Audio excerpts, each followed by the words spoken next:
for me, the whole thing started really when I was young, like I said, and I was in elementary school. We were living in Florida, and I had a teacher. I believe it was the fifth grade, um, and the teacher would make us every day before we left school sing Jingle Bells in Spanish. I remember that, and his name was Mr. Freeman. And the one thing that he always wanted us to do is to learn that song and learn about history because he was a history teacher. And I remember whenever I left the fourth grade to go into the fifth grade, yeah, it was the fifth grade, everybody used to have these horrible stories because he was this, big black guy and he was mean and everything. And if you got out of line with him, he would be so awful to you and stuff like that. And whenever I finally got into his class, I mean, it was just like completely amazing. He was completely the opposite of what people had told me about him. And I think that's probably one of the first times where I've actually gotten inspired. I might have gotten a little bit inspired before that in fourth grade, but in the fifth grade, that's where I had to do my book reports, where I just mentioned it about I did Ponce de Leon and how he discovered Florida, and then George Washington. And I was living in Florida too, by the way, when that was going on. So that's one of the reasons why my book report was on Ponce de Leon and the Fountain of Youth and stuff like that. And mind you too, I was interested in all that stuff, and I didn't watch Indiana Jones until I was in my teens, you know what I mean? And this was back whenever I was in the fifth grade. So, and, and I'll say it again too, I mean, I wasn't a good student at all. I didn't make A's, I didn't make B's. I was a failing student, to be honest with you. I'd make A's maybe in PE, something that was easy because I was a skinny little guy who was very active, had no problems with doing exercises and stuff, but I wasn't very good at schoolwork whatsoever. I was actually a bad student more than like a bad student. I wasn't really. I was like I like to cause trouble more than I did anything else. But the one thing that I can say though is I loved history. I might have played it off in school like I didn't, but when it came down to it, I mean, I would go home and I'd read the textbooks and stuff because I wanted to learn about history and the stories that were inside of it. And that just continued all through my life, even during the times after I dropped out of school. And because I dropped out of school actually at a very early age. I made it to the 8th grade and dropped out in 8th grade. I never even made it to high school. So when even after that though, I was always, reading about history, getting information about history and stuff like that. So it's been something that's been there all my life. I didn't start really getting into the full-blown aspect of educating myself until later in my life. Don't get me wrong, it's not like I was always doing that, because there was a time of a huge time gap in my life where I didn't, try to educate myself.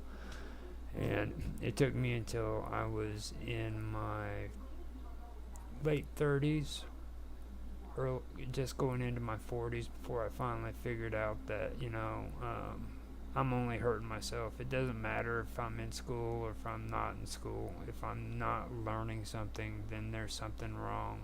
And and if I want to have a better life, then I need to constantly be putting myself in check so that I was learning something. And the thing about even those times, I mean, I was one of those kids and young adults above 18 and 20 and all that who got hooked into the wrong crowds, did the drugs, the alcohol, stuff like that. I'm 50 years old now, and I can safely say, that I was on a downhill, you know what I mean? And but while I was doing that, I was always doing the history thing, and it would come up in conversations, and people would say, "How is it that you know that stuff?" And I was like, "I don't know. I just read." That was always my big explanation for it. So I got into history. Don't get me wrong. I didn't get into like ancient history until these years in my 30s and 40s, up into my 50, being 50 years old, until this time period. But I was always interested in American history. I was interested in European history, things of that nature. Everything going back to Rome. I like the Byzantine Empire, but I wasn't aware of the Persians or the Assyrians or the Sumerians. Those were alien to me for the longest time. I've heard of them, you know what I mean, but I didn't really know about them. I dabbled a little bit with the Egyptians, but not very much. Every time I got into the Egyptians, it was usually had something to do with Aleister Crowley or some kind of witchcraft stuff.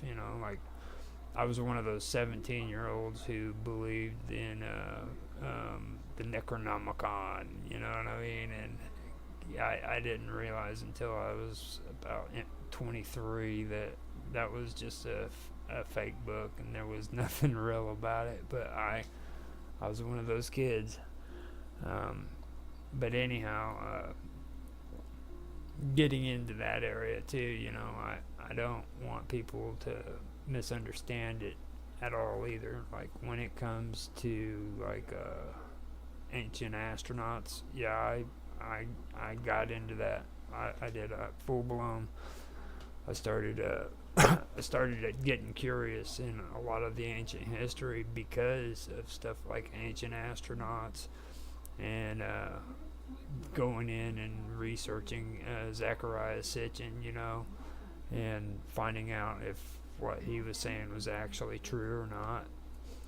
And in the end, it didn't really matter to me because of the information that I'd learned from starting out with him, you know what I mean? Because I went from looking for lost civilizations or proof of lost civilizations to aliens, the Anunnaki and all that stuff, to I went from there to learning about these cultures who sprung up out of nowhere, basically in the middle of a desert, created houses out of mud, learned how to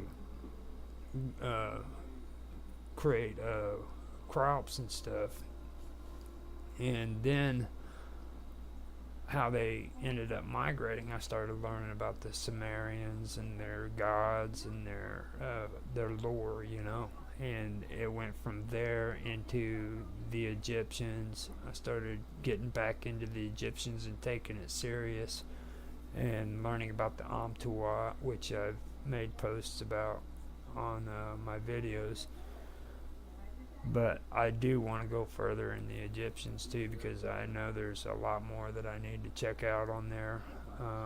But the Sumerians are the ones that I first caught on to and got interested in. I turned around and I went from the Sumerians into the Urartu, and then the Turkish, which it's back then it wasn't Turkey, it was just the Urartu, which is up around Armenia, I believe it is. Yeah, Armenia. And then there was the Hittites, you know what I mean? And that was something that really just amazed me, because then I started learning about like a lot of people with Zechariah Sitchin, they don't understand his writing, and they say that all of the stuff that he wrote about the Sumerians were false. And I found out later on that the reason why they felt that way was because they were reading the wrong text. Zechariah Sitchin was taking a lot of the information that he got from the Phoenicians, and during his time he had mixed the Phoenicians up with the Hittites, so he believed that he was reading stuff from the Hittites, which weren't the Hittites. It was actually old Phoenician writings. And I learned all that because of, research and finding out for myself and listening to old interviews and stuff. And even through that whole process, none of the stuff was, all aliens from outer space and stuff, but it was amazing because they did believe in giants, you know what I mean? The Hittites, the Urartu, the Phoenicians, all of them believed in it. And I ended up having issues with the Greeks, because I started finding out that with history, most of my life and most of everybody's lifetime, we've been brought up on this Western philosophy that rotates around the Greek and Greek history. Everything seems to stem from them, and in our educational system, we aren't introduced to the Persians, you know what I mean, and their culture, and then what they believed in. It took me until I got into my 30s to finally realize that the Persians were the first empire to actually believe in freedom. They abolished slavery, they just didn't believe in it. I hear some scholars try to beat around the bush and say, oh, but some of them had slaves, and I was like, I've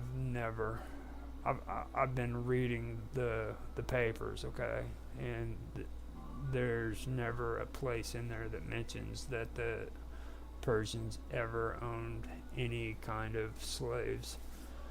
And then I started learning about the Zoroastrians, and then about oh gosh, I forgot the name of the religion they had above them. It was up around it was the Indo-Europeans, or the they're the ones that had it. It was like Mitzvah or something like that. I don't want to get into a history lesson, but later on I'll pull it up and make a thing about it. But it all that stuff started coming to or I started learning about it, and I really liked it.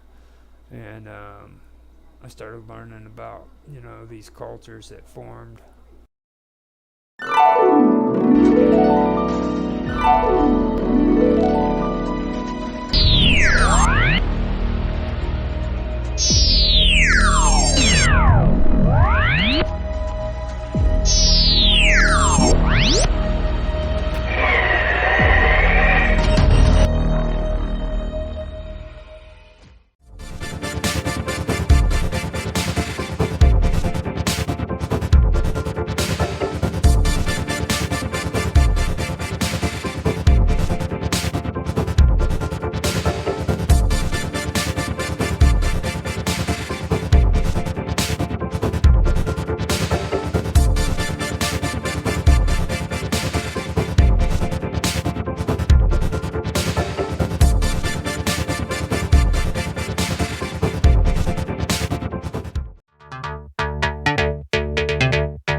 think things are really changing to where people aren't really aware of like uh, d- different conspiracies, okay, and conspiracy theories. They're not really aware of what they really are, in my opinion. I think that things are getting a little bit too descriptive in the world.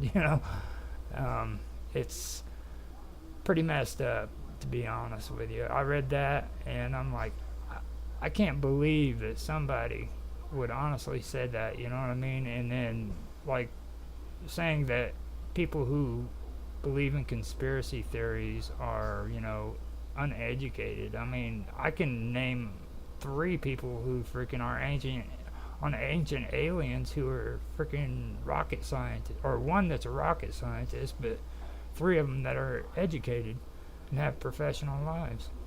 You know, that's just completely absurd. But that's what my take on the deal is. But if you guys want to, man, I'll let it go at that. See what you guys want to do talk about. Let me get back on here and see what it Okay, is. so listen, I had read something not long ago, and please correct me if I'm incorrect, definitely. But I had read something, and it was talking about the government having lock seal.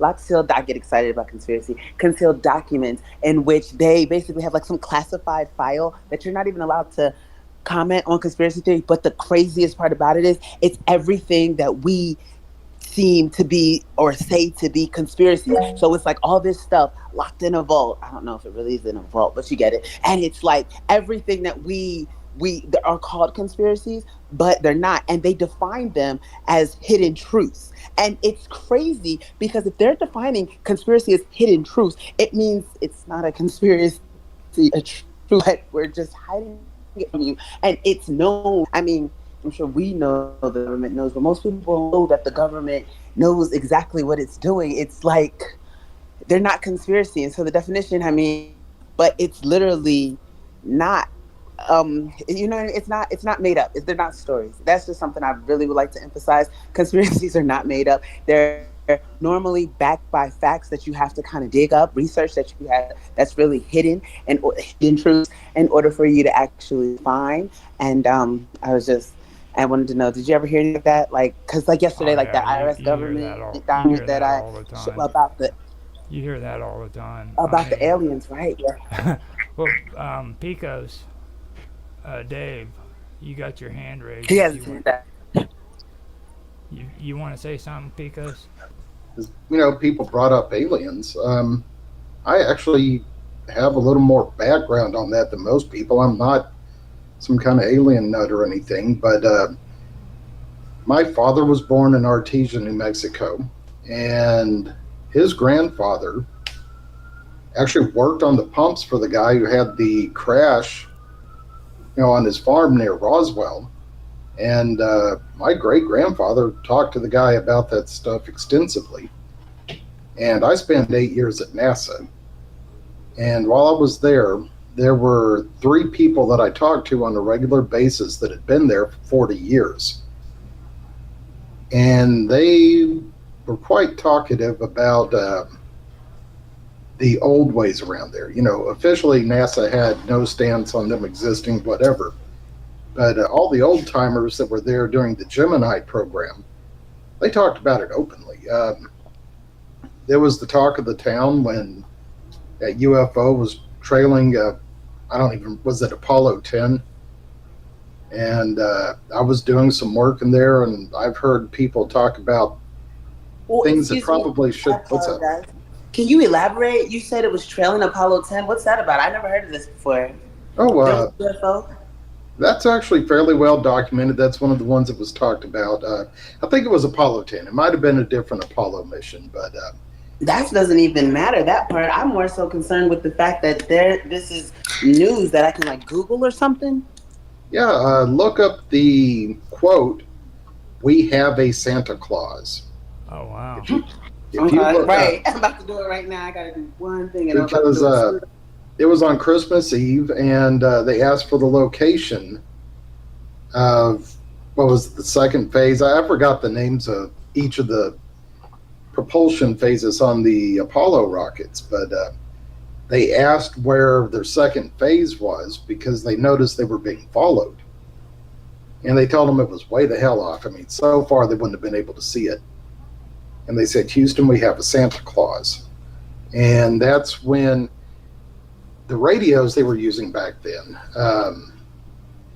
there was a more public channel, and then they kind of had a scrambled back channel. And as soon as they said, we have a Santa Claus, that was the cue for them to switch to stop doing public audio with Capcom and switch to the encrypted data. And that's when they described what they were being followed by. But yeah, you talk to the old timers that were there over 40 years ago, you hear all kinds of stories. I guess closer to 50 years ago now, because it's been more than 10 years since. It's been nearly 10 years since I worked there, so it's been a while since even I heard these stories. I say 40 because they were been there 40 years when I got hired.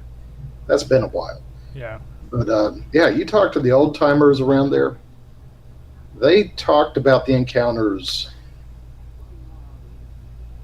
very openly in the 60s, 70s, and early 80s. Somewhere around the early 80s is when they clamped down on all the talk and started taking their official position that they don't exist. But now they airbrush things out. I know for a fact there are smaller craft that hang around the ISS and just keep an eye on it. I don't have many details about anything. I just know there's been extensive encounters. And that goes back to what I was just saying about the whole thing about trying to differentiate between a conspiracy and a conspiracy theory, okay?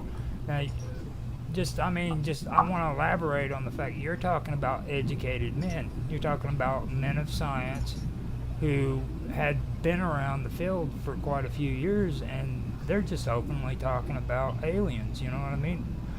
There's a group of people that are out there trying their best to make it out like people who believe in conspiracy theories are uneducated people who know nothing about science and blah, blah, blah. It's written all over the place, you know what I mean? And I just think that that's a shame, because I don't believe in every as well conspiracy as liars. theory. You know what I mean? I don't fall for every conspiracy theory, but there are good ones. There really are. Which ones do you not agree with? Which one do you not agree? I just wanted to make that point and let Picos talk, because he's saying some good stuff. You know what I mean? So I just wanted to add that in there. You know, you'll answer it later, okay? I understand. You're doing a really good example of what I'm talking about right there. That's amazing. And what they do with conspiracy theories. I'm looking up Santa Claus now.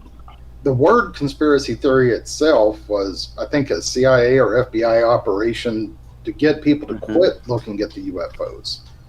Yeah. They just made them sound crazy, and if you label someone as crazy, no one pays attention to them. Yeah. Eventually, that quit working. Honestly, the whole COVID fiasco was one of the best things that ever happened to get people to look at misinformation and figure out what real misinformation is versus propaganda. Yeah. And unfortunately, the best way they found the word conspiracy theorist doesn't really work anymore. And the new way they've come about getting people to quit looking at things is telling everyone it's real, then adding a whole lot of information that isn't. Yeah. So, I can't tell you a lot about UFOs beyond the fact I know absolutely they exist. There's no doubt. We've documented them. We have pieces of them. We have recovered bodies. And beyond that, I really don't know. The problem is what kind of aliens? Right. Every time some kind of real information comes out, they release 12 more stories to go along with it.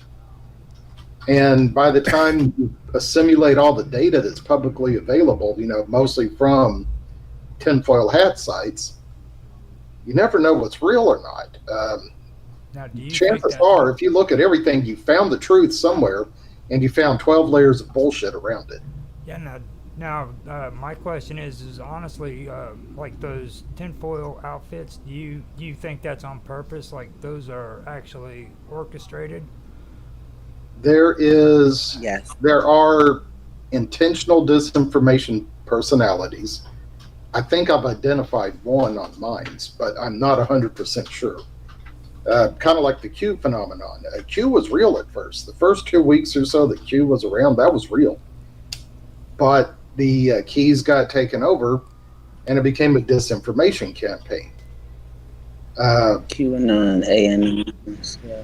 What I found is, other than fake personalities tend to not work too well because they tend to get outed, what you have is you get tainted sources. You have people making intentional misinformation, and they feed that misinformation to trusted tinfoil hat individuals. And the very best reporters verify before they release anything, but you occasionally get the ones that just kind of say, yeah, that looks good, and they publish it. And you've got to really pay attention to which sources you're going to pay attention to. Which ones you need to listen to. Or And, they're or strategically distributing it, like paying people to be tinfoil hats. Not really like those people are really tinfoil hats, but more like paid actors and actresses in order for us to be illusioned. Because in most cases, especially people like you were saying, a notoriety in which they are giving them tinfoil information, they're not really giving for information, saying, hey, we have some serious information and then we would like it to be hidden. And that makes, yeah, and I mean, the people, and there'll be a reason, they'll have to have some type of reason to participate or some type of incentive to participate, which would increase what, yep, definitely. Well, yeah, it makes sense why, yeah, why it'd be the same people always. Now, No, see, I just, now going on to my own another good conspiracy, but it might example. not be. Another good example of this is like you know how like the popular thing is to bring up Roswell, okay? And the truth of the matter is there have been UFO sightings that go back even farther than Roswell. Like I live here in Southern Illinois, and one of the major first UFO sightings just happened maybe, I don't know, about freaking less than 100 miles away from me in Cape Girardeau, Missouri. You know, that was one of the first recorded UFO sightings that was like on the scale of Roswell, but it never made the media, and it was quieted up. there was a 19th century one here in Texas Yeah, that was covered rather extensively at the time in the newspapers.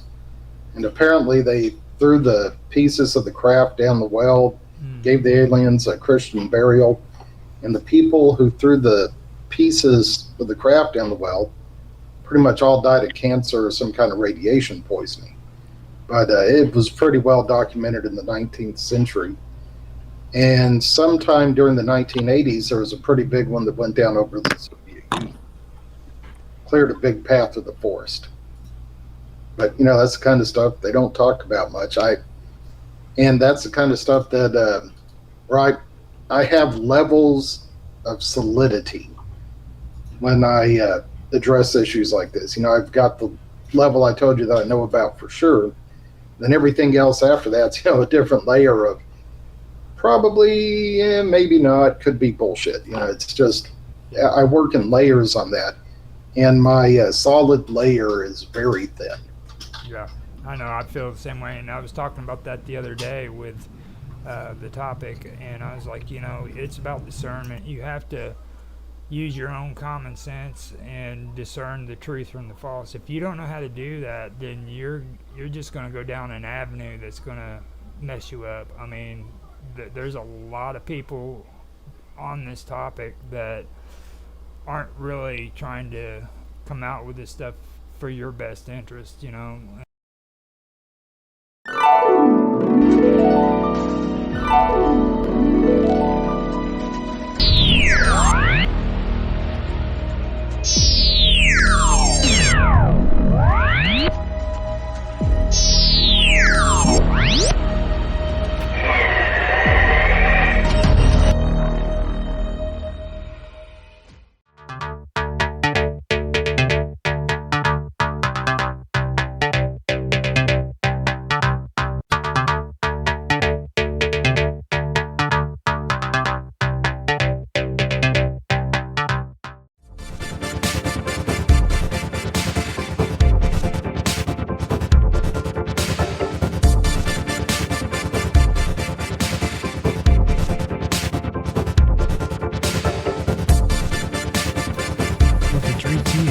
gospel promises. All the changes usually brought against us by those who try to slander our doctrines. That we did not adopt the sentiments of the word of salvation without inquiry. Our adoption of belief in the greatest blessings is not uncritical as to time. We did not forsake the superstitious errors of our fathers without sound reason. Primitive theology and Phoenicians and Egyptians, character of the cosmology of the Greeks, philosophers' opinions concerning the system of the universe. The ancient worshipped no other gods than the celestial luminaries, knowing nothing of the God of the universe, nor even of the erection of carved images, nor of demons. The stories about the gods among other nations are of later introduction. Theology of the Phoenicians. Now those are the contents of the books. Okay, chapter 1. By the present treatise, which includes in its design the demonstration of the gospel, I propose to show the nature of Christianity to those who know not what it means. And here, with prayers, I dedicate this work to thee, Theodotus, most excellent of bishops, a man beloved of God and holy, in the hope of so gaining from thee the help of the devout intercession on my behalf, whereby thou mayest give me greatest assistance in my proposed argument on the teachings of the gospel. But first of all, it is well to define clearly what this word gospel means to express. It is this, then, that brings good tidings to all men of the advent of the highest and greatest blessings, which having been long since foretold has recently shone forth on all mankind, a gospel which makes not provision for the undiscerning wealth, nor for the petty and much suffering life, nor for anything belonging to the body and the corruption, but for the blessings which are dear and congenial to souls possessing an intelligent nature, and on which the interests of their bodies also depend and follow them like a shadow. Now the chief of these blessings must be religion, not that which is falsely so called and full of error, but that which makes a true claim to the title, and this consists in the looking up to him who in every truth is both acknowledged to be and is the one and only God, and in the kindling of the life after God, wherein friendship also with him is engendered, and this is followed by that thrice blessing, end of God's true favor, which coming from one high is dependent upon that better world, and is therefore directed and terminates again therein. What then can be more blessed than this excellent and all-happy friendship with God? Is not he both the dispenser and provider of all men of life and light and truth and all things good? Does he not contain in himself the cause of the being and the life of all things? To one then who has secured friendship with him, what more can be wanting? What can be lack? Who has made the Creator of all true blessings his friend? Who can be superior to him who claims in the place of a father and a guardian and great president and absolute monarch of the universe. Nay, it is not possible to mention anything in which he who draws near to in disposition of God, the absolute monarch, and through his intelligent piety has been deemed worthy of all his all blessed friendship, can fail to be happy alike in soul and body and all outward things. It is then this good and saving friendship of men with God that the Word of God sent down from above, like a ray of infinite light from the God of all goodness, proclaims as good tidings to all men, and urge them to come not from this or that place, but from every part out of all nations to the God of the universe, and to hasten and accept the gift that with all eagerness of soul, Greeks and barbarians together, men, women, and children, both rich and poor, wise and simple, not deemed even slaves unworthy of his call. For indeed, their Father, having constituted them all of one essence and nature, rightly admitted them all to share in his one equal bounty, bestowing the knowledge of himself and friendship in him upon all who were willing to hearken and who readily welcomed his grace. This friendship with his Father, Christ's word came to preach to the whole world, for as the divine oracles teach, God was in Christ reconciled the world to himself, not imputing their trespasses unto them, and he came, they say, and preached peace to them that were far off, and peace to them that were nigh. These things the sons of the Hebrews were long ago inspired to prophesy to the whole world, one crying, all the ends of the earth shall remember and turn unto the Lord, and all the kindred of the nations shall worship before him.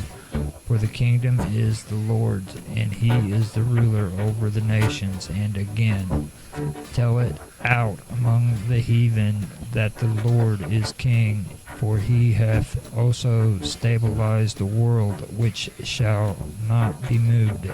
And another saith, the Lord will appear among them, and will utterly destroy all the gods of the nations on the earth, and men shall worship him, every one from his place. These promises have been long ago laid up in divine oracles,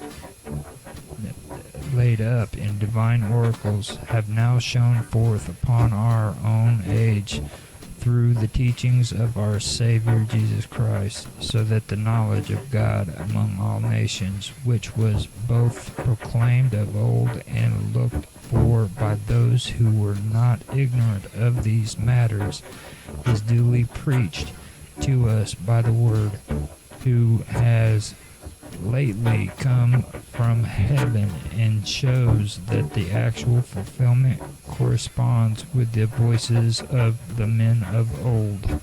But why should we hasten on to anticipate in our eagerness the due order of intermediate arguments, when we ought to take up the subject from the beginning and clear away all the objections?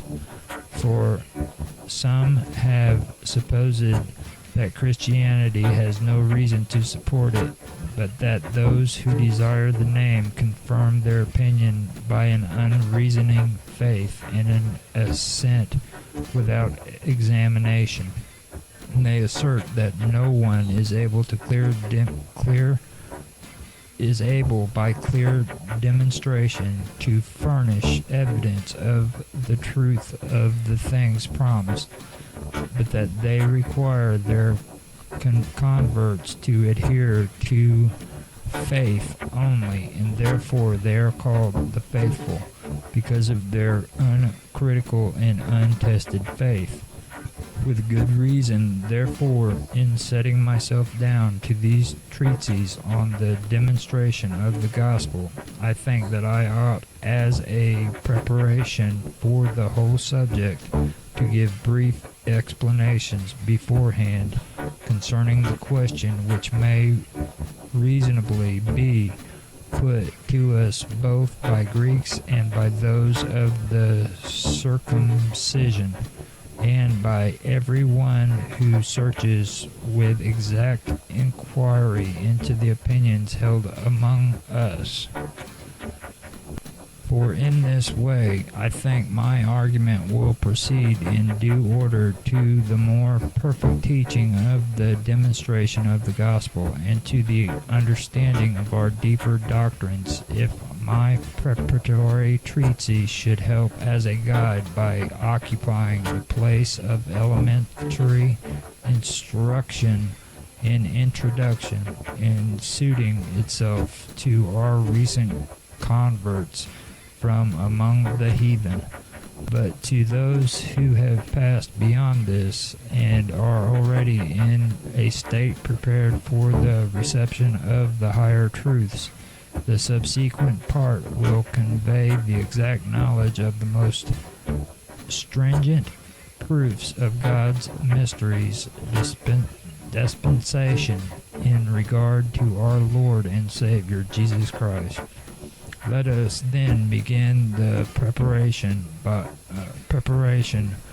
bringing forward the arguments which will probably be used against us, both by Greeks and by those of the circumcision, and by every one who searches with exact inquiry into the opinions held among us. Chapter 2. For in the first place, only one might naturally want to know who we are that have come forward to write. Are we Greeks or barbarians, or what can there be intermediate to these, and what do we claim to be? Not in regard to the name, because this is manifest to all, but in the manner and purpose of our life. For they would see that we agree neither with the opinion of the Greeks, nor with the customs of the barbarians. What then may the strangeness in us be, and what the new-fangled manner of our life? And what the new-fangled manner of our life? And how can men fail to be in every way impious and atheistical, who have apostatized from those ancestral gods by whom every nation and every state is sustained? Or what good can they reasonably hope for who have set themselves at enmity and at war against their preservers, and have thrust away their benefactors? For what else are they doing than fighting against the gods? And what forgiveness shall they be thought to deserve, who have turned away from those who from the earliest time among all Greeks and barbarians, both in cities and in the country, are recognized as gods, with all kinds of sacrifices and initiation?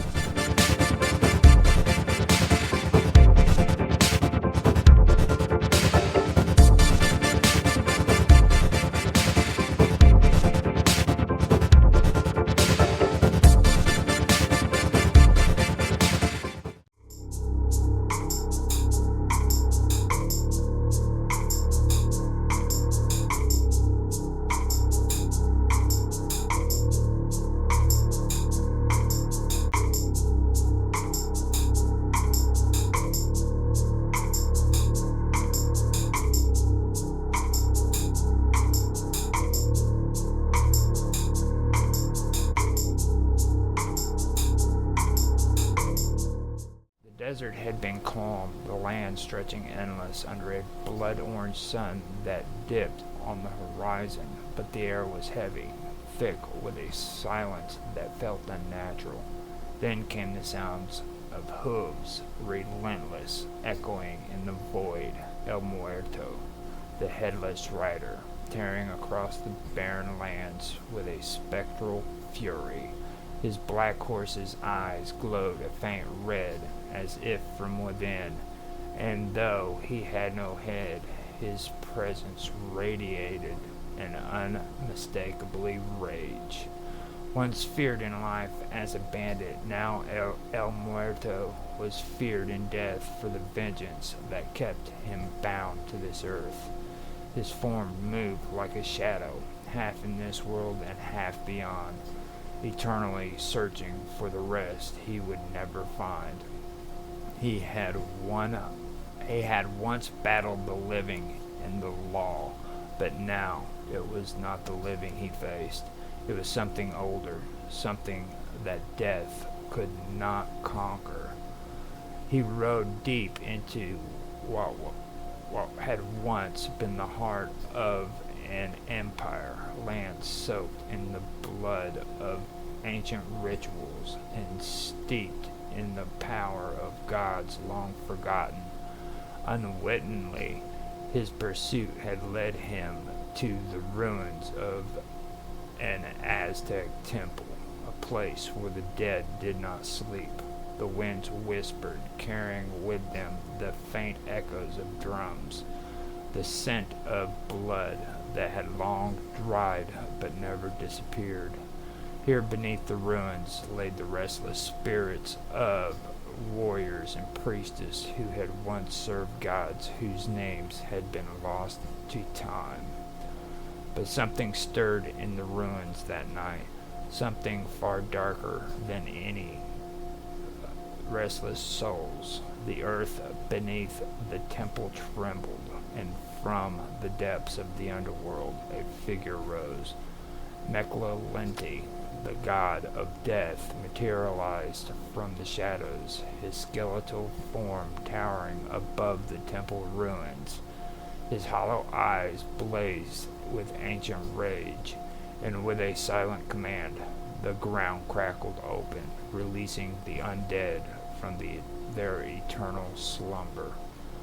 These were no ordinary spirits. These were the Aztec undead, warriors who had served the god of the dead in life and now served him in death. They emerged, bones clattering, their hollow sockets glowing with the fire of forgotten wars, and at their helm Meklalenti raised his skeletal hand, calling forth the wrath of the underworld itself. The clash was immediate and violent. El Muerto swung his blackened sword, a blade dulled by the countless souls it had once reaped in life. The undead warriors advanced, their skeletal limbs clattering but moving with unnatural speed, wielding obsidian blades that gleamed even in the dim light of the underworld's veil. His sword struck one down, but it rose again as though untouched.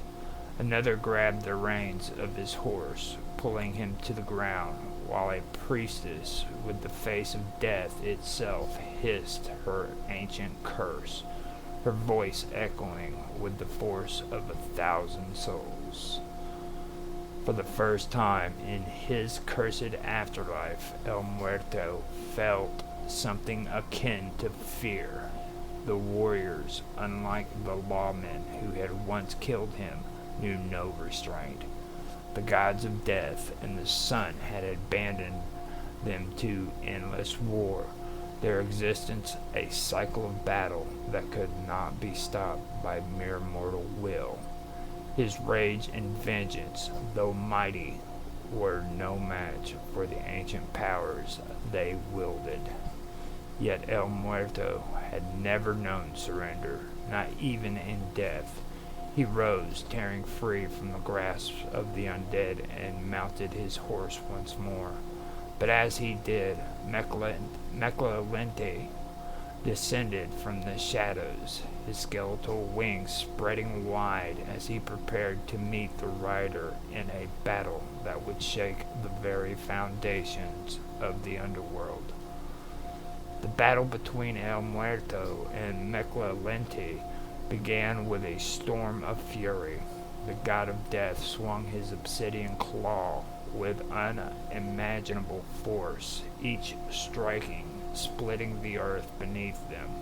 El Muerto countered with each strike, with his sword blackened by the deaths it had caused in life. But even his blade seemed to falter against the overwhelming power of Mechlente. The two forces clashed with the sound of thunder, their blows sending shockwaves through the ruins. The god of death does not bow to mortals, a voice seemed to echo through the battlefield, though Mechlente's skeletal face remained emotionless. He summoned the winds of the underworld, the souls of the dead swirling around him, rising from the earth in a storm of bones and spirits. El Muerto found himself surrounded on all sides, the undead closing in, their skeletal forms relentless and merciless. Yet in the face of this, El Muerto did not retreat. His sword flashed again and again, carving through the dead as he charged directly towards Mechlente, seeking the heart of the battle. His rage was now not just for survival, but for dominance over death itself, an impossible task, but one that drove him forward. The two forces collided in a terrible storm of violence. Mechlente summoned creatures from the depths of Mictlan, spectral beasts with gaping jaws, their forms twisting and writhing as they tore through the air toward El Muerto. But the headless rider was swift, his horse galloping through the chaos, cutting through the beast with a precision that defied the odds. His blade met Mechlente's obsidian claw once more, sparks flying as they clashed. The god of death let out a roar, the sound splitting the sky as his hand closed around the blade, shattering it to pieces. El Muerto was thrown back by the force, his sword destroyed, and yet still he rose. The god of death, now towering above him, summoned all the powers of the underworld. The ground beneath them trembled as if the earth itself was ready to swallow them whole. Realizing that his battle against the god of death was futile, El Muerto tore away from the ruins. Mounting his horse with a desperate fury, he rode hard, fast, leaving behind the temple, but the undead followed. They pursued with a relentless hunger, their skeletal hands grasping at the shadows, their forms blurring into the earth itself, as they merged with the land, rising again and again whenever El Muerto tried to flee.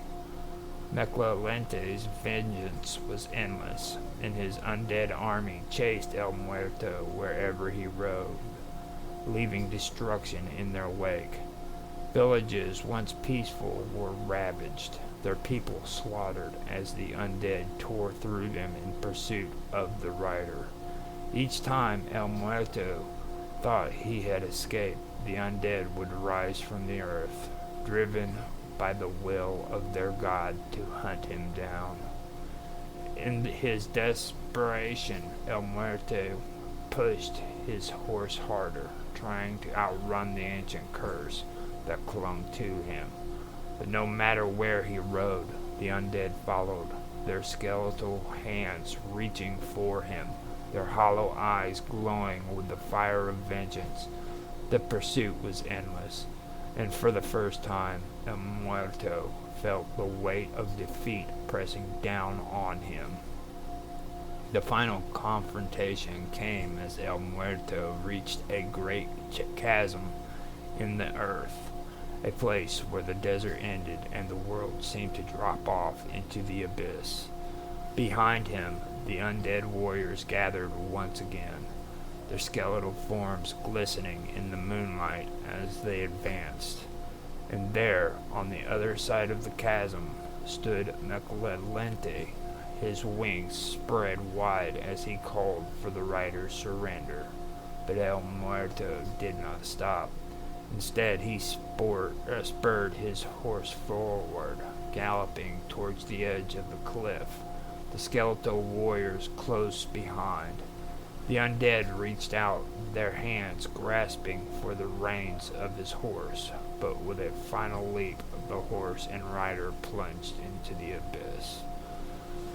The wind howled as they fell, the world spinning around them, the undead screeching as they followed, but it was not the end. Far below, in the depths of the abyss, a different power stirred, something older than Michelangelo, something deeper than the underworld's reach. And as El Muerto fell into the darkness, he vanished, leaving only the god of death and his undead army to stare into the endless void, their vengeance unfulfilled. But the pursuit never ended. Even in the depths of the abyss, the Aztec undead followed, for death was a cycle that could never be broken as long as El Muerto existed. So too would the forces of the underworld, chasing him through the realms of the living and the dead, locked in an eternal dance of vengeance, fear, and fury.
In the vast expanse of the cosmos, where stars flickered like distant embers and galaxies spun in an eternal dance, the climbing fibers were born from the very essence of elevation and growth. Unlike other cosmic entities, whose purpose was to maintain order or transmit information, the climbing fibers were driven by a deep, innate desire to ascend. They were the architects of transformation, the weavers of new pathways that stretched beyond the known dimensions, reaching toward the heights of understanding and awareness. The climbing fibers were not bound by the linear constraints of time or space. Their movements were fluid and spiraling, akin to the growth of a vine seeking the warmth of the sun. As they journeyed through the cosmos, they carried with them the raw signals of creation, waves of energy that pulsed with the potential of transformation. These signals were not mere data, they were the seeds of evolution, brimming with the possibilities of what could be. Unlike the orderly steps of the mossy fibers, the climbing fibers followed a path that was less predictable, more attuned to the ebb and flow of cosmic energies. They moved through the universe like artists, weaving patterns that were as beautiful as they were profound. Each movement was a brushstroke on the canvas of the cosmos, creating intricate designs that reflected the deeper truths of existence. The climbing fibers were not solitary travelers, They were part of a greater dance, a cosmic ballet that involved every particle, wave, and force within the universe. Their ascent was not merely a physical journey, but a spiritual one, a quest to reach higher planes of understanding and consciousness. As they ascended, the climbing fibers gathered the raw signals of the universe, transforming them into patterns of knowledge and insight.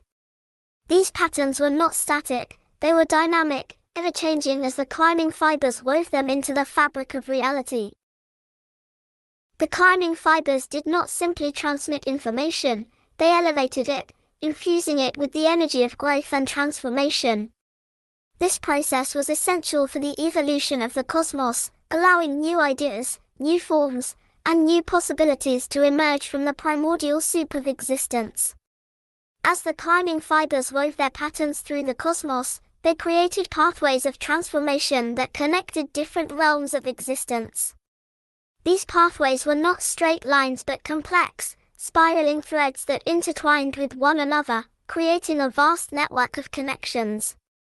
Each pathway was a potential route for the evolution of consciousness, a bridge between the material and the immaterial, the known and the unknown. The climbing fibers were not content to remain in a single state of being. They were constantly seeking, constantly striving to reach higher and higher levels of understanding. This relentless pursuit of elevation was not driven by a desire for power or control, but by a deep, intrinsic need to grow, to expand, and to transcend the limitations of the physical universe. Their journey was one of continuous ascent, a never-ending quest to reach the pinnacle of cosmic awareness. Along the way, the climbing fibers encountered countless challenges and obstacles, barriers of energy, matter, and consciousness that sought to limit their progress. But the climbing fibers were resilient, their movements graceful yet powerful, their purpose unwavering. At the heart of the cosmos, the deep nuclei awaited the arrival of the climbing fibers. These nuclei were the core processors of the universe, the places where raw data was transformed into knowledge, where chaos was shaped into order. The climbing fibers carried their signals to the deep nuclei, where the information was decoded, integrated, and elevated to a higher state of understanding. The interaction between the climbing fibers and the deep nuclei was a dance of its own, a complex interplay of energy and consciousness. The climbing fibers did not simply deliver their signals and move on, they engaged with the deep nuclei, guiding the process of transformation, ensuring that the signals were not just understood, but elevated to their fullest potential. This process was not a simple exchange of information, but a profound act of creation. The climbing fibers infused the raw data they carried with the energy of elevation, transforming it into patterns of knowledge that could be woven into the fabric of the cosmos. These patterns were the blueprints for new realities, new dimensions of understanding that could only be reached through the process of ascent. The climbing fibers played a crucial role in maintaining the harmony of the cosmos. Their movements were not just about reaching higher planes of existence, but about ensuring that the entire universe evolved in a balanced and harmonious way. They were the weavers of cosmic order, the guardians of the pathways that connected all realms of existence. Without the climbing fibers, the cosmos would stagnate, the pathways of transformation would close, and the universe would be unable to evolve. But the climbing fibers ensured that this did not happen. Through their graceful movements, they kept the cosmos in a state of constant growth and transformation, always moving forward, always reaching toward the light. The journey of the climbing fibers was eternal. They were the ever-ascending threads of the cosmos, their movements guided by the energy of elevation and growth. As long as the universe existed, the climbing fibers would continue their quest, weaving the patterns of transformation, creating the pathways of evolution, and ensuring that the cosmos remained in harmony. Their dance was not one of dominance or control, but of understanding and elevation. The climbing fibers were the embodiments of cosmic ascent, their movements a testament to the power of growth and transformation. Through them, the cosmos was able to reach higher and higher levels of awareness, ever evolving, ever expanding, in an eternal dance of creation.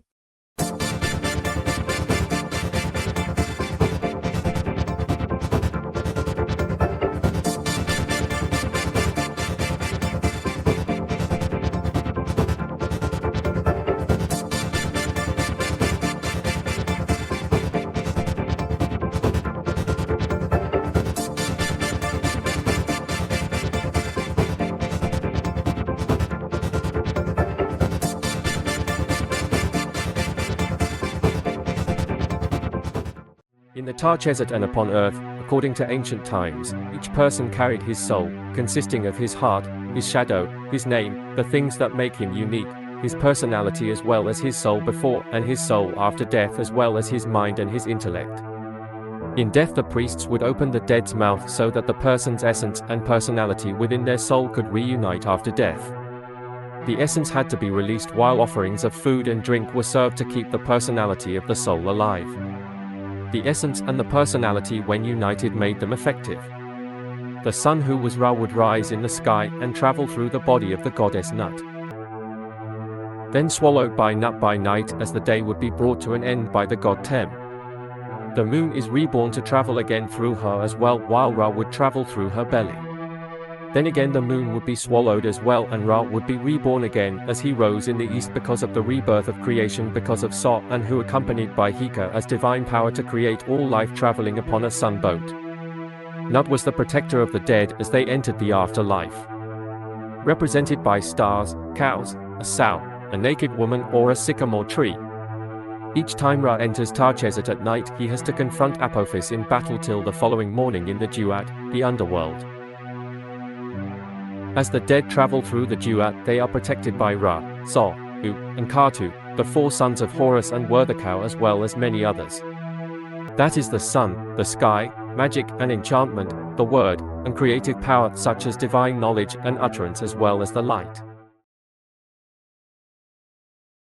First hour. This god enters into the earth, through the hall of the horizon of Amentet. There are 120 Atru to journey over in this hall before a man arrives at the gods of the Tuat. The name of the first field of the Tuat is Net-Ra. He allots fields to the gods who are in following, and he begins to send forth words to work out the plans of the divine beings of the Tuat in respect of this field. Whosoever shall have these images made according to the similitude, which is an aiment of the Tuat, whosoever shall know these similitudes, the copies of this great god himself, they shall act as magical protectors for him upon earth regularly and unfailingly, and they shall act as magical protectors for him in the great Tuat. Ushemet Hadakefti Ra is the name of the hour of the night, which guide this great god through this hall. The second hour. This great god afterward takes up his position in Enest, which is 309 Atru in length, and 120 Atru in width. The name of the gods who are in this field is Bayatuadi. Whosoever know their names shall have his existence with them, and unto him shall this great god allot fields in the place wherein they are in the field of Ens. He shall stand up with the gods who stand up. He shall travel on in the following of this great god. He shall enter into the earth. He shall force a way through the Tuat. He shall cleave a passage through the tresses of the gods with flowing hair. He shall travel on by the eater of the ass after the emptying of the lands. He shall eat bread cakes in the boat of the earth, and there shall be given unto him the forepart of Tituba. Whosoever shall have made in writing similitudes of the Bayatuadi in the forms in which they are in aiment of the Tuat now the beginning of such representations should be from Amentet, and whosoever shall make offerings unto them upon the earth in their names, shall act as magical protectors to that person upon earth, regularly and unfailingly. And whosoever shall know the words which the gods of the Tuat speak to this god, and the words which are said by him to them when he is approaching the gods of the Tuat, shall act as magical protectors to him that know them upon the earth, regularly and unfailingly. Shisat Makat Nebes is the name of the hour of the night, which guide this great god through this field. The third hour. This great god afterward takes up his position in the fields of the Peru gods, and this great god paddles his way over the stream of Osiris in sailing up this field, which is 309 Atra long, and 120 Atra wide. This great god utters words to those who are in the following of Osiris to this city, and he allots unto them estates which are situated in this field. Bayashatayu is the name of the gods who are in this field, and whosoever know their names upon the earth shall be able to approach to the place where Osiris is, and there shall be given unto him water for his field. Net Neb Wa Keeper Watu is the name of this field. Whosoever shall know these hidden similitudes of the hidden souls in the correct forms wherein they are depicted in Ament of the Tuat, now the beginning of such representations should be from Amentet, and shall act as magical protectors to that man upon earth, in Netterkurt, regularly and unfailingly. Whosoever know these when he is making his journey past them shall escape from their roaring, and he shall not fall into their furnaces. Whosoever know this, when he is keeping ward over his seat, his bread cake shall be with raw, and whosoever know this, being soul spirit, shall have the mastery over his legs, and shall never enter into the place of destruction, but he shall come forth with his attributes, and shall snuff the air for his hour. Then Tent Bayou is the name of the hour of the night, which guide this great god through this field. The fourth hour. The majesty of this great god, having been towed along, afterward takes up his position in the secret circle of Amentet, and he performs the affairs of the gods of the Tuat, who are therein through his voice, but he sees them not. Enkepru is the name of the gate of this circle.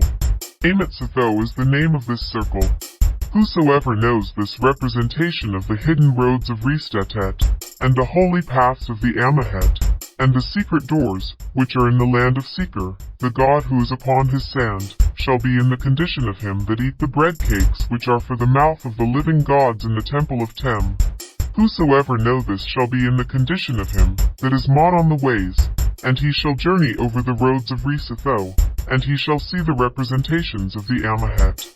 Urt-M Sekamos said is the name of the hour of the night, which guide this great god. The fifth hour.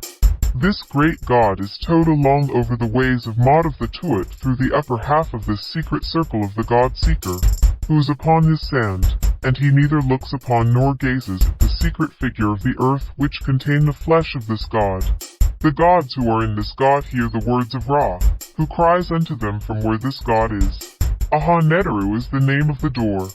Ament is the name of the circle of this god, the secret path of Amentet, and the doors of the hidden palace, and the holy place of the land of Seeker flesh, members, and body, in the divine form which they had at first. Bayuamutuat is the name of the gods who are in this circle. Their forms who are in their hour, and their secret shapes neither know, nor look upon, nor see this image of Seeker himself. Whosoever shall make these representations according to the image, which is in writing in the hidden places of the Tuat, at the south of the hidden palace, and whosoever shall know them shall be at peace, and his soul shall unite itself to the offerings of Seeker, and the goddess Kemet shall not hack his body in pieces, and he shall go on his way towards her in peace. Whosoever shall make offerings to these gods upon earth, these offerings, I say, shall act as magical protectors to that man upon earth, and in Netterkurt, regularly and unfailingly.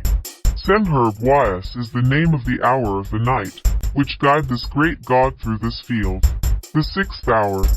The majesty of this great god takes up his position in the stream of Netmutueshu, and he sends forth words to the gods who are therein, and he commands that they have the mastery over their divine offerings in this city. He makes his way through this field, being provided with his boat, and he sets apart by his words the estates which are their offerings in this city, and he gives to them water for their lakes, and travels through the Tuat every day.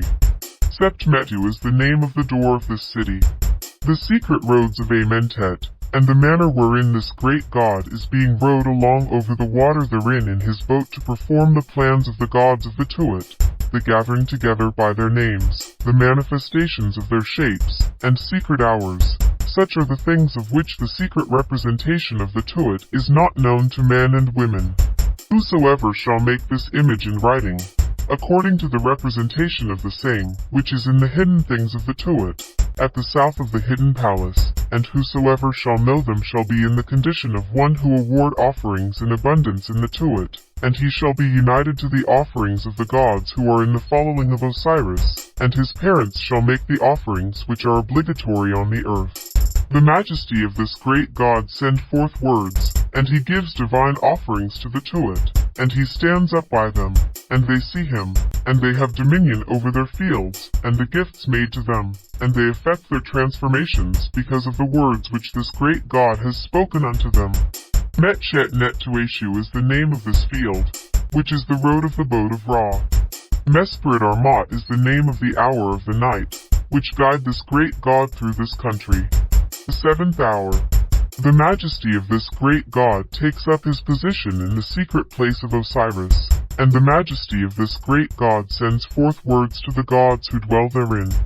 This god makes to himself other forms for this hidden place to drive out of his path the serpent fiend Apep through the words of power of Isis, and the words of power of Semsu. Vertiasar is the name of the gate of this city through which this god passes. Tefet Sheda is the name of this city. This great god makes his way over the road of Ament in the holy boat, and he passes in it over this road which is without water, without being towed along. He makes his way through the words of power of Isis, and through the words of power of Semsu, and the utterances of this great god himself act as magical protectors, and perform the slaughters of Apep and the Tuat, in this circle, in his windings in the sky. Whosoever shall make these images according to the similitudes, which are in writing at the northern side of the hidden palace in the Tuat, they shall act as magical protectors for him that make them in heaven and earth. And whosoever know them shall be a soul of souls with Ra. And whosoever shall make the words of power of Isis, and the words of power of Semsu, shall drive back the Apep of Ra in Amentet. Whosoever shall do this in the hidden palace of the Tuat, and upon the earth, the same. Whosoever know this shall be in the boat of Ra, both in heaven and upon the earth.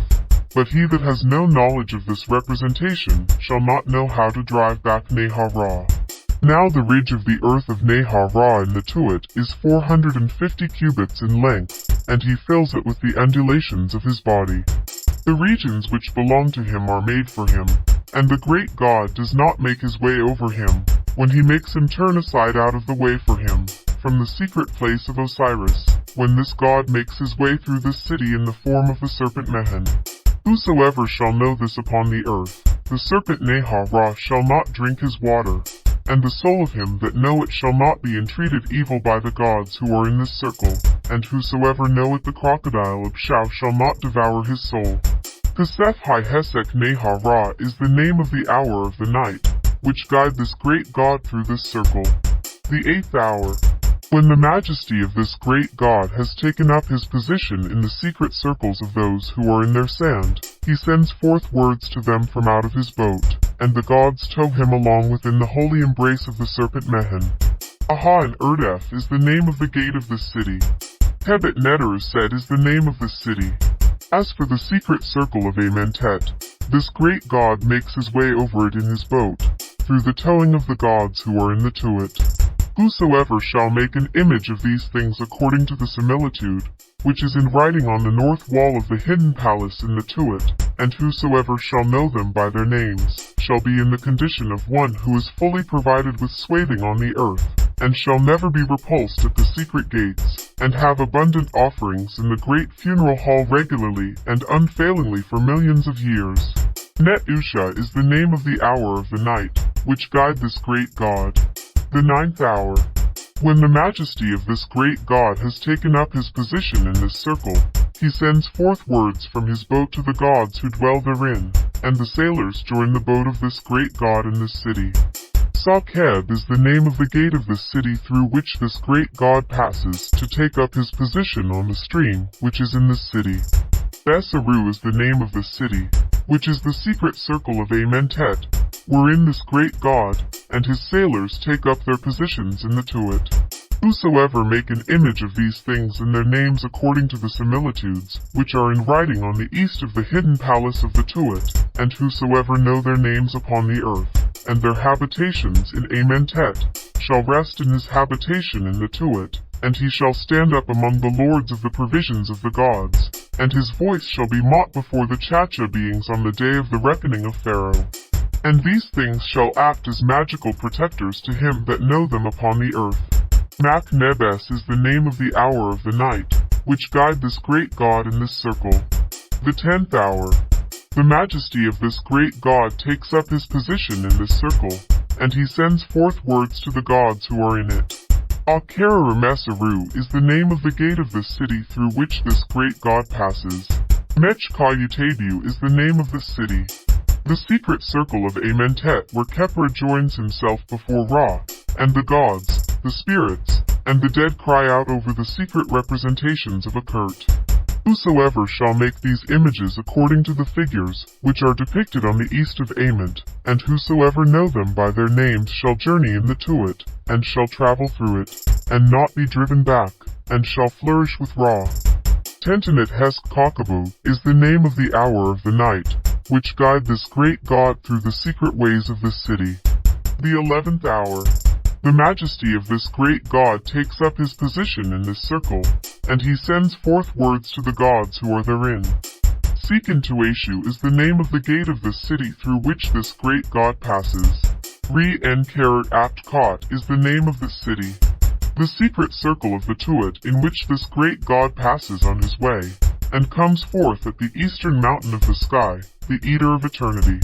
The form there is in the presence of the serpent Petra, which dwell in this city, and they place themselves in the train of Ra when the birth of Keeper upon earth is about to take place. Whosoever shall make an image according to the figures, which are depicted on the east of the palace of Ament in the hidden of the Tuat, and whosoever know them shall be in the position that divide his offering, and is a spirit, who is suitably equipped both in heaven and upon the earth, regularly and unceasingly.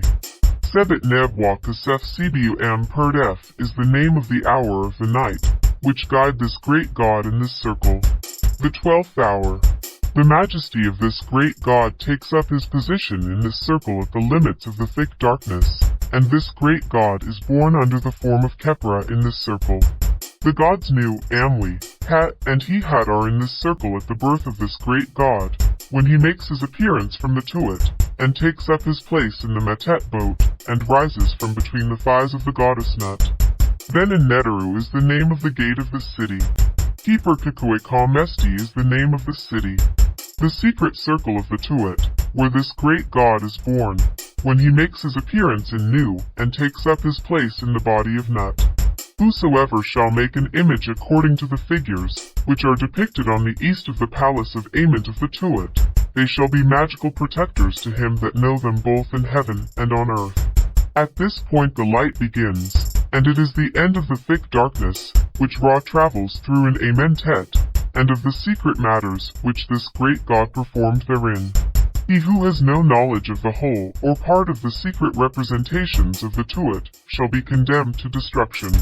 Whosoever shall make an image of these according to this copy of what is in the Ament of the Tuat cannot be looked at or seen, and whosoever shall know these secret images shall be in the condition of the spirit who is equipped, and shall come forth, and shall descend into the Tuat, and shall hold converse with the men and women who live regularly and unfailingly, millions of times. I am Mestha, I am your son, O Osiris, King, Lord of the two lands, Menmot Ra, whose word is Mot, son of the sun, Seti Merintah, whose word is Mot, and I have come so that I may be among those who protect you.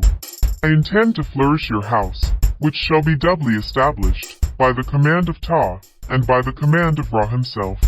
I am Anpu, who dwells in the funeral chest.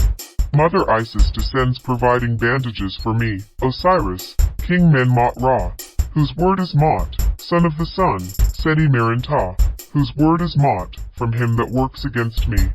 I am Tuamatef, I am your son Horus, I love you, and I have come to avenge you, Osiris, upon him that would work his wickedness upon you, and I will set him under your feet forever, Osiris, King, Lord of the two lands, Menmot Ra, son of the sun, from his body, loving him, Lord of crowns Seti Merintah, whose word is Mot, before the great god. Ra shall live, and the tortoise dies. Strong are the members of Osiris, King Menmot Ra, whose word is Mot, for Kebsanouf guards them. Ra shall live, and the tortoise dies. In a sound state is he who is in the sarcophagus. In a sound state is he who is in the sarcophagus, that is to say, the son of the sun, Seti Merintah, whose word is Mot. O Osiris, King, Lord of the two lands, Menmot Ra, whose word is Mot, who loves me, I give you purity on the earth, and splendor in the heavens, and I give unto you your head forever.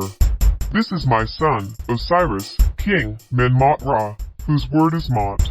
His father Shu loves him, and his mother Nut loves him, Osiris, son of Ra, Seti Merin Ta, whose word is Mot. I am happy. I have come that I might be among those who protect you. I bind together for you, your head, and members, smiting down for you, your enemies beneath you, and I give you your head, Osiris, King, Men-Mot Ra, whose word is Mot, son of Ra, Seti Merin Ta, whose word is Mot. I am Anpu, the governor of the divine house. Osiris, King, Lord of the two lands, Men-Mot Ra, whose word is Mot, son of the sun, from his body, the Lord of crowns, Seti Merin Ta, whose word is Mot. The Shena beings go round about you, and your members remain uninjured. Osiris, King, Men-Mot Ra, whose word is Mot forever. I am your son. I have come so that I might be among those who protect you. I gather together for you your bones, and I piece together for you your limbs. I bring unto you your heart, and I set it upon its seat in your body. I make to flourish for you your house after you, who lives forever. Ra shall live, and the tortoise dies. Let the bones of Osiris enter, King Men-Mot Ra, whose word is Mot, the son of the sun, Seti Merin Ta, whose word is Mot. Let them enter into their foundations. Pure is the dead body which is in the earth, and pure are the bones of Osiris, King Men-Mot Ra, whose word is Mot, like Ra forever. The words of Osiris the king, the lord of the two lands, Men-Mot Ra, whose word is Mot, the son of Ra, Seti Merin Ta, whose word is Mot, who says, O goddess Nut, support me, for I am your son. Destroy my defects of immobility, and those who produce them. This son Osiris, the king, the lord of the two lands, Men-Mot Ra, whose word is Mot, the son of Ra, from his body, who loves him, the lord of crowns, Osiris, Seti Merin Ta. This son Men-Mot Ra, who loves me. I have given him purity upon the earth, and glory in heaven, Osiris, king, the lord of the two lands, Men-Mot Ra, whose word is Mot, the son of Ra, the lover of Nut, Seti Merin Ta, whose word is Mot, before the lords of the Tuat. Osiris, king, lord of the two lands, Men-Mot Ra, whose word is Mot, the son of Ra, from his body, Seti Merin Ta, whose word is Mot. Your mother Nut puts forth 2 hands and arms over you, Osiris, king, lord of the two lands, Men-Mot Ra, whose word is Mot, son of Ra, whom he loves, lord of diadems, Seti Merin Ta, whose word is Mot. Your mother Nut has added the magical powers which are yours, and you are in her arms, and shall never die. Lifted and driven away are the calamities, and they shall never come to or draw near you, Osiris, king, the lord of the two lands, Men-Mot Ra, whose word is Mot. Horus has taken his stand behind you, Osiris, son of Ra, lord of diadems, Seti Merin Ta, whose word is Mot, for your mother Nut has come to you. She has purified you, united herself to you. She has supplied you as a god, and you are alive and established among the gods. I have endowed him with a soul. I have endowed him with a spirit, and I have given him power in the body of his mother Tefnut, I who was never brought forth. I have come, and I have united myself to Osiris, the king, the lord of the two lands, Men-Mot Ra, whose word is Mot, the son of Ra, the lord of diadems, Seti Merin Ta, whose word is Mot, with life, stability, and power. He shall not die. I am Nut of the mighty heart, and I took up my being in the body of my mother Tefnut in my name of Nut. Over my mother, none has gained mastery. I have filled every place with my beneficence, and I have led captive the whole earth. I have led captive the south and the north, and I have gathered together the things which are into my arms to vivify Osiris, the king, the lord of the two lands, Men-Mot Ra, the son of the sun, from his body, the lover of Seeker, the lord of diadems, the governor whose heart is glad, Seti Merin Ta, whose word is Mot. His soul shall live forever. Nut, raise me up. I am your son. Set free him whose heart is at rest from that which makes it still. Osiris, the king, the lord of the two lands, Men-Mot Ra, whose word is Mot, the son of the sun, loving him, Seti Merin Ta. Homage to you, lords of Mot, who are free from iniquity, who exist and live forever, and to the double Henti period of everlastingness, Men-Mot Ra, whose word is Mot, the son of the sun, from his body. loving him, the Lord of diadems, Seti Merintah, whose word is Mot. Before you have become a coup in his attributes, he has gained the mastery through his words of power, and he is laden with his splendors. Deliver Osiris, the king, the lord of the two lands, Men-Mot Ra, whose word is Mot, the son of the sun, the lord of diadems, Seti Merintah, whose word is Mot, from the crocodile of this pool of Mati. He has his mouth, let him speak therewith. Let there be granted unto him broad-handedness in your presence, because I know you, and I know your names. I know this great God unto whose nostrils you present offerings of Shapho. Rekam is his name. He makes a way through the eastern horizon of heaven. Rekam departs and I also depart. He is strong, and I am strong. Let me not be destroyed in the Mesket chamber. Let not the Seba fiends gain mastery over me.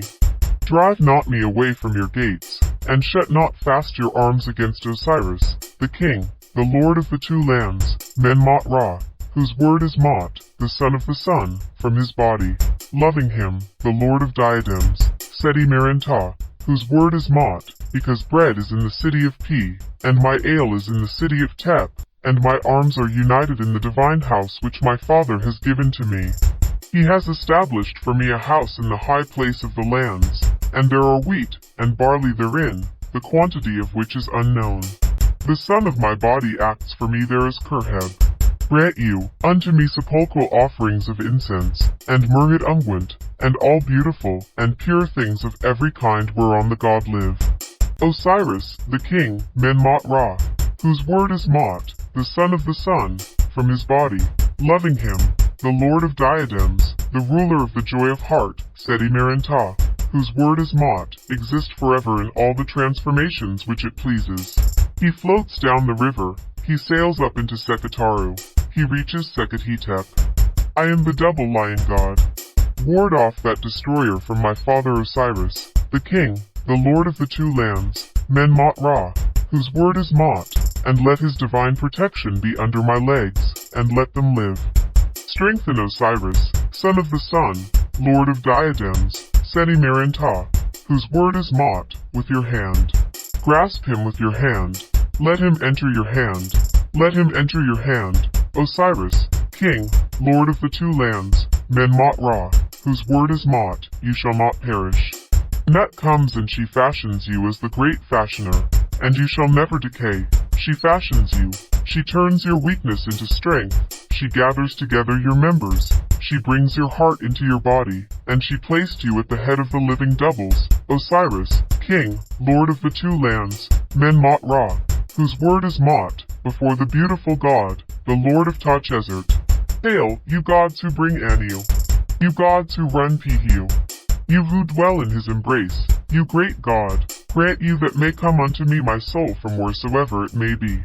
If it would delay, then let my soul be brought unto me from wheresoever it may be, for you shalt find the eye of Horus standing by you like those watchful gods. If it lies down, let it lie down in Anu, the land where souls are joined to their bodies in thousands. Let my soul be brought unto me from wheresoever it may be. Make you strong, guardian of sky and earth, this my soul. If it would tarry, do you cause the soul to see its body, and you shall find the eye of Horus standing by you even as do those gods who watch. Hail, you gods who tow along the boat of the Lord of millions of years, who bring into the upper regions of the Tuat, who make it pass over Nut, and who make the soul enter into its Sahu. Let your hands be full of weapons, and grasp them, and make them sharp, and hold chains in readiness to destroy the serpent enemy. Let the boat rejoice, and let the great God pass on in peace, and behold, grant that the soul of Osiris, King Men-Mot Ra, whose word is Mot, may emerge from the thighs in the eastern horizon of heaven, forever and forever. Shena beings, go behind me, and let not my members be without strength. Nut, lift me up. I am your son. Do away that which make me to be without motion. Osiris, the king, the lord of the two lands, Men-Mot Ra, whose word is Mot, the soil or the sun, from his body, loving him, the lord or diadems, Seti Merintah, whose word is Mot, I have given you your head to be on your body, and all the members of him that is Seti Merintah, whose word is Mot, shall never lack strength. Ra says to the mountain, Send forth light, mountain. Let radiance arise from that which has devoured me, and which has slain men, and is filled with the slaughter of the gods. Breath to you, who dwell in the light in your habitations, my splendors shall be to you. I have decreed their slaughter, and they have slaughtered everything that exists. I have hidden you from those who are upon the earth, restoring the crown to those who are on the mountain. Let this jackal-headed scepter emit the words of this great God, who joined together his members. Come men unto us, you, from whom we have come forth. Cries of joy are to you, you who are in your disk, you great God whose forms are manifold. Their provisions of bread cakes and beer. These gods have come into being from Ra, and his substance, and have emerged from his eye. He has decreed for them a place, the hidden mountain, which consume men, gods, all cattle, and all reptiles created by this great God. This great God has decreed the plans thereof having made to spring up in the earth which he created. The hidden place. Those who have consumed the men, gods, all the cattle, and all reptiles which this great God hath created. This great God has decreed plans for them after he made them spring up in the land which he created in the Amentet. He who is over this door open to Ra, Sa says to Sat Set, Open your door to Ra, throw your door wide open to Kudi. The hidden abode is in darkness, so that the transformations of this God may take place. This portal is closed after this God has entered it, and there is a lamentation on the part of those who are in their mountain when they hear this door shut. This great God journeys along the roads of the Tuat. This God is drawn by the gods of the Tuat in the earth to work out designs therein, to weigh words and deeds in Ament, to magnify the great God above the little God among the gods who are in the Tuat, to place the Ku upon their thrones, and the damned to where they have been condemned in the judgment, to destroy their bodies by an evil death. Grant you to me that I may restore the tiara, and that I may have possession of my shrine which is in the earth. Let Sa and Hika unite themselves to me for the working out of plans for you, and for making to come into being their attributes you have what is yours. Isis has made the wind peaceful, and offerings are there. None shut the door against you, and the damned do not enter after you. That which belonged to you is to you. There is darkness on the road of the Tuat. Let the doors which are closed be opened. Let the earth open, so that the gods may draw along him that has created them. Their food is of funeral offerings, their drink is from their cool waters, and their hands are on meat offerings among the occult regions of Ament. These have worshipped Ra upon the earth, who uttered words of power against Apep, who made their offerings unto him, and who burnt incense to their gods on their behalf, after their offerings. They have gained possession of their cool waters, and they receive their meat, and they eat of their offerings in the gateway of him whose name is hidden. Their meat is by the gateway, and their offerings are with him. Who is therein? Your offerings are yours, you have power over your cool waters. Your souls shall never be hacked to pieces, your meat shall never fail, you who praised me, and have vanquished Apep for me. They spoke truth upon the earth, and were not addicted to an evil thought about the gods. They make their invocations in this gateway, they live upon Mot, and their cool waters are in their cisterns. Truth is yours, live on your food. You are truth, and they have power over their cool waters, which are waters of fire to those who have guilt and sin. Tem works on behalf of Ra, glorifying the God, singing praises to his soul, and distributing evil things to his enemies. The word of my father Ra is right against you, and my word is right against you. I am the son who proceed from his father, and I am the father who proceed from his son. You are fettered and tied with a strong cord, and I have sent forth the decree that you should be bound in fetters. Your arms shall never be opened. Ra pronounces the formula against you. His soul is prepared to attack you. My father has gained mastery over you, and his soul utters words against you. Your evil deeds have turned against you. Your plotting have come upon you. Your abominable acts have recoiled upon you. Your destinies are for evil, and your doom has been decreed before Ra. Your unjust and perverted judgments are upon yourselves, and the wickedness of your words of cursing is upon you. Evil is the doom which has been decreed for you before my father. It is you who have committed sins, who have wrought iniquity in the great hall. Your corruptible bodies shall be cut in pieces, and your souls shall have no existence, and you shall never again see Ra with his attributes as he journey in the hidden land. Hail, Ra! Adored be Ra! Your enemies are in the place of destruction. This god comes to this gateway to enter. The gods who are therein acclaim this great god. Let this gateway open to Kudi, and let the doors be opened to him in heaven. Come then, traveler who journey in Amentet. He who is over this door open to Ra. Open your gate to Ra, unfold your door to Kudi. He shall illumine the darkness, and he shall force a way for the light in the habitation which is hidden. This door closes after the great god has entered it, and there is lamentation to those who are in their gateway, when they hear this door close upon them. This great god is towed along by the gods of the Tuat, and this great god advances to the boat of the earth, which is the bark of the gods. Hail, you gods who bear up his boat of the earth, and who lift the bark of the Tuat. May there be a support to your forms, and light to your bark. Holy is he who is in the boat of the earth. I make to go back the bark of the Tuat, which bear my forms, and I travel into the hidden habitation to perform the plans which are carried out therein. Praised be the soul which the double bull has swallowed, and let the god be at peace with that which he has created. Praised be Ra, whose soul has been absorbed by the earth god. Praised be the gods of Ra who has rested therein. This boat of its Tuat rejoice, and there are cries from them after Ra hath passed them as he journeys on his way. Their offerings are the plants of the year, and their offerings are given to them when they hear the words of those who draw along this great god. Tau of the earth, whose duty it is to stand near his habitation, whose heads are uncovered, and whose arms are hidden, may there be air to your nostrils, and may your funeral swathing be burst open, and may you have the mastery over your meats, and may you have peace in that which I have created. Their food is of bread cakes, and their bread is made of the red grain. The draughts which they drink are of cool water, and their meat is given to them because of the whiteness of their apparel in the Tuat. Those in their shrines are the members of the god whose shrines the serpent Seti guard.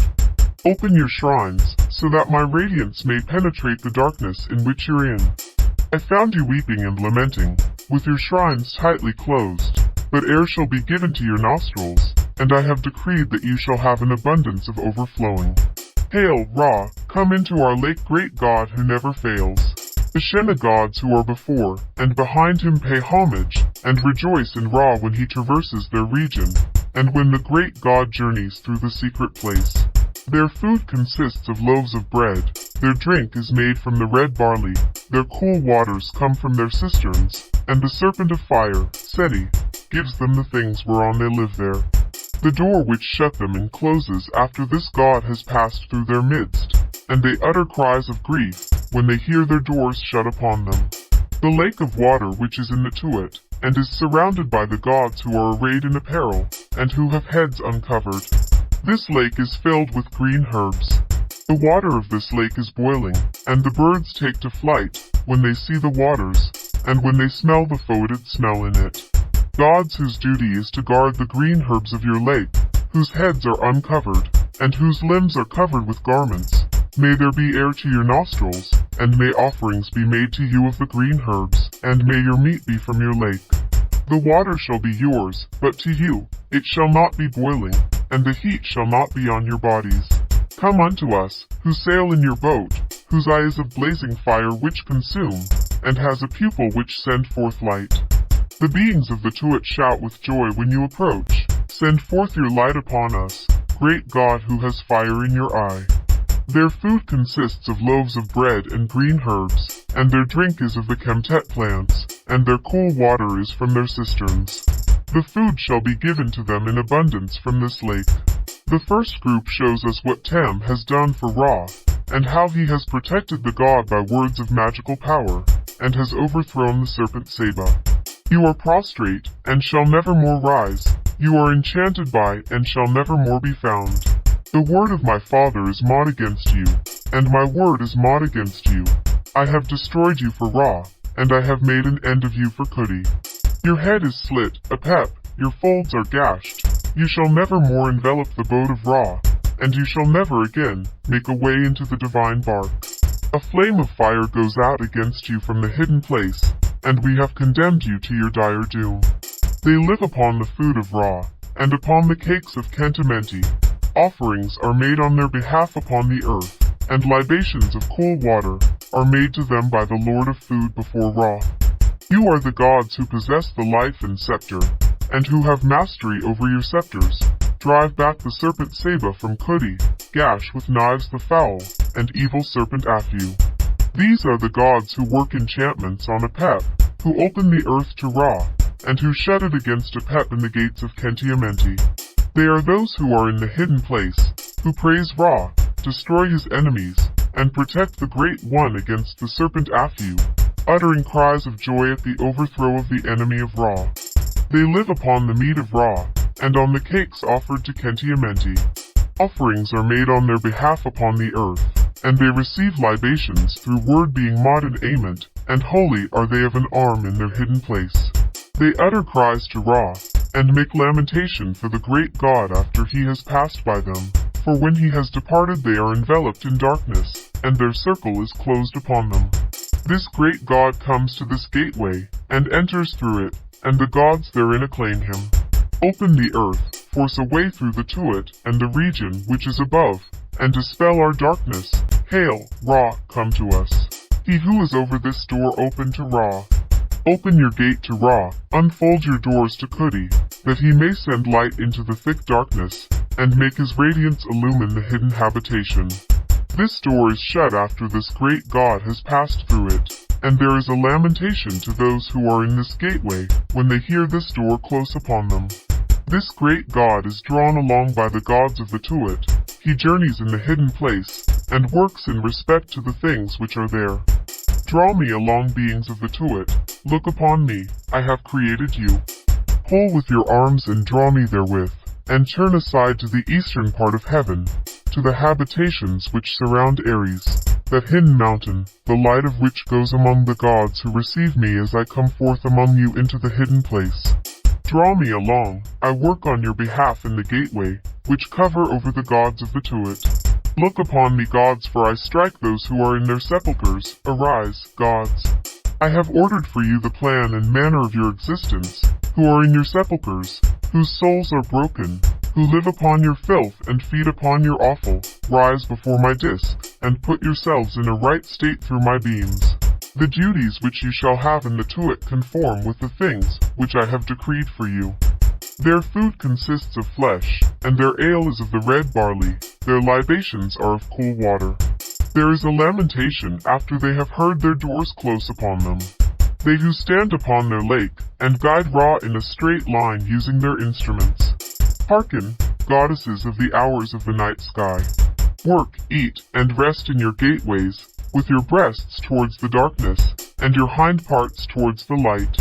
Make to stand up the serpent Hieret, and live upon that which come forth from it. It is your duty in the Tuat to eat up the spawn of Hieret, and destroy that which come forth from it. Draw me, for I have begotten you so that you may pay homage. Take your rest hours. Their food consists of cakes of bread, and their ale is of the red barley, their draughts are of cool water, and there is given to them as their food that which come forth with the coup.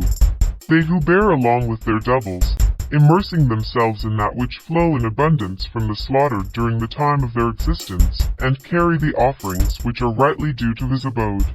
That which belong to you, gods who are among your offerings, is to offer as an obligatory offering your doubles.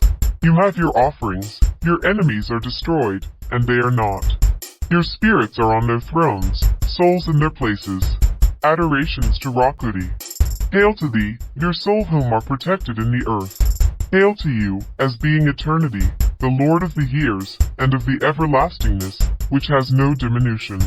Their food consists of offerings, their drink is of cool water, and there is a lamentation when they hear their doors close upon them. Their food is given to them from the goddess Musta by Tezert Bayou. They who come forth from this lake where the souls of the dead cannot approach, because of the sanctity which is therein. That which belong to you, gods who are in this lake, is to keep guard upon your life in your lake, Your offerings are under the guard of the jackals which have set themselves on the edge of your lake. Immerse yourself raw in the holy lake, where the Lord of the gods immersed himself, where the souls of the dead do not approach. This is what you have commanded Cudi. Their food consists of bread, their drink is of the red barley, and their vessels of drink are filled with wine. There is lamentation among them when they hear their doors close upon them. Their food is given to them as lords of their scepters round about this lake. They who have their speech after Ra comes to them, and souls are turned backward, and shadows are destroyed at the hearing of the words of the Uriai. That which belong to you Uriai, who are in this lake, is to guard your flames and your fires, so that you may hurl them against my enemies, and your burning heat against those whose mouths are evil. Hail to you Uriai. Come to us, stride over Tannin. Horus works on behalf of his father Osiris. He performs magical ceremonies for him, and restore to him the crown. My heart goes out to my father, whom are avenged on those who would work against you, and in all the matters which concerned you are guided by magical ceremonies. You have the mastery, Osiris. You have sovereignty, Khenti Amenti. You have whatever is yours as governor of the Tuat, whose forms are exalted in the hidden place. The beautified spirits hold you in fear, and the dead are terrified. Your crown has been restored to you, and I, your son Horus, have reckoned your weakness there. Let him of the Tuat be exalted. Let Khenti Amenti be adored. Your son Horus has restored to you your crown. He has protected you employing magical ceremonies. He has crushed for you your enemies. He has brought to you vigor for your arms, Osiris, Khenti Amenti. Come to me, my son Horus, and avenge me on those who work against me, and cast them to him that is over the things which destroy. It is he who guard the pits. Make inquisition for me, gods who are in the following of Khenti Amenti. Stand up, withdraw not yourselves, be masters over yourselves. Come live delicately on the bread of Hu, drink of the ale of Mot, and live upon that where my father lived. That which belonged to you in the hidden place is to be behind the shrine, according to the commandment of Ra. I call unto you, and behold, it is for you to do what it is your duty. Their meat consists of cakes of bread, and their ale is of the chesert drink, and their libations are cool water. Their food is given to them by the guardian of the things which are in the shrine. Smite the enemies of my father and hurl them down into your pits, because of that deadly evil which they have done against the Great One, him that begot me. That which belongs to you to do in the Tuat is to guard the pits of fire according to what Ra has commanded, and I set before you so that, behold, you may do according to what belongs to you. This God stands over the pits. This great God comes to this gateway, and enters in through it, and the gods who therein acclaim him. Ra-Her Kudi unfolds our doors, and open our gateways. Hail, Ra, come to us, great God, Lord of hidden nature. He who is over this door open to Ra. Sa says to Tika-Ra, open your gate to Ra, unfold your doors to Kudi, that he may send light into the thick darkness, and may make his radiance illumine the hidden habitation. This door is shut after the great God has passed through it, and there is a lamentation to those who are in this gateway, when they hear this door close upon them. The gods of the Tuat draw along this great God, and he journeys through the hidden place. Draw me along, gods of the Tuat, and sing praises to me, you who are at the head of the stars. Let your cords be strong, and draw me along employing them, and let your hands and arms be steady. Let there be speed in your legs, let there be strong intent in our souls, and let your hearts be glad. Open a prosperous way into the chambers of hidden things. Carry this serpent. Ra strikes them and advances towards them to make himself to rest in Nenahau. This serpent travels as far as this gateway, but he passes not beyond it. Strike the serpent Anechi there, give him no way, so that I may pass by you. Hide your arms, destroy that which you guard, protect that which comes into being from my forms, and tie up that which comes into being from my strength. Their food consists of the hearing of the word of this God, and offerings are made to them from the hearing of the word of Ra in the Tuat. Unto those who have spoken what is right and true upon the earth, and who have magnified the forms of the God, praises shall be to your souls, and there shall be breath to your nostrils, and there shall be to your joints in Sekadaru. That which shall be indeed yours is what belonged to the mighty gods. The habitations which shall be yours shall be at the corner where those who are with me who weigh words for them. Their food is of bread cakes, and their drink of chesert drink, and their libations are of cool water. Offerings are made to them upon the earth as to the god Hedapi, according to what should be offered to them.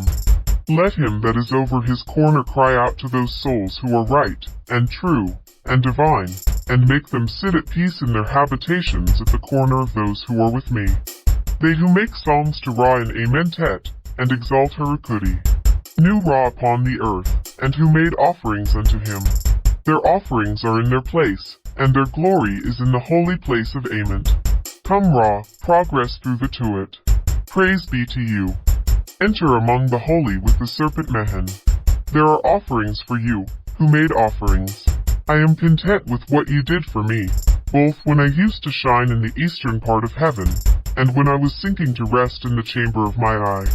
Their food is of the bread cakes of Ra, and their drink is of his cheeser drink, and their libations are made of cool water, and offerings are made unto them on the earth for the praisings which they make to Ra in Ament.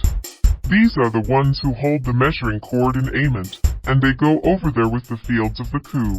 Take the cord, draw it tight, and mark out the limit of the fields of Amentet. The Ku, whereof, are in your abodes, and the gods, whereof, are on your thrones. The Ku of maturity are in the field of peace. Each Ku has been judged by him that is in the cord. Righteousness is to those who are, and unrighteousness to those who are not. What is right is the cord in Ament, and Ra is content with the stretching of the same. Your possessions are yours, gods, your homesteads are yours, Ku. Behold, Ra make your fields, and he commands on your behalf that there may be sand with you. Hail, journey on, Kudi, the gods are content with that which they possess, and the Ku are content with their homesteads. Their food comes from Sekadaru, their offerings from that which spring up therein. Offerings are made to them upon the earth from the estate of Sekadaru. Holy are you, Henbai gods, overseers of the cords in Amentet. Establish your fields, and give to the gods, and the Ku after they have been measured in Sekataru. Let them give fields and sand to the gods, and to the souls who are in the Tuat. Their food shall be from Sekataru, and their offerings from the things which spring forth therein. Horus says to the creatures of Ra who dwell in the black land, and in the red land magical protection be unto you, you creatures of Ra, who have come into being from the Great One who is at the head of heaven. Let there be breath to your nostrils, and let your linen swathing be unloosened. You are the tears of the eye of my splendor in your name of Reth. Mighty of the Ishi you have come into being in your name of Almo. Sekhet has created them, and it is she who deliver their souls. I masturbated, and I was content with the hundreds of thousands who came forth from me in your name of Nehisu. Horus made them come into being, and it is he who avenges their souls. I sought out my eye, and you came into being in your name of Themho. Sekhet has created them, and she avenges their souls. Those who make firm the duration of life establish the days of the souls in Amenti, and possess the word of the place of destruction. Since you are the gods who dwell in the Tuat, who have possession of Medarui, utilizing whom you mete out the duration of life of the souls who are in Amenti, who are condemned to destruction, destroy the souls of the enemies according to the place of destruction which you are commanded to appoint, and let them not see the hidden place. Divine sovereign chiefs who shall destroy the enemies. They shall have their offerings through the word Mot. They shall have their oblations upon the earth using the word Mot. And it is they who destroy, and who pass the edict concerning the duration of the life of the souls who dwell in Amenti. The destruction which is yours shall be against the enemies, and the power to right which you possess shall be for the place of destruction. I have come, even I the Great One Horus, that I may make a reckoning with my body, and that I may shoot forth evils against my enemies. Their food is bread, and their drink is the Chesert wine, and they have cool water to refresh themselves. Offerings are made to them upon the earth. One does not enter into the place of destruction. This god comes forth to this pylon, and he passes through it, and those gods who are in the secret place acclaim him. Come to us, you who are at the head of the horizon, great God, who opens the hidden place. Open the holy doors, and unfold the portals of the hidden place. His enemies are under his feet, the gods and the spirits are before him. He is the enemy of the dead among the beings of the Tuat. Osiris puts under restraint enemies, he destroys them, and perform the slaughter of them. Hail, you who make to be mocked the word of your little one. May Thoth weigh the words. May he make to eat his father. This god enters, he rises and put under restraint Amma. The balance bearer does homage, the blessed spirits in Amenti follow after him. The morning star disperses the thick darkness, there is goodwill above, justice below. The god reposes himself, he gives bread to the blessed, who throng toward him. The bearer of the hatchet and the bearer of the scales protect the inhabitant of Amenti, takes his repose in Hades and traverses the darkness and the shadows. Happiness is above, and justice below. The god reposes and sheds light produced by the truth which he has produced. They hide those which are in the state of the elect.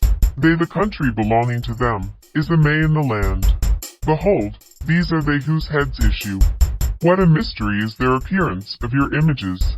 The examination of the words takes place, and he strikes down wickedness. He who has a just heart, he who bears the words in the scales, in the divine place of the examination of the mystery of mysteries of the spirits. The god who rises has made his infernal all. He who is over this door open to Ra. Sa says to Sedem-Matef, open your gate to Ra, unfold your doors to Kudi, that he may send light into the thick darkness, and may make his radiance illumine the hidden habitation. This door is shut after this great god has passed through it, and there is a lamentation to those who are in this gateway, when they hear this door close upon them. This great god is towed along by the gods in the Tuat, and those who tow Ra along say, rise, O disk, god, go forth to the standards of Seb. Hem says to the standards, keep ward over the enemies, and bind fast those who shall be smitten. Gods who are behind the standards, and who are in the following of Seb, I give you the power to bind fast the enemies, and to keep ward over the wicked. Let them not go forth from under your hands, let them not slip through your fingers. Enemies, you are reckoned for slaughter according to the decree which was given to you by he who created the Tuat with his body, and his members. He has passed the decree for you to be punished, and he takes count of you, and what you do.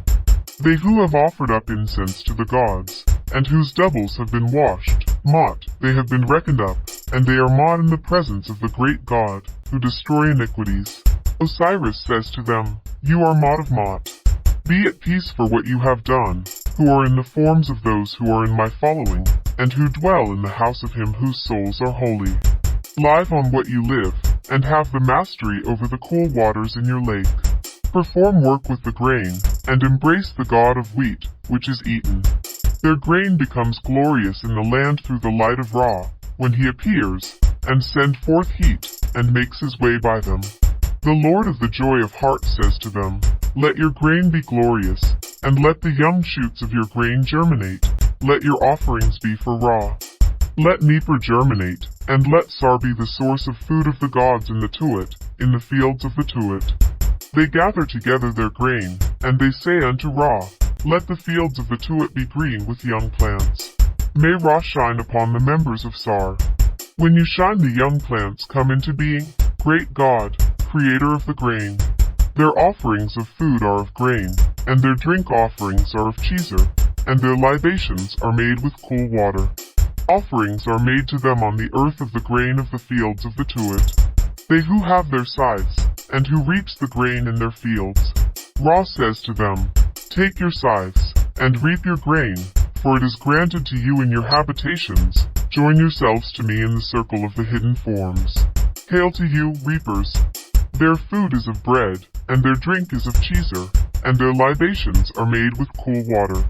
Offerings are made to them upon the earth as being those who hold scythes in the fields of the Tuat. This great god is being towed along by the gods of the Tuat, and those who tow Ra along say, be exalted, Aten, who are at the head of the light. Look at the abodes of the Tuat. Your eyes are to you gods, observe Ra, the power in Akert. This great god decrees your destinies. This great god comes forth to the standards of Seb. which reckon up the enemies, after the weighing of words in Amentet. Behold, Sa says to this god when he comes forth to the standards of Seb, the head of Ra, the great god, go forth to the standards of Seb. Hem says to the standards, keep ward over the enemies, and bind those who are to be smitten. Gods who are in the following of the standards, and who are in the following of Seb, I give you the power to bind fast the enemies, and keep ward over the wicked. Let them not come forth from under your hands, let them not slip through your fingers. Enemies are doomed to slaughter according to the decree of Ra concerning you. His person is the body of a Kurt, and he has created the Tuat of his framework. He has issued the decree for you to be put into restraint. He has ordered your doom, which shall be wrought upon you in the great hall of Ra. The gods weep and lament, he sets the gods toward you, and the enemies, and those who are to be smitten in the Tuat are condemned to these standards. Offerings of incense to their gods, libations of cool water to their doubles, and filling of the mouth by his sustenance afterward by their offerings of drink, and their offerings of bread. Come forth to them their gods and their doubles. Their hands are to them, and they go to their cakes through the pylon, and to its gods. Sar says to them, your bread is to you, according to your utterances, and the peace cakes of Keeper, and loaves of bread. You shall have the mastery over your legs, satisfaction in your hearts, and your gods shall present to you your kenfi cakes, and to your doubles, their provisions, which consist of bread, and their drink, which shall be of cheese or ale, their libations shall be of cool water, and offerings shall be made to them upon the earth as the lords of offerings in Amentet. They have done what was right while they were upon the earth, and they have fought on behalf of their God, and they shall be called to the enjoyment of the land of the house of life with Mot. That which is theirs by right shall be allotted to them in the presence of the great God, who does away iniquity. Then shall Osiris say to them, Mot be to you, Mot gods, and peace be to you because of what you have done in following after me, dwellers in the house the soul of which is holy. You shall live your life upon that whereupon those who live their feed, and you shall have dominion over the cool waters of your land. I have decreed for you that you shall have your being in all of it with Mot, and without sin. Their bread shall be Mot cakes, their drink shall be of wine, and their libations shall be of cool water. There shall be offered to them upon earth the offerings, which must be made from their land. They perform their work with the grain. They embrace the divine grain, and the spirits feed upon their grain in the land of the God of light, who comes forth and pass by them. And Nebatab says to them, let your grain be glorious, and let your ears of wheat germinate, and let your offerings be for Ra. Your confit cakes are in the Tuat, your offerings are to you, the offerings which are yours by Mot are decreed for you. Herbs among you Sar germinates, and they say unto Ra, let plants spring up in the fields of the Tuat, and let Ra shine upon the members of Sar. When you shine the young plants come into being, great God, creator of the egg. Their food offerings are of grain, their drink is of cheese or ale, and their libations are made with cool water. Offerings are made to them upon earth of the grain from the fields of the Tuat. These are they who have their sickles, and who reap the grain in their field. Ra says to them, take your sickles, and reap your grain, for it is granted to you in your habitations, join yourselves to the circle of the hidden of forms. Hail to you, reapers! Their food is of bread cakes, and their drink is of cheese or ale, and their libations are made with cool water. Offerings are made to them upon the earth as being those who reap the grain in the fields of the Tuat. The majesty of this great God takes up his abode in the hall of Osiris, and the majesty of this God addresses words to the hall of the gods who dwell therein. This God performs all the rites proper this hall, and he advances against Apep by means of the words of power of Isis, and of the words of power of the sovereign God. The name of the gate of this city wherethrough passes this God is Rudiasar. The name of this city is Thephatsheda. The name of the hour of the night, which guide this great God into it, is Keft's Hahesket Nehara. Behind the God stand Hurahikan, Kashu, Nehes, Hu, and the protector of the boat. This great God journeys in this city in the path of the circle of Sar by the utterances of the words of power of Isis, and the words of power of Ser, so that he may journey on his way against Nahara. If these words of power of Isis and Ser be uttered, Apep shall be turned back, and shut up in Ament, in the hidden place of the Tuat. If they be uttered on the earth, it shall be so likewise. Whosoever shall utter them shall become one of those who are in the boat of Ra, both in heaven and upon earth. But whosoever knows not these figures shall not know how to repulse Nahara. He who is Apep, and he surrounds his country, which is in the Tuat. Shall is the name of this district, which is 440 cubits in length, and 440 cubits in breadth, and his voice guides the gods to him. He who is with him after this great God has made his passage through this city, halts with Aphu, opposite to the country whereover he would make a way. Behold, Circuit is at the head, and Hertesuef places his deadly fetter about his feet after Isis has taken possession of the words of power of Ser of twofold strength, and Ra gives their words of power. Whosoever knows it upon earth shall not be one of those of whose water Nahara drinks. The goddesses who hack at Apep in the Tuat, who repulse the affairs of the enemies of Ra, hold knives, and hack asunder Apep in the Tuat each day. Hidden magical figures of the Tuat, the funeral shrines of the hidden heads. The hidden heads appear, and when they have heard the voice of Ra they eat their own forms, after this great God has passed them by. The hidden road of Ament. The great God makes his way over it in his holy boat, and he passes over this road which has no water, and none to tow. He makes his way by means of the words of power of Isis, Semsu, and the utterances of this great God himself. Magical protectors, that perform the slaughters of Apep in the Tuat, in this circle in his windings in the sky.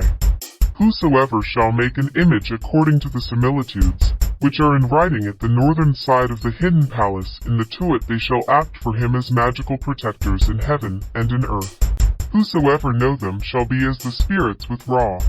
The majesty of this great and holy God says, Grant me to come forth on the path by your spittle, your throat.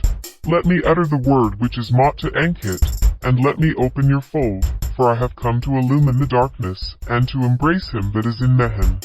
This God says to Osiris, who dwells in the serpent Mehen, Hail, Osiris, governor of the Tuat, lord of life, ruler of Amentet, you shall live your life, you have magical power, and shall prevail by magical power in this land. You exalt those who are in your following on their arrival before you. Your enemies are beneath your feet. You have gained the mastery over those who have worked against you. The flames are against them.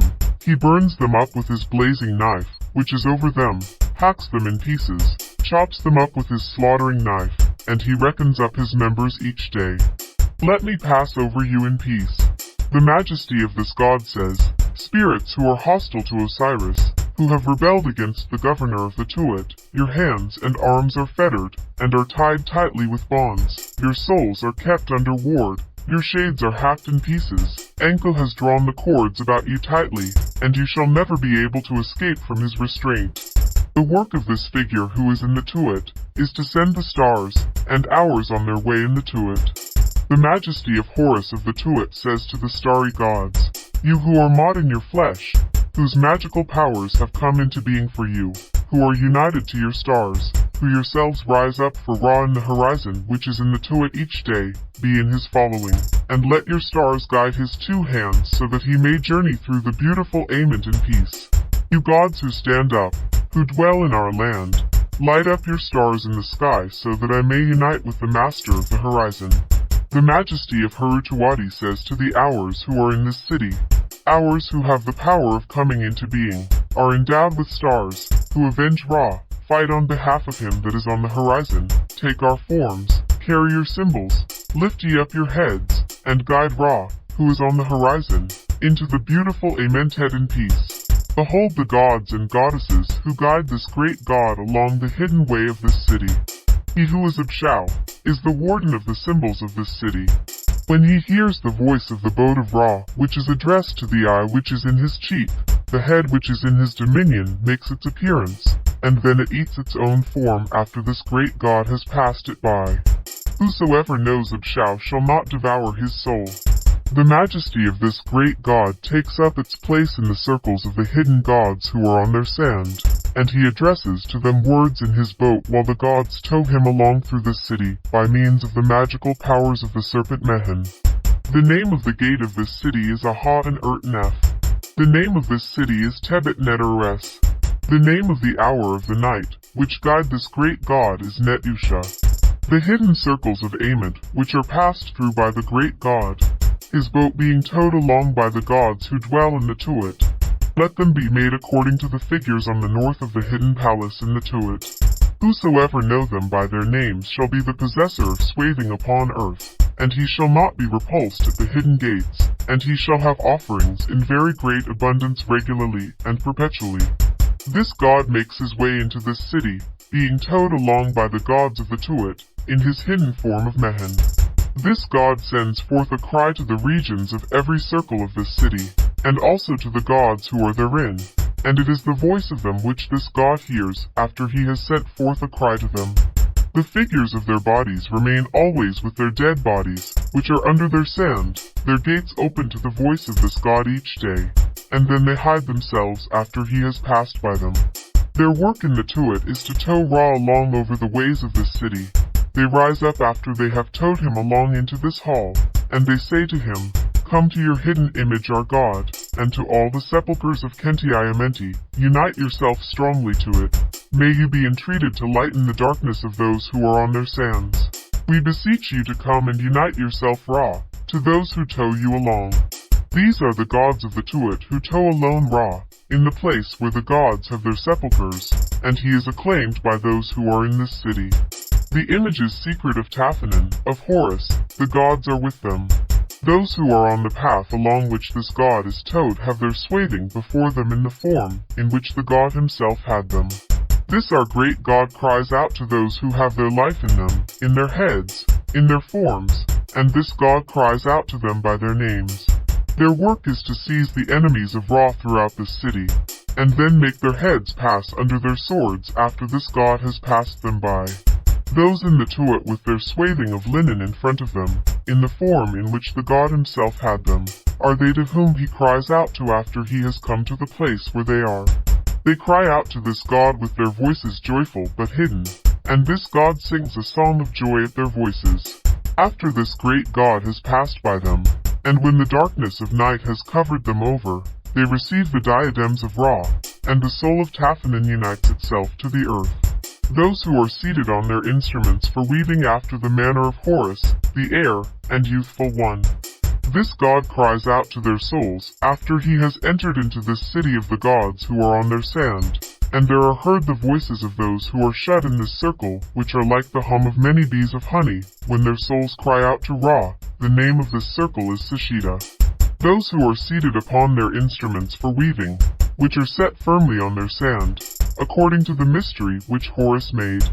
This god cries out to their souls in whatsoever regions they are, and there are heard the voices of those who are shut in this circle, which are like the sound of the swathed ones, and their souls cry out to Ra.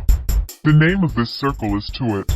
Those who are seated upon their instruments for weaving, which are set firmly on their sand, according to the mystery which Horus made. This god cries out to their souls in whatsoever regions they are, and there is heard the sound of the voices of those who are shut in this circle, which is like the sound of men who lament, when their souls cry out to Ra. The name of this circle is Isneteru. Those who are seated upon their instruments for weaving, which are set firmly on their sand, according to the mystery which Horus made. This god cries out to their souls in whatsoever regions they are, and there is heard the sound of the voices of those who are shut in this circle, which is like the sounds of bulls and other male animals when their souls cry out to Ra. The name of this circle is Akibi. Those who are seated upon their instruments for weaving, which are set firmly on their sand, according to the mystery which Horus made. This god cries out to their souls in whatsoever regions they are, and there is heard the sound of the voices of those who are shut in this circle, which is like the sound of those who make supplication through terror when their souls cry out to Ra. The name of this circle is Net-Simi-Nifu. Those who are seated upon their instruments for weaving, which are set firmly on their sand, according to the mystery which Horus made, the heir, the young god made.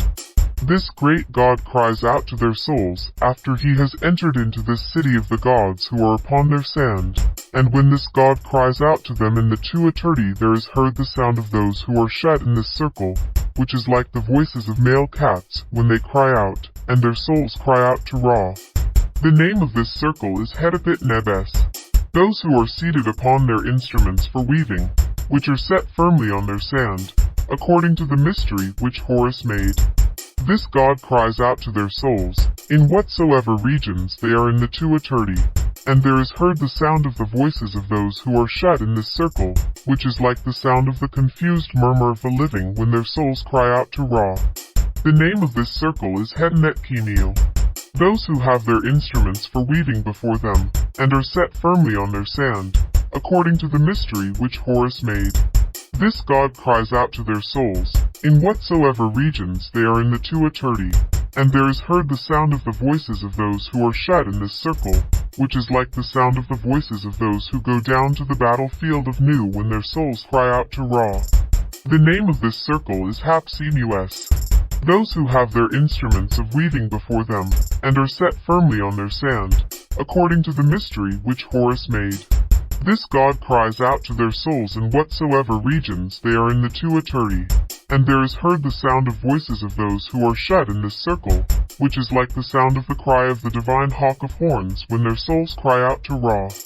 The name of this circle is Sehert Bayus. Those who are seated on their instruments of weaving, and are set firmly on their sand. This god cries out to them in whatsoever regions they are, and they shed light by means of their radiance from the depth of their mouths, but they do not come forth from their circle, and there is heard the sound of the voices of those who are shut in this circle, which is like the twittering of a nest of waterfowl when they cry out to Ra. The name of this circle is Etsedekah. This great god takes up his place in this circle, and he addresses words from his boat to those who are in it. The divine sailors join the boat of this great god in this city.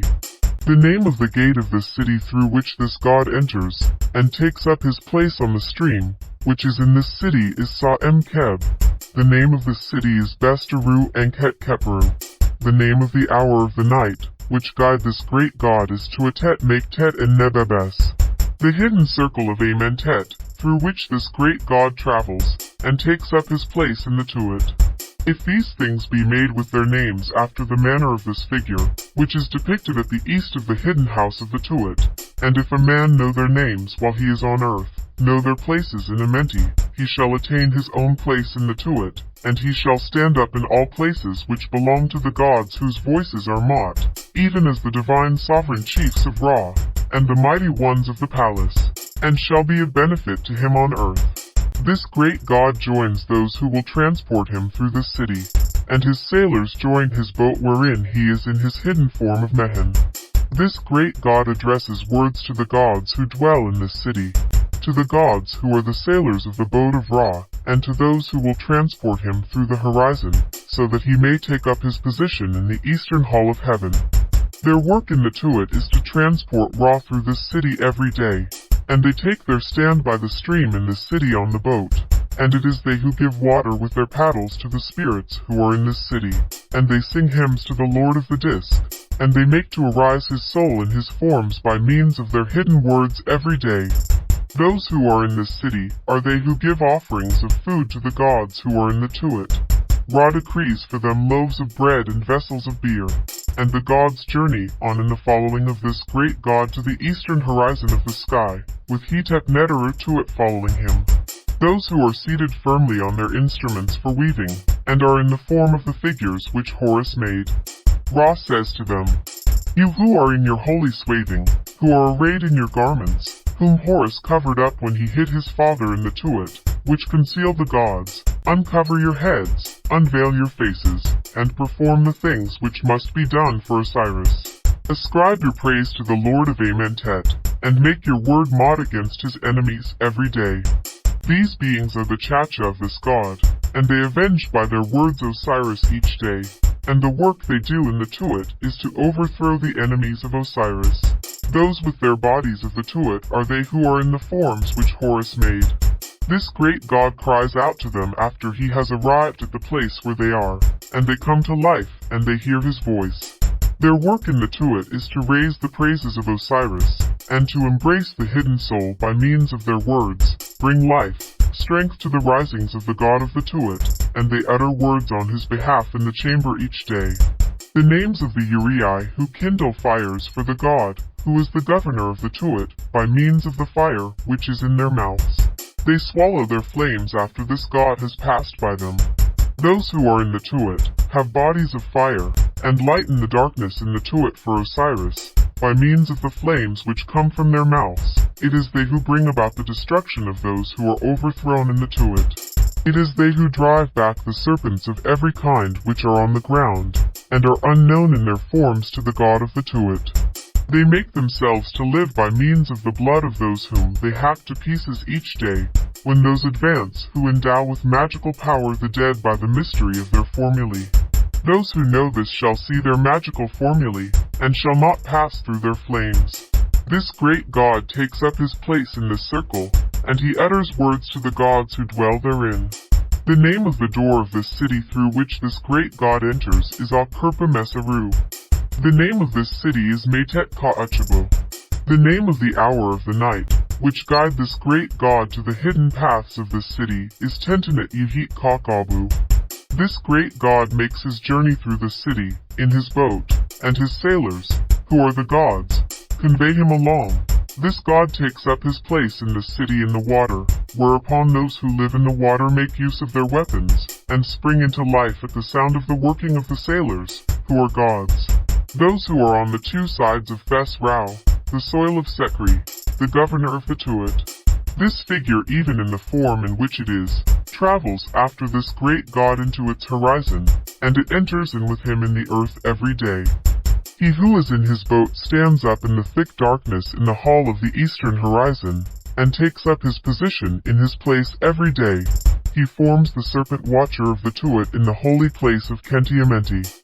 To those who are with their arrows, javelins, and bows, who are in the presence of this great god, and who make their appearance with him in the eastern horizon of the sky, this great god says, Speed your arrows, make ready your javelins, bend your bows, and destroy for me my enemies who are in darkness, be at the portal of your horizon, and follow in my train when I unite myself to those who make adoration to my flesh in the Mantit boat.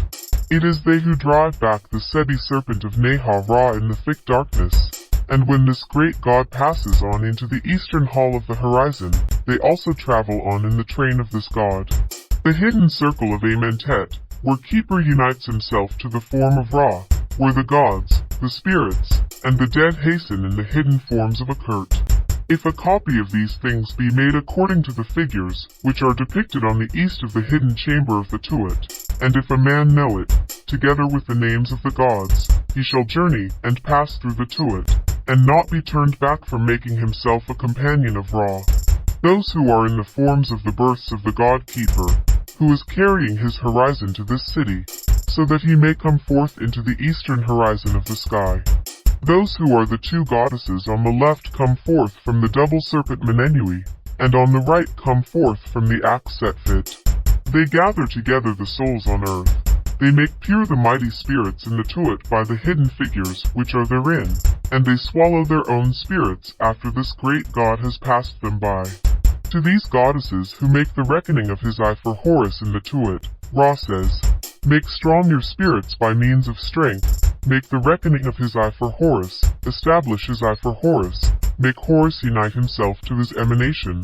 Praise Horus by reason of his eye, establish his first eye which is in the hands of the god Af Ermin Modef, and utter your words on behalf of Horus, you who cause to come into being the becoming of created things. The work which they do in the Tuat is to utter words on behalf of his eye for Horus, and to cause radiant splendor to proceed from it each day. Those who are in the forms which Horus made when this great god cries out to them by their names, they unite themselves, and come into life in the shades which are in the mouth of the great god, and their souls journey onwards in his train to the horizon. They strip the bodies of the dead of their swathing, and break in pieces the bodies of the enemies, and order their destruction in the Tuat. Horus says to those who have plunged themselves beneath the waters, to swim, and float in Nu of the Tuat, you who have plunged yourselves beneath the waters, who shine in Nu. whose hands cover your faces, who swim with your faces turned towards the water in the Tuat, whose cheeks are filled with water, who paddle in the waters of Nu, whose faces are turned up into the air in the following of your souls, whose souls have been deprived of their heavenly air, and who beat the air with your hands. In order to obtain it, make your way in Nu by means of your legs, and your thighs shall not be impeded. Come forth in this stream, descend on these waves, fill Hathor, arrive at its furrows, for your members shall not perish, your flesh shall not decay, you shall have dominion over your water, abundance according to my command, you whose duty it is to dwell in Nu, together with those who have plunged themselves beneath the waters, are in following, and whose souls have life. Those who are they whose forms live by their heads. It is they who shed light upon the road of Ra in the thick darkness, and when he comes forth into the hall of the east, Set wakes up and travels on with him. The majesty of this great god takes up his position in this circle, and he addresses words to the gods who are in it. The name of the gate of the city through which this great god has entered is Sekentueshu. The name of the city is Re and Karat Apt Kadu. The name of the hour of the night, which guide this great god is Sebet Net Wakestet Seba Emperdef. This great god journeys on his way in the city, and his sailors, who are the gods, guide him into the eastern horizon of the sky. The star Pistet which is on its boat guides this great god into the ways of the darkness, which gradually lightens, and illumine those who are on the earth. Those who are in front of this great god, and carry the serpent Mehentah on their heads into this city, travel onwards in the following of Ra into the eastern horizon of the sky. This god cries to them by their names, and he decrees for them what they have to do, and Ra says to them, You who keep ward over your serpent figures with your 2 hands, lift up your heads, whose hands and feet are strong and firm, perform the journeyings which you are bound to make long your steps as you go, and unite yourselves to your offerings in the hall of the eastern horizon. Their work is to make the serpent Mehen to travel to the eastern hall of the horizon, and they unite themselves to their habitations, after this great god has passed through the darkness, and has taken up his place in the horizon. The hidden images of Horus which are at the second door of the thick darkness, the holy road to Sate. When this great god cries out to them, these hidden heads make their appearance, and then they swallow their own forms. Those who are in the form which Horus made, when this god cries out to them by their names, they spring into life at the sound of his voice, and it is they who guard the holy gate of the city of Sate, which is unknown, and cannot be seen, and cannot be looked at. The hidden circle of the Tuat through which this god makes his journey, so that he may come forth into the eastern horizon of the sky. It swallows eternally its images in the presence of the god Rek, who dwells in this city, and then it gives them to those who are born and come into being in the earth. Whosoever shall make an exact copy of these forms according to the representations at the eastern portion of the hidden palace of the Tuat, and shall know it, shall be a spirit well equipped both in heaven and earth, unfailingly, regularly and eternally. He who stands up for Ra, and never departs from his place in the Tuat. When this god cries out to him, the form of the god Tem proceed from his back, but afterwards it swallows itself. Chedes herself is above the stars. Her work is to cast the living ones to Ra every day. She then swallows her forms in the city of the 11th hour, and she is one of those who follow the god. Those who this great god call by their names, saying my hidden appearances, and my secret radiance cause your life, you who advance to your shadows, are free to move, or are shrouded in respect of the arms by the form in his holy places, whose breaths are of the utterances of my mouth, which give life, and you speak therewith, whose offerings are on my boat whereon your souls live, who have water at the source of Nu wherein the dwellers in the Tuat wash, with shouts of joy, perform that which it is your right to do, and let your souls be in the following of created things. Their work in the Tuat is to advance the hidden things of this great god to the hidden house each day, when they appear with this great god in the upper heaven. Those who have their arms on the earth, and their feet and legs in the darkness, when this great god cries to them in their own bodies, they utter cries. They do not depart from their places, but their souls live in the word of the forms which come forth from their feet every day. When the shades appear, the winds which are in the Tuat cease from the faces of these goddesses. The majesty of this god utters the decree, hack in pieces, and cut asunder the bodies of the enemies, and the members of the dead who have been turned upside down. My father, having been helpless, has smitten you, cut up your bodies, hacked in pieces your spirits, your souls, scattered in pieces your shadows, and cut in pieces your heads. You shall never more exist. You shall be overthrown, and cast down headlong into the pits of fire. You shall not escape therefrom, or be able to flee from the flames which are in the serpent Setheth. The fire of Hurt Ketetes, the flames of Hurt Hatues, the blazing heat of Hurt Nemetes, and Hurt Sephues is against you. She stabs at you, and hacks you in pieces, cuts you up in such ways that you shall never again see those who are living upon the earth. As for those who are in the Tuat, it is the majesty of Heru Tuati who gives the order for their slaughter each day. Those who are with the enemies of Osiris of the Tuat, and with her Utuef, who is the guardian of this circle, live by means of the voice of the enemies, and by the cries of entreaty of the souls and shadows which have been placed in their pits of fire. The majesty of this great god takes up his position in this circle, which is the uttermost limit of thick darkness. This great god is born in his form of Khepra in this circle. Nut and Nu are in this circle for the birth of this great god when he comes forth from the Tuat, and takes up his position in the Metet boat, when he rises up from the thighs of Nut. The name of the gate of this city is then Neteru. The name of this city is Keeper Kiki Mestu. The name of the hour of the night wherein this god comes into being is Monefert Ra. The hidden circle in the Tuat wherein this great god is born. He comes forth into the pool of Nu, and he takes up his place in the body of Nut. Whosoever shall make a copy thereof according to the copies, which exist in writing on the east of the palace, and shall know it upon earth, it shall act as a magical protector for him both in heaven and upon earth. This great god journeys along through this city, by means of the faithful servants of this hidden image Ankh-Neteru. His gods draw him along by a cord, and he enters into his tail, and comes forth from his mouth, comes to the birth under the form of Khepra, and the gods who are in his boat likewise. He takes up his place on the face of the hidden image of the horn of the sky at the end of the thick darkness, and his hands seal up the Tuat. Then this great god takes up his position in the eastern horizon of heaven. Shu receives him, and he comes into being in the east. Those who draw this great god through the tail of the serpent Ankh-Neteru. The loyal servants of Ra who are in his following are the product of his hands, and are born on the earth each day after the birth of this great god in the eastern portion of the sky. They enter into this hidden image of Ankh-Neteru in the form of loyal servants, and come forth in the renewed forms of Ra every day. When they are on the earth, it is an abomination to them to utter the name of the god. Those who are here are they who have their bodies, and come forth in the following of this great god into heaven. This is the hidden image of the serpent Ankh-Neteru, which is by his den in the Tuat, and he rests in his place every day. This great god speaks to him in his name of Na. His forepaws and legs is 1,300 cubits long. He lives upon the sound of the rumblings of the earth. The servants who are loyal to his service come forth from his mouth every day.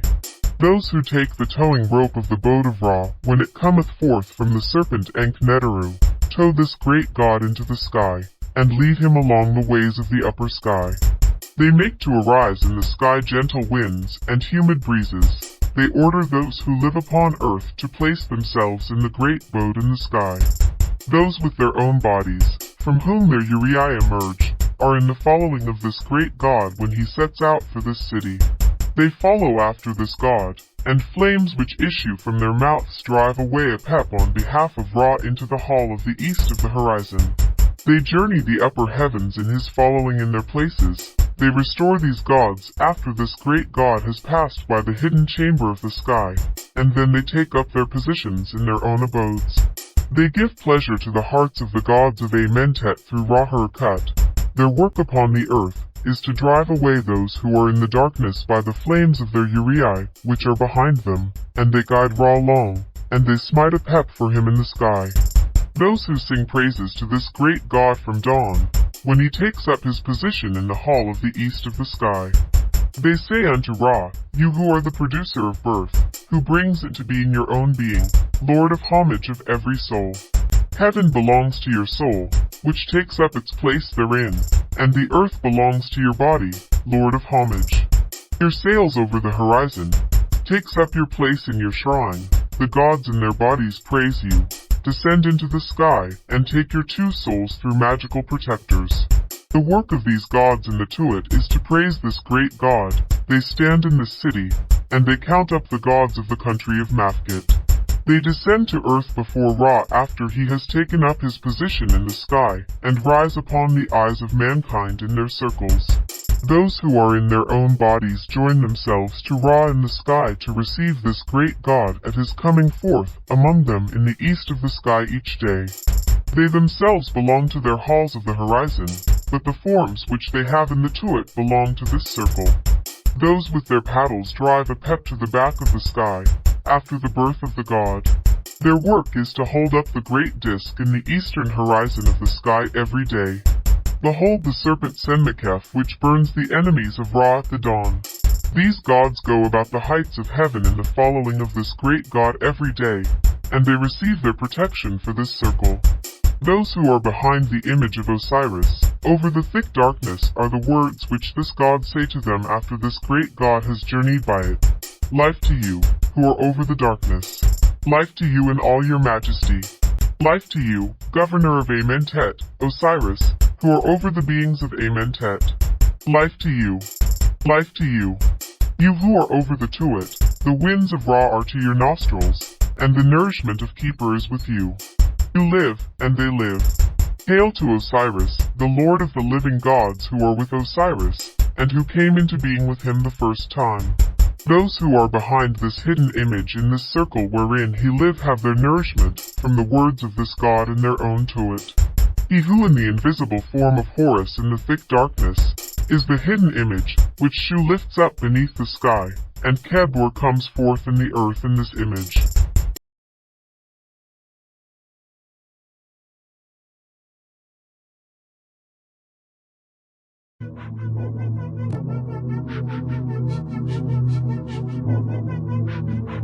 Ra saith unto the mountain, Send forth light, O mountain. Let radiance arise from that which hath devoured me, and which hath slain men, and is filled with the slaughter of the gods. Breath to you, O ye who dwell in the light in your habitations, my splendors shall be to you. I have decreed their slaughter, and they have slaughtered everything that existeth.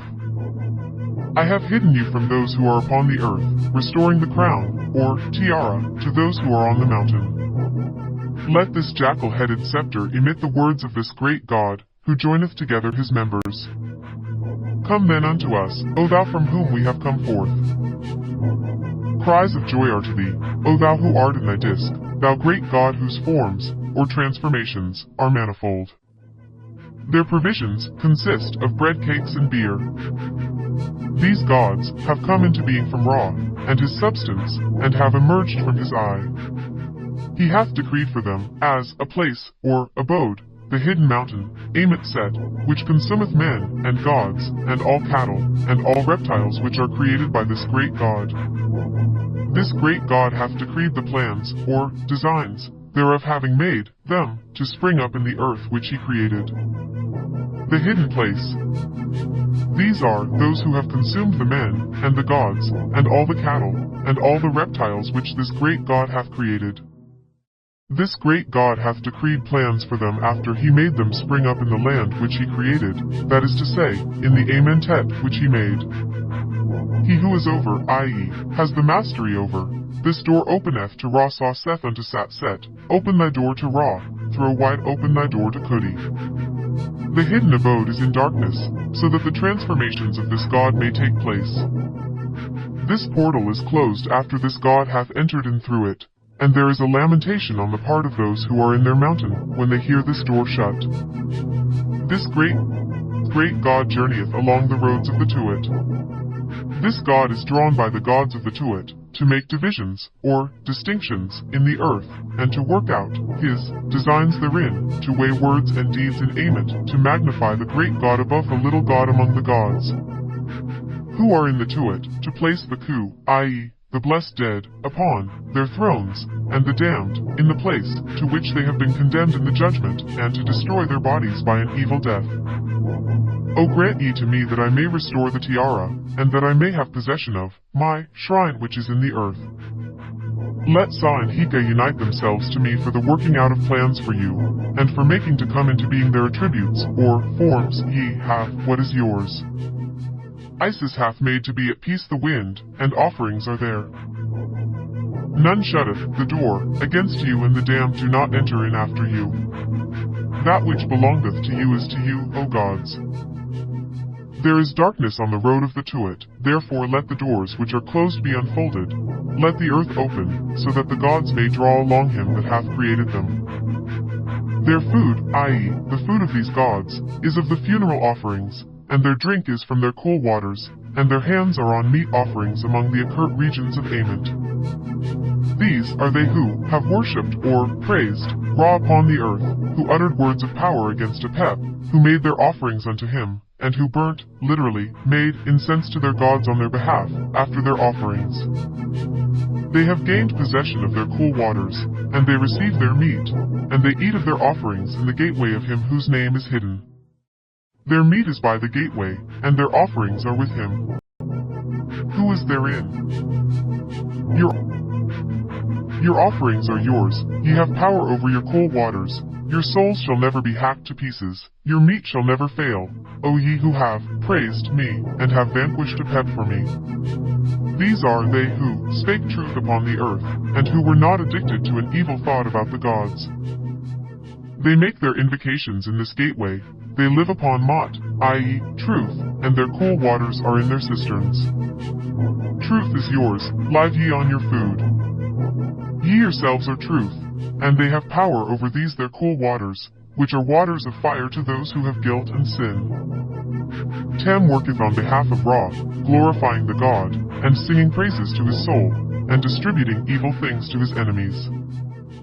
The word of my father Ra is right, Mot, against you, and my word is right against you. I am the son who proceedeth from his father, and I am the father who proceedeth from his son. Ye are fettered, and ye are tied with a strong cord, and it is I who have sent forth the decree concerning you that ye should be bound in fetters. Your arms shall never more be opened. Ra pronounceth the formula against you. His soul is prepared to attack you. My father hath gained the mastery over you, and his soul uttereth words against you. Your evil deeds have turned against you, your plottings have come upon you, your abominable acts have recoiled upon you, your destinies are for evil, and your doom hath been decreed before Ra. Your unjust and perverted judgments are upon yourselves, and the wickedness of your words of cursing is upon you. Evil is the doom which hath been decreed for you before my father. It is you who have committed sins, and who have wrought iniquity in the great hall. Your corruptible bodies shall be cut in pieces, and your souls shall have no existence, and ye shall never again see Ra with his attributes, as he journeyeth in the hidden land. Hail, Ra! Adored be Ra! Thine enemies are in the place of destruction. When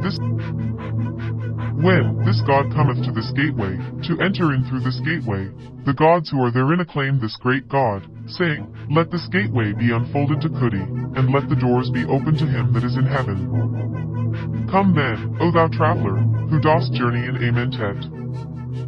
He who is over this door openeth it to Ra. Open thy gate to Ra, unfold thy door to Kudi. He shall illumine the darkness, and he shall force a way for the light in the habitation which is hidden. This door is closed after the great God hath entered through it, and there is a lamentation to those who are in their gateway, when they hear this door close upon them. This great God is towed along by the gods of the Tuat, and this great God advanceth to the boat of the earth, which is the bark of the gods. Hail, ye gods who bear up his boat of the earth, and who lift the bark of the Tuat, may there be a support to your forms, and light unto your bark. Holy is he who is in the boat of the earth. I make to go back the bark of the Tuat which beareth my forms, or attributes, and verily I travel into the hidden habitation to perform the plans which are carried out therein. Praised be the soul which the double bull hath swallowed, and let the God be at peace with that which he hath created. Praised be Ra, whose soul hath been absorbed by the earth god. Praised be the gods of Ra who hath rested therein. This boat of its Tuat rejoiceth, and there are cries from them after Ra hath passed them as he journeyeth on his way.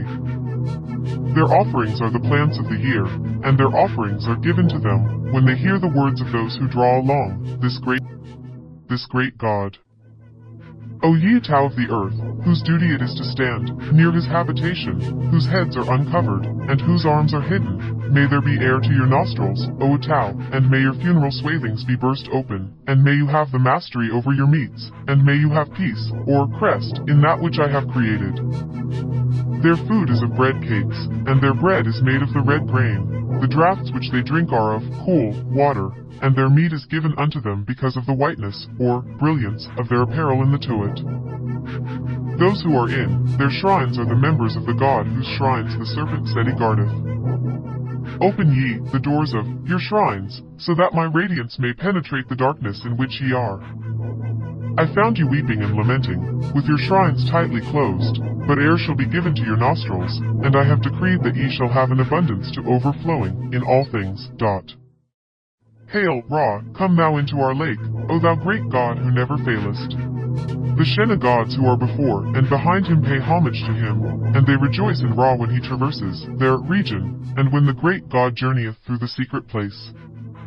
Their food consists of loaves of bread, their drink is made from the red barley, and their cool waters come from their cisterns of water, and the serpent of fire, Seti, giveth unto them the things whereon they live there. The door which shutteth them encloseth after this God hath passed through their midst, and they utter cries of grief, when they hear their doors shut upon them. Here is the lake of water which is in the Tuat, and it is surrounded by the gods who are arrayed in their apparel, and who have their heads uncovered. This lake is filled with green herbs. The water of this lake is boiling, and the birds betake themselves to flight, when they see the waters thereof, and when they smell the foetid smell which is in it. O ye gods whose duty it is to guard the green herbs of your lake, whose heads core uncovered, and whose limbs are covered with garments, may there be air to your nostrils, and may offerings be made to you of the green herbs, and may your meat be from your lake. The water thereof shall be yours, but to you it shall not be boiling, and the heat thereof shall not be upon your bodies. Come thou unto us, O thou who sailest in thy boat, whose eye is of blazing fire which consumeth, and hath a pupil which sendeth forth light. The beings of the Tuat shout with joy when thou approaches. Send forth thy light upon us, O thou great God who hast fire in thine eye.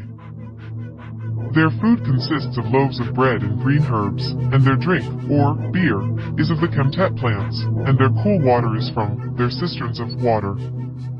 And the food shall be given unto them in abundance from this lake.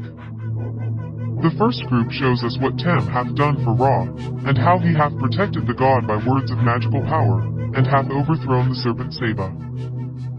Thou art prostrate, and thou shalt never more rise, thou art enchanted by my enchantments, and thou shalt never more be found. The word of my father is mought against thee, and my word is mought against thee. I have destroyed thee for Ra, and I have made an end of thee for Kudi. Thy head is slit, O Apep, thy folds are gashed, thou shalt never more envelop the boat of Ra, and thou shalt never again make a way into the divine bark. A flame of fire goeth out against thee from the hidden place, and we have condemned thee to thy dire doom. They, i.e., the 9 gods of the company of Ra, live upon the food of Ra, and upon the cakes of Kentimenti, for offerings are made on their behalf upon the earth, and libations of cool water are made unto them by the Lord of Food, or, as lords of food, before Ra. Inasmuch as ye are the gods who possess the life and scepter, i.e., authority, and who have mastery over your scepters, drive ye back the serpent Seba from Kudi, gash ye with knives the foul, and evil serpent Aphu. These are the gods who work enchantments on Apep, who open the earth to Ra, and who shut it against Apep in the gates of Kentiamenti. They are those who are in the hidden place, and they praise Ra, and they destroy his enemies, and they protect the Great One against the serpent Aphu, and they utter cries of joy at the overthrow by Ra of the enemy of Ra. They live upon the meat of Ra, and on the cakes offered to Kentiamenti. Offerings are made on their behalf upon the earth, and they receive libations through their word being Mod and Ament, and holy are they of an arm in their hidden place. They utter cries to Ra, and they make lamentation for the great God after he hath passed by them, for when he hath departed they are enveloped in darkness, and their circle is closed upon them.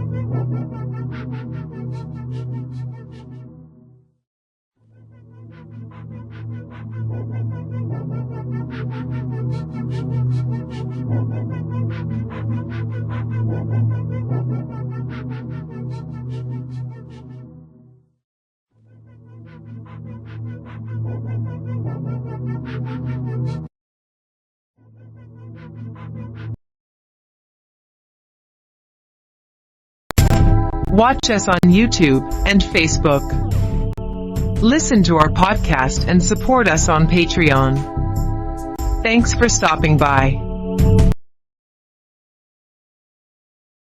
The majesty of this great God taketh up his abode in the hall of Osiris, and the majesty of this God addresseth words to the hall of the gods who dwell therein.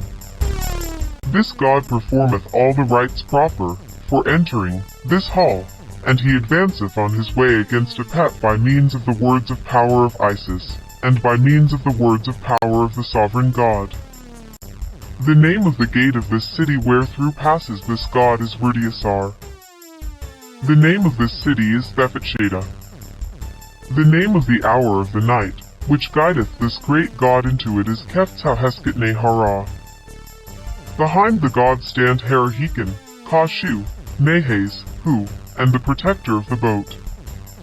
This great God journeyeth in this city in the path of the circle of Sar, Osiris, by means of the utterances of the words of power of Isis, and of the words of power of Ser, so that he may journey on his way against Nehara.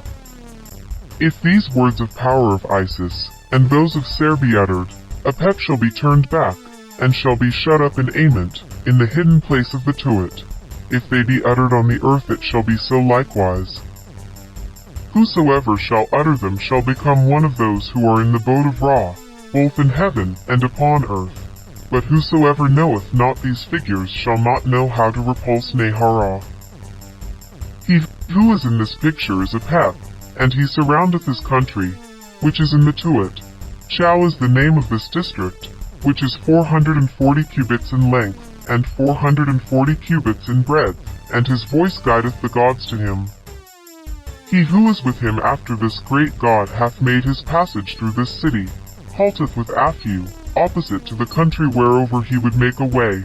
Behold, Circuit is at the head of Apep, and Hertesuef places his deadly fetter about his feet after Isis hath taken possession of the words of power of Ser of twofold strength, and Ra giveth their words of power. Whosoever knoweth it, i.e., this picture and the text, upon earth shall not be one of those of whose water Nehara drinketh. The goddesses who hack at Apep in the Tuat, who repulse, or bring to naught, the affairs, or matters, of the enemies of Ra.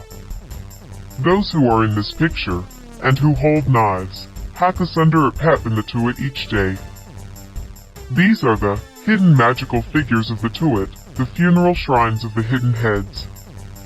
When those who reach this region come there, the hidden heads appear, and when they have heard the voice of Ra, they eat their own forms, after this great God hath passed them by. The hidden road of Ament.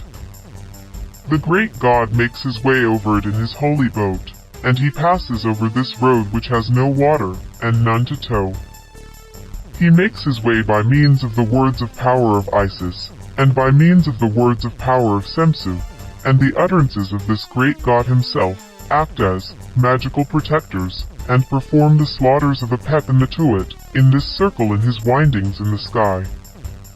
Whosoever shall make a copy of these pictures, according to the similitudes which are in writing at the northern side of the hidden palace in the Tuat, they shall act for him that makes them as magical protectors in heaven and in earth.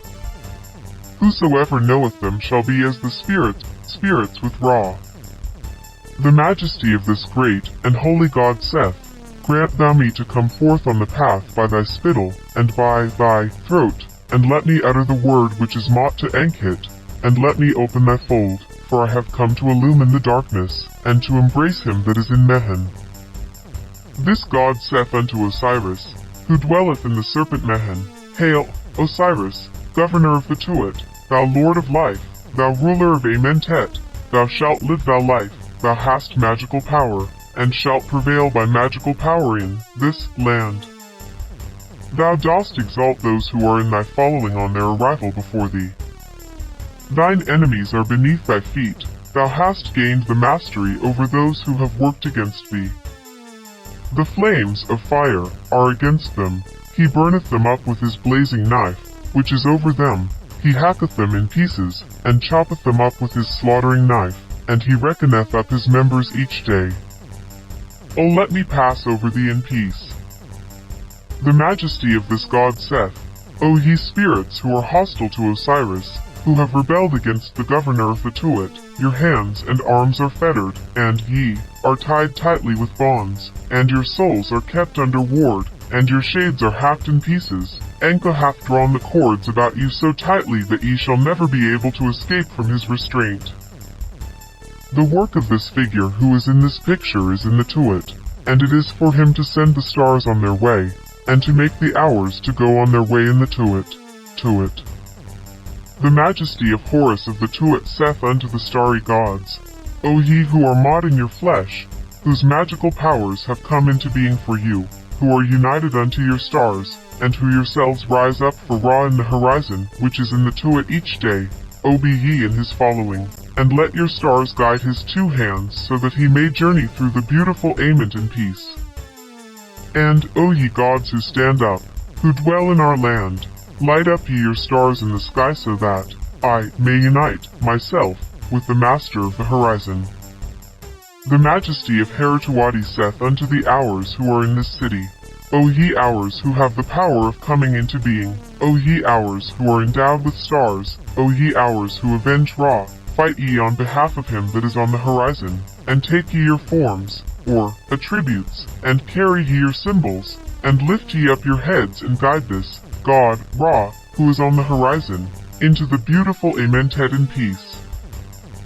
Behold the gods and goddesses who guide this great god along the hidden way of this city. He who is in this picture is Abshao, and he is the warden of the symbols of this city. When he heareth the voice of the boat of Ra which is addressed to the eye which is in his cheek, the head which is in his dominion makes its appearance, and then it eats its own form after this great god hath passed it by. Whosoever knoweth this picture, Abshao shall not devour his soul. The majesty of this great god taketh up its place in the circles of the hidden gods who are on their sand, and he addresseth to them words in his boat whilst the gods tow him along through this city by means of the magical powers of the serpent Mehen. The name of the gate of this city is Aha and Urt Nef. The name of this city is Tebet Neter Es. The name of the hour of the night, which guideth this great god is Netusha. The hidden circles of Ament, which are passed through by the great god, his boat being towed along by the gods who dwell in the Tuat. Let them be made according to the figures, which are depicted, on the north of the hidden palace in the Tuat. Whosoever knoweth them by their names shall be the possessor of swathings upon earth, and he shall not be repulsed at the hidden gates, and he shall have offerings in very great abundance regularly and perpetually. This god makes his way into this city, being towed along by the gods of the Tuat, in his hidden form of Mehen. This god sendeth forth a cry to the regions of every circle of this city, and also to the gods who are therein, and it is the voice of them which this god heareth after he hath sent forth a cry to them. The figures of their bodies remain always with their dead bodies, which are under their sand, and their gates open to the voice of this god each day, and then they hide themselves after he hath passed by them. Their work in the Tuat is to tow Ra along over the ways of this city, and they rise up after they have towed him along into this hall, and they say unto him, O thou God, come thou to thine hidden image, O our God, and to all the sepulchres of Kentiamenti, unite thyself strongly to it, and mayest thou be entreated to lighten the darkness of those who are on their sands. We beseech thee to come and to unite thyself, O Ra, to those who tow thee along. These are the gods of the Tuat who tow alone, Ra in the place where the gods have their sepulchres, Tebet Neter set, and he is acclaimed by those who are in this city. The images secret of Taphanan, of Horus, and of the gods are with them. Those who are in this picture are those who are on the path along which this god is towed, and they have their swathings before them in the form in which the god himself had them.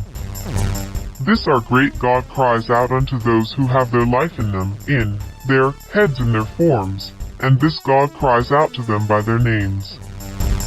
Their work is to seize the enemies of Ra everywhere throughout this city, and then to make their heads to pass under their swords after this God hath passed them by. Those who are in this picture in the Tuat, with their swathings of linen in front of them, in the form in which the God himself had them, are they to whom he cries out after he hath come to the place where they are. And they on their part cry out to this God with their voices which are joyful but hidden, and this God sings a psalm of joy at their voices. After this great God hath passed by them, and when the darkness of night hath covered them over, they receive the diadems of Ra, and the soul of Taphanan unites itself to the earth. Those who are in this picture are seated on their instruments for weaving, after the manner of Horus, the heir, the youthful one. This God cries out to their souls after he hath entered into the city of the gods who are on their sand, and there are heard the voices of those who are shut in this circle, which are like the hum of many bees of honey when their souls cry out to Ra. The name of this circle is Sashida. Those who are in this picture are seated upon their instruments for weaving, which are set firmly on their sand, according to the mystery which Horus made. This God cries out to their souls in whatsoever regions they are, and there are heard the voices of those who are shut in this circle, which are like the sound of the swathed ones, when their souls cry out to Ra. The name of this circle is Tuat. Those who are in this picture are seated upon their instruments for weaving, which are set firmly on their sand, according to the mystery which Horns made.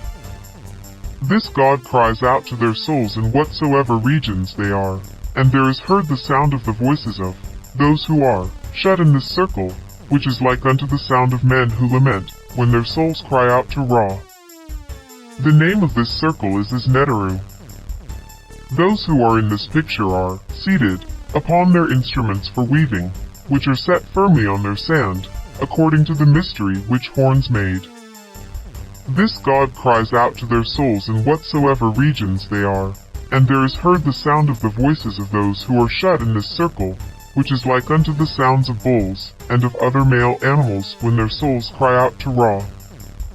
The name of this circle is Akibi. Those who are in this picture are seated upon their instruments for weaving, which are set firmly on their sand, according to the mystery which Horus made. This God cries out to their souls in whatsoever regions they are, and there is heard the sound of the voices of those who are shut in this circle, which is like unto the sound of those who make supplication through terror when their souls cry out to Ra. The name of this circle is Net Simi Nifu. Those who are in this picture are seated upon their instruments for weaving, which are set firmly on their sand, according to the mystery which Horus, the heir, the young God, made. This great God cries out to their souls after he hath entered into this city of the gods who are upon their sand, and when this God cries out to them in the Tuaturi, there is heard the sound of those who are shut in this circle, which is like unto the voices of male cats when they cry out, and their souls cry out to Ra. The name of this circle is Hedapit Nebes. Those who are in this picture are seated upon their instruments for weaving, which are set firmly on their sand, according to the mystery which Horus made.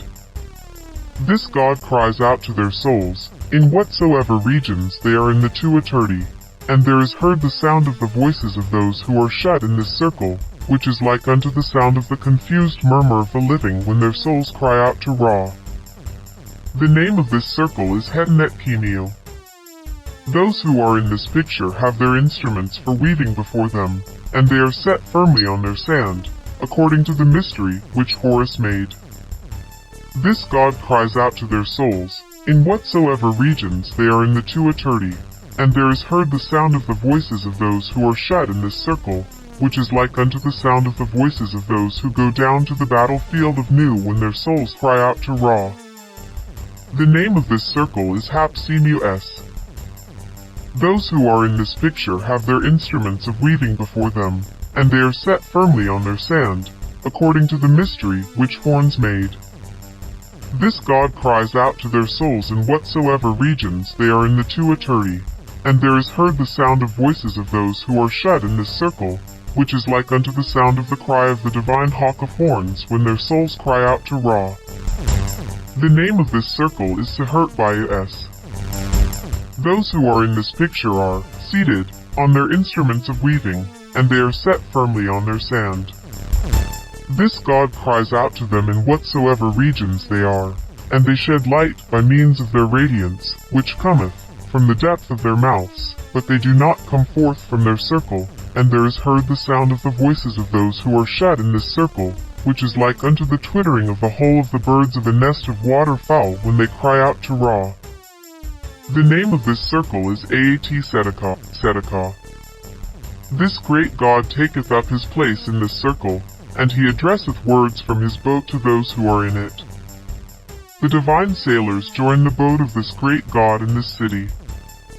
The name of the gate of this city through which this God entereth, and taketh up his place on the stream, which is in this city, is Sa-em-Keb. The name of this city is Besteru Anket Keperu.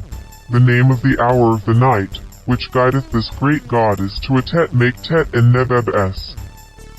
The hidden circle of Amentet, through which this great God travelleth, and taketh up his place in the Tuat.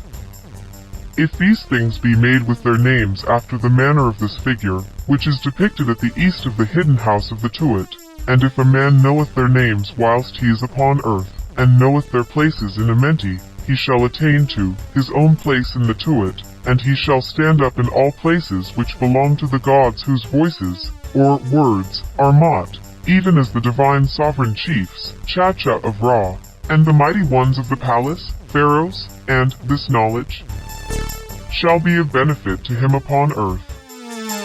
This great God joineth those who will transport him through this city, and his sailors join his boat wherein he is in his hidden form of Mehen. This great God addresseth words to the gods who dwell in this city, that is to say, to the gods who are the sailors of the boat of Ra, and to those who will transport him through the horizon, so that he may take up his position in the eastern hall of heaven. Their work in the Tuat is to transport Ra through this city every day, and they take their stand by the stream in this city whereon saileth the boat, and it is they who give water with their paddles to the spirits who are in this city, and they sing hymns to the Lord of the Disk, and they make to arise his soul in his forms by means of their hidden words every day. Those who are in this picture in this city are they who give offerings of food to the gods who are in the Tuat. Ra decreeth for them loaves of bread and vessels of beer, and the gods journey on in the following of this great God to the eastern horizon of the sky, with Hetep Neteru Tuat also following him. Those who are in this picture in the Tuat are seated firmly on their instruments for weaving, and they are in the form of the figures which Horus made. Ra saith to them, O ye who are swathed in your holy swathings, who are arrayed in your garments, whom Horus covered up when he hid his father in the Tuat, which concealeth the gods, uncover ye your heads, O ye gods, unveil ye your faces, and perform ye the things which must be done for Osiris. Ascribe ye praise to the Lord of Amentet, and make ye your word Mot against his enemies every day. These beings are the Chacha, i.e., divine sovereign chiefs, of this God, and they avenge by their words Osiris each day, and the work which they do in the Tuat is to overthrow the enemies of Osiris. Those who are in this picture with their bodies of the Tuat are they who are in the forms which Horus made. This great God cries out to them after he hath arrived at the place where they are, and they come to life and they hear his voice. Their work in the Tuat is to raise the praises of Osiris, and to embrace the hidden soul by means of their words, and to bring life and strength to the risings of the god of the Tuat, in whatsoever regions they are, and they utter words on his behalf, in the chamber each day. The names of the Uriai who kindle fires for the god, who is the governor of the Tuat, by means of the fire which is in their mouths. They swallow their flames after this god hath passed by them. Those who are in this picture are in the Tuat, and they have bodies of fire, and it is they who lighten the darkness in the Tuat for Osiris, by means of the flames of fire which come forth from their mouths, and it is they who bring about the destruction of those who are overthrown in the Tuat. It is they who drive back the serpents of every kind which are on the ground, and which are unknown in their forms to the god of the Tuat. They make themselves to live by means of the blood of those whom they hack to pieces each day, when those advance who endow with magical power the dead by the mystery of their formulae. Those who know this shall see their magical formulae, and shall not pass through their flames. This great god taketh up his place in this circle, and he uttereth words to the gods who dwell therein. The name of the door of this city through which this great god entereth is Al-Kirpa Mesaru. The name of this city is Metet Ka-Achabo. The name of the hour of the night, which guideth this great god to the hidden paths of this city, is Tentenet Yuhit Kakabu. This great god makes his journey through the city, in this picture, in his boat, and his sailors, who are the gods, convey him along. This great god taketh up his place in the city in the water, whereupon those who live in the water make use of their weapons, and they spring into life at the sound of the working of the sailors, who are gods, in the boat of Ra. Those who are in this picture are they who are on the two sides of Thes Rau, who is the soil of Sekri, the governor of the Tuat. This figure, i.e., the serpent, even in the form in which it is, travelleth after this great god into its horizon, and it entereth in with him in the earth every day. He who is in this picture in his boat stands up in the thick darkness in the hall of the eastern horizon, and he takes up his position in his place every day. He forms the serpent watcher of the Tuat in the holy place of Kentiamenti. To those who are in this picture with their arrows, and to those with javelins, and to those with their bows, who are in the presence of this great god, and who make their appearance with him in the eastern horizon of the sky, this great god says, Speed ye your arrows, make ready your javelins, bend your bows, and destroy ye for me my enemies who are in darkness. Be ye at the portal of your horizon, and follow ye in my train when I unite myself to those who make adoration to my flesh in the Mantit boat. It is they who drive back the Sebi serpent of Neha Ra in the thick darkness, and when this great god passes on into the eastern hall of the horizon, they also travel on in the train of this god. This is the hidden circle of Amentet, where Keeper unites himself to the form of Ra, and where the gods, and the spirits, and the dead hasten in the hidden forms of Akert. If a copy of these things be made according to the figures which are depicted on the east of the hidden chamber of the Tuat, and if a man knoweth it, together with the names of the gods, he shall journey round about, and shall pass through the Tuat, and he shall not be turned back from making himself a companion of Ra. Those who are in this picture in the Tuat are in the forms of, i.e., they represent the births of the God-keeper, who is carrying his horizon to this city, so that he may come forth into the eastern horizon of the sky. Of those who are in this picture, the two goddesses on the left come forth from the double serpent Menenui, and the two on the right come forth from the axe Setfit. They gather together the souls on earth, and they make pure the mighty spirits in the Tuat by the hidden figures which are therein, and afterwards they swallow their own spirits, or souls, after this great god hath passed them by. To these goddesses who make the reckoning of his eye for Horus in the Tuat, Ra saith, Make ye strong your spirits by means of your strength, and make the reckoning of his eye for Horus, establish ye his eye for Horus, and make ye Horus to unite himself to his emanation, or to that which flow from his eyes. Praise ye Horus by reason of his eye, and stablish ye his first eye which is in the hands of the god Alf Ermin Monef. And utter ye your words on behalf of Horus, O ye who cause to come into being the becomings of created things. The work which they do in the Tuat is to utter words on behalf of his eye for Horus, and to cause radiant splendor to proceed from it each day. Those who are in this picture in the forms which Horus made when this great god cries out to them by their names, they unite themselves, and come into life in the shades which are in the mouth of the great god, and their souls journey onwards in his train to the horizon. They strip the bodies of the dead of their swathings, and break in pieces the bodies of the enemies of Ra, and they give the order for their destruction in the Tuat.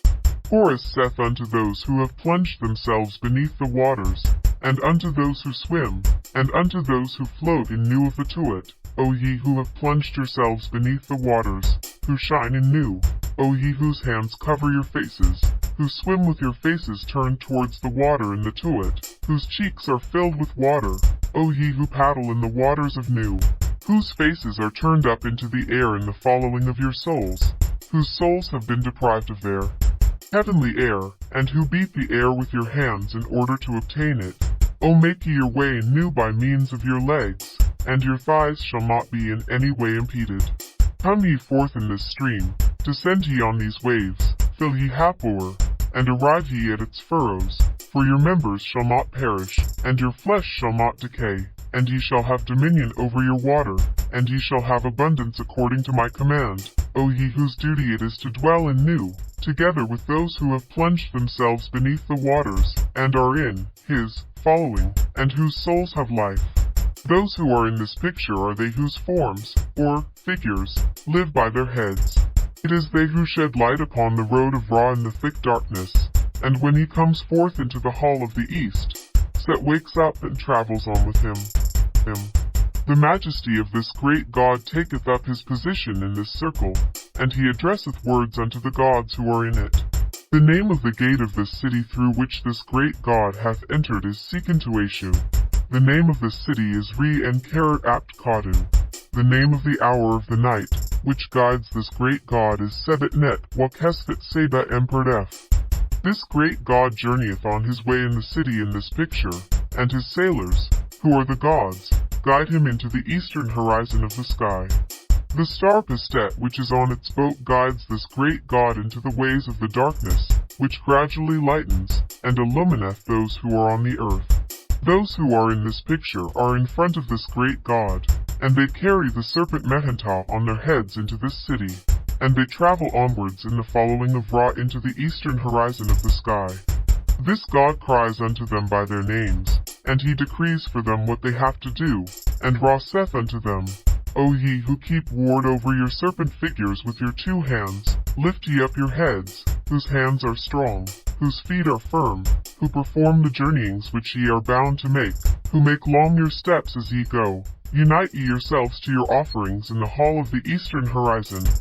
Their work is to make the serpent Mehen to travel to the eastern hall of the horizon, and they unite themselves to their habitations, after this great God hath passed through the darkness, and hath taken up his place in the horizon. These are the hidden images of Horus, which are at the second door of the thick darkness, on the holy road to Sate, saith. When this great God cries out to them, i.e., to the 2 serpents, these hidden heads make their appearance, and then they swallow their own forms, i.e., they disappear. Those who are in this picture of this door are in the form which Horus made.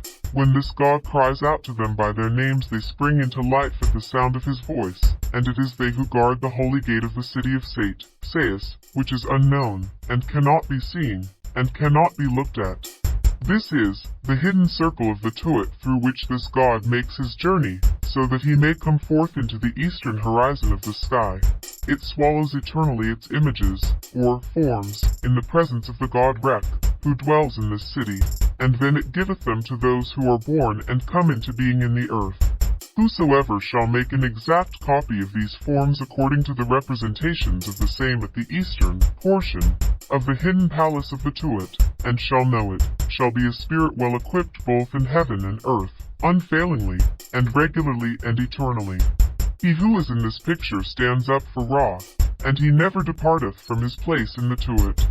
When this God cries out to him that is in this picture, The form, or image, of the god Tem proceed from his back, but afterwards it swallows itself, i.e., disappear. Shedes herself is above the stars, i.e., the 8 stars which are about the heads of the 2 serpents. Her work is to cast the living ones to Ra every day. She then swallows her forms in the city of the 11th hour, and she is one of those who follow the god. Those who are in this picture doth this great god call by their names, saying, My hidden appearances, and my secret radiance cause your life, O ye who advance to your shadows, who are free to move, or are shrouded in respect of the arms by the form in his holy places, whose breaths are of the utterances of my mouth, which giveth life, and ye speak therewith, whose offerings are on my boat whereon your souls live. Ye who have water at the source of new wherein the dwellers in the Tuat wash with. Shouts of joy, perform that which it is your right to do, and let your souls be in the following of my created things. Their work in the Tuat is to make to advance the hidden things of this great God to the hidden house each day, when they appear with this great God in the upper heaven. Those who are in this picture have their arms on the earth, and their feet and legs in the darkness. And this great God cries to them in their own bodies. They utter cries. They do not depart from their places, but their souls live in the word of the forms which come forth from their feet every day. When the shades appear, the winds which are in the Tuat cease from the faces of these goddesses. The majesty of this God uttereth the decree, saying, Hack in pieces, and cut asunder the bodies of the enemies, and the members of the dead, who have been turned upside down, O my father Osiris, and let me come forth from it. My father having, once, been helpless hath smitten you, he hath cut up your bodies, he hath hacked in pieces your spirits, and your souls, and hath scattered in pieces your shadows, and hath cut in pieces your heads, ye shall never more exist, ye shall be overthrown, and ye shall be cast down headlong into the pits of fire, and ye shall not escape therefrom, and ye shall not be able to flee from the flames which are in the serpent set head. The fire of Hurt Ketetes is against you, the flames of Hurt Hatues are against you, the blazing heat of Hurt Nemetes is against you, Hurt Sephues is against you, and she stabs at you, and hacks you in pieces, and cuts you up in such ways that ye shall never again see those who are living upon the earth. As for those who are in this picture in the Tuat, it is the majesty of Heru Tuati who giveth the order for their slaughter each day. Those who are in this picture, who are depicted with the enemies of Osiris of the Tuat, and with her U2F, who is the guardian of this circle, live by means of the voice of the enemies, and by the cries of entreaty of the souls and shadows which have been placed in their pits of fire. The majesty of this great God taketh up his position in this circle, which is the uttermost limit of thick darkness, and this great God is born in his form of Khepra in this circle, and Nut and Nu are in this circle for the birth of this great God when he cometh forth from the Tuat, and taketh up his position in the Metet boat, and when he rises up from the thighs of Nut. The name of the gate of this city is then Neteru. The name of this city is Keeper Kiki Akau Mestu. The name of the hour of the night wherein this God cometh into being is Monefert Ra. The hidden circle in the Tuat wherein this great God is born, he cometh forth into the pool of Nu, and he taketh up his place in the body of Nut. Whosoever shall make a copy thereof according to the copies which exist in writing upon the east wall of the palace, and shall know it upon earth, it shall act as a magical protector for him both in heaven and upon earth. This great God in this picture journeyeth along through this city by means of the faithful servants, Amkiu, of this hidden image Ankh-Neteru. His gods draw him along by a cord, and he enters into his tail, and cometh forth from his mouth, and cometh to the birth under the form of Khepra, and the gods who are in his boat do likewise. He taketh up his place on the face of the hidden image of the horn, or forehead, of the sky at the end of the thick darkness, and his hands seal up the Tuat. Then this great God taketh up his position in the eastern horizon of heaven, and Shu receives him, and he cometh into being in the east. Those who are in this picture draw this great God through the tail, or bowels, of the serpent Ankh-Neteru. The loyal servants of Ra who are in his following are the product of his hands, and they are born on the earth each day after the birth of this great God in the eastern portion of the sky. They enter into this hidden image of Ankh-Neteru in the form of loyal servants, and they come forth in the renewed forms of Ra every day. When they tarry upon the earth, it is an abomination to them to utter the name of the god. Those who are here are they who have their bodies, and they come forth in the following of this great god into heaven. This is the hidden image of the serpent Ankh-Neteru, which is by his den in the Tuat, and he rests in his place every day. This great god speaketh to him in his name of Na, and the space covered by his forepaws and legs is 1,300 cubits long. He lives upon the sound of the rumblings of the earth. The servants who are loyal to his service come forth from his mouth every day. Those who are in this picture take the towing rope of the boat of Ra, when it cometh forth from the serpent Ankh-Neteru, and they tow this great god into the sky, and lead him along the ways of the upper sky. It is they who make to arise in the sky gentle winds and humid breezes, and it is they who order those who live upon earth to place themselves in the great boat in the sky. Those who are in this picture with their own bodies, and from whom their uriae emerge, are in the following of this great god when he setteth out for this city. They follow after this god, and the flames which issue from their mouths drive away a pep on behalf of Ra into the hall of the east of the horizon. They journey round about the upper heavens in his following, remaining in their places, and they restore these gods after this great god hath passed by the hidden chamber of the sky, and then they take up their positions, again, in their own abodes. They give pleasure to the hearts of the gods of Amentet through Ra-Harakut, and their work upon the earth is to drive away those who are in the darkness by the flames of their uriae, which are behind them, and they guide Ra along, and they smite a pep for him in the sky. Those who are in this picture sing praises unto this great god from dawn, when he taketh up his position in the hall of the east of the sky. They say unto Ra, O thou who art the producer of thine own birth, who dost bring into being thine own being, Lord of homage of every soul. Heaven belongeth to thy soul, which taketh up its place therein, and the earth belongeth to thy body, thou Lord of homage. Thou sails over the horizon, thou takes up thy place in thy shrine, the gods in their bodies praise thee. Descend thou into the sky, and take thou thy two souls through thy magical protectors. The work of these gods in the Tuat is to praise this great god, and they stand in this city, and they count up, or verify, the gods of the country of Mafkit, i.e., Sinai. They descend to earth, before Ra after he hath taken up his position in the sky, and doth rise upon the eyes of mankind in their circles. Those who are in this picture in their own bodies join themselves unto Ra in the sky to receive this great god at his coming forth among them in the east of the sky each day. They themselves belong to their halls of the horizon, but the forms which they have in the Tuat belong to this circle. Those who are in this picture with their paddles drive a pep to the back of the sky, after the birth of the god. Their work is to hold up the great disk in the eastern horizon of the sky every day. Behold the serpent Senmekef which burns up the enemies of Ra at the dawn. These gods go round about the heights of heaven in the following of this great god every day, and they receive their protection for this circle. Those who are in this picture are behind the image of Osiris, who is over the thick darkness. These are the words which this god saith unto them after this great god hath journeyed by it. Life to thee, O thou who art over the darkness. Life to thee in all thy majesty. Life to thee, O governor of Amentet, Osiris, who art over the beings of Amentet. Life to thee. Life to thee. Thou who art over the Tuat, the winds of Ra are to thy nostrils, and the nourishment of Keeper is with thee. Thou live, and ye live. Hail to Osiris, the Lord of the living, that is to say, of the gods who are with Osiris, and who came into being with him the first time. Those who are behind this hidden image in this circle wherein he live have their nourishment from the words of this god in their own Tuat.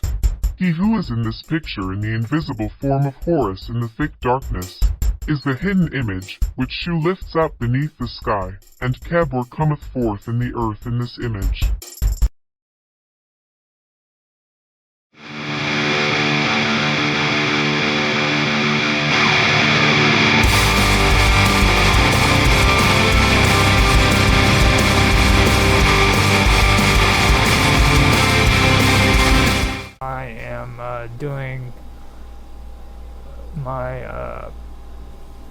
my stream on live stream or on YouTube, Odyssey, Rumble, Twitch, and on X. I'm doing my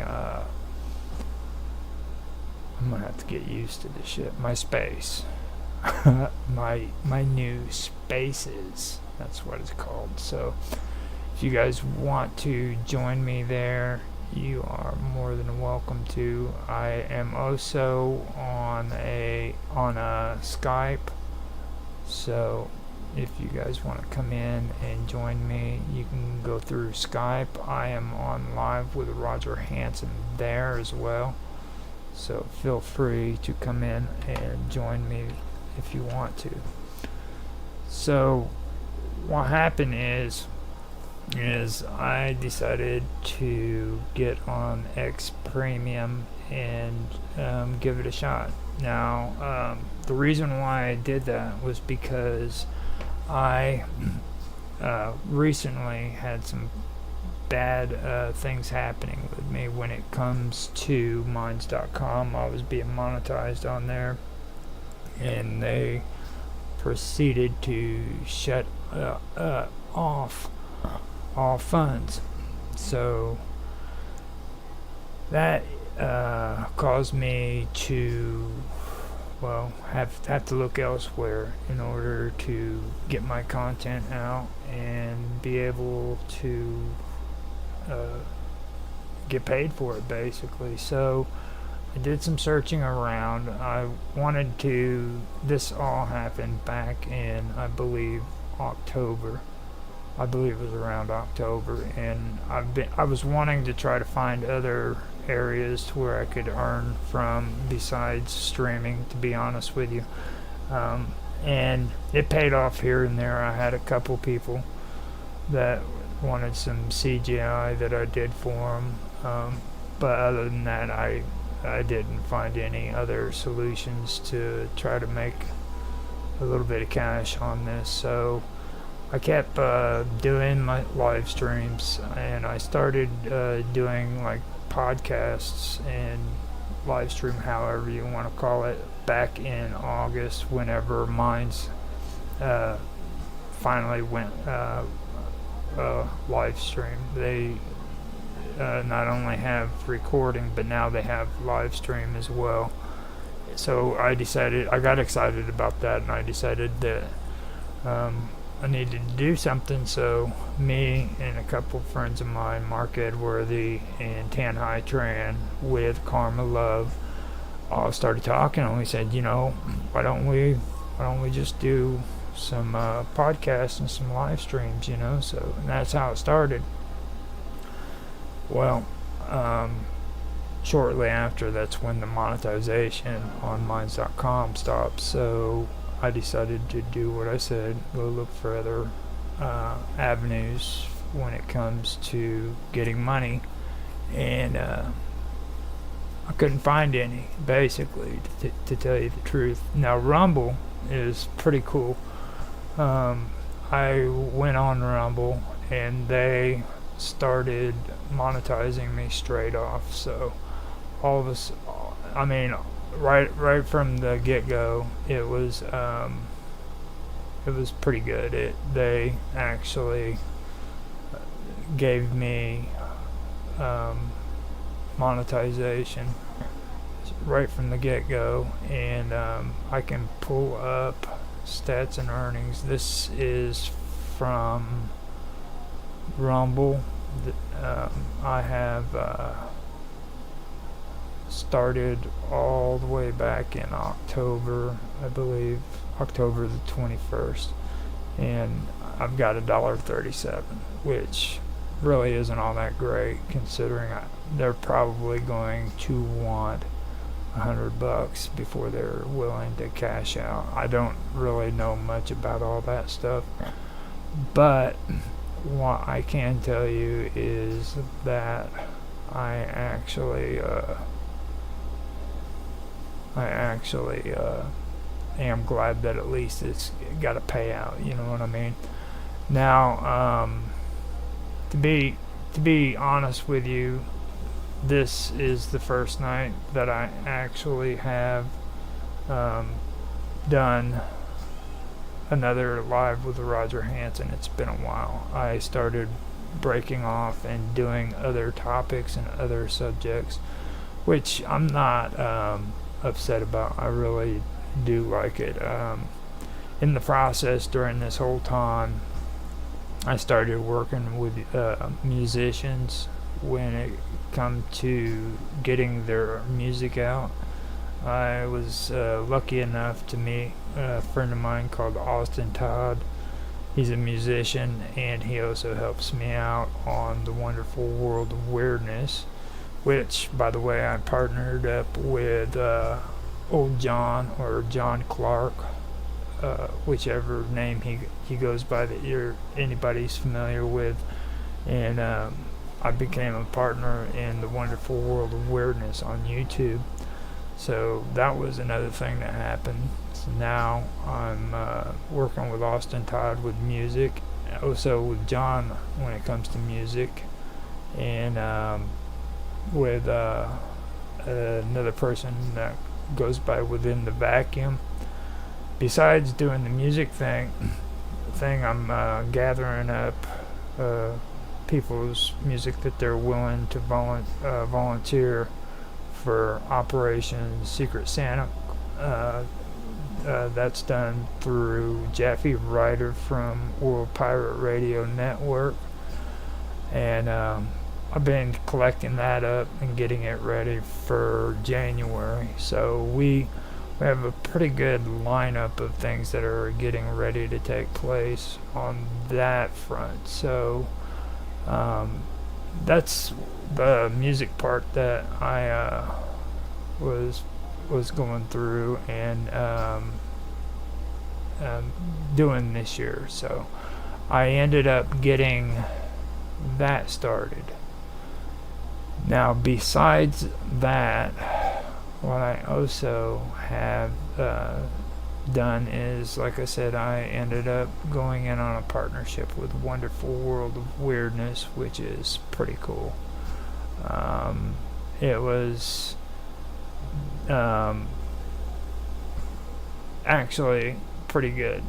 We got Summer Todd started up on her own show. It's called Summer Todd's Mystery Show, which was doing good. We took a break from it until October, but that was her show where I was on there basically being the cameraman, and Austin was the co-host, and we all worked together on mystery stuff, you know what I mean? Besides that, I had Bob Dub on with me from Minds.com, and we did conversations concerning duality and things of that nature. So I was able to get that going on. Not only did I end up networking with Bob Dub and Summer Todd, but I was also able to do a lot of content that I really wanted to do. I've been wanting to do it for years and years, but I never had a chance to really get it started off and get other people's takes. I was able to talk about the Shakespeare question. That's a big deal that I had going on that I really wanted to do. I did that with Bob Dub. I also did it with Otto Excelsior. He's on Minds.com as well. And we talked about the Shakespeare theory, or the Shakespeare question. We also went into the Tudor theory, which it is actually a pretty interesting topic. It's about if you think that Shakespeare existed, or if he was actually a pen name. There's also the Tudor theory, which suggests that a few people could have been the rightful or the son of Queen Victoria during that time period. and it's Sir Francis Bacon was one of them. That's about basic. That's basically what it's about. You have a few other people. Now, after that, we have a. Well, there we go. Yeah, Dave Kelso is on Twitter, and he says that he's coming out with an episode. It's called Paradigm Shift. It's an educational comedy. Now, if you guys like him, you can check him out. He's on Skype. That's a pretty good thing to check out. And he's posting on Skype left and right. So if you guys want to come on to my Skype, you can see his notification and go to it, or you can come in and join me and we can have a conversation. Now, like I was saying, I was actually, oh wow, I was actually,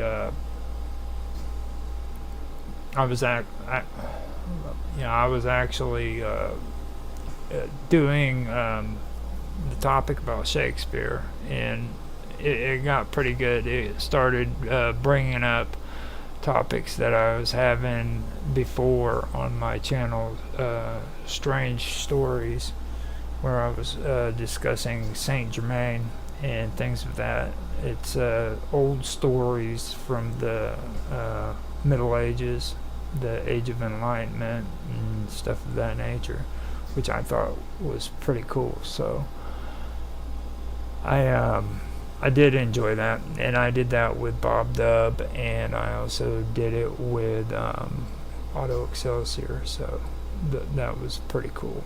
Now, besides that, with Duality, I was able to talk with, Rush of Waves. He's another guy on mine that's pretty cool. He's an interesting person. Now Duality was kind of interesting as well, because whenever I did Duality, I actually learned about a lot more than what I'd known previously about it. I learned about duality, then I learned about the feminine and the male aspects and how they relate to everything in nature, you know. I personally believe that people have got dualities, and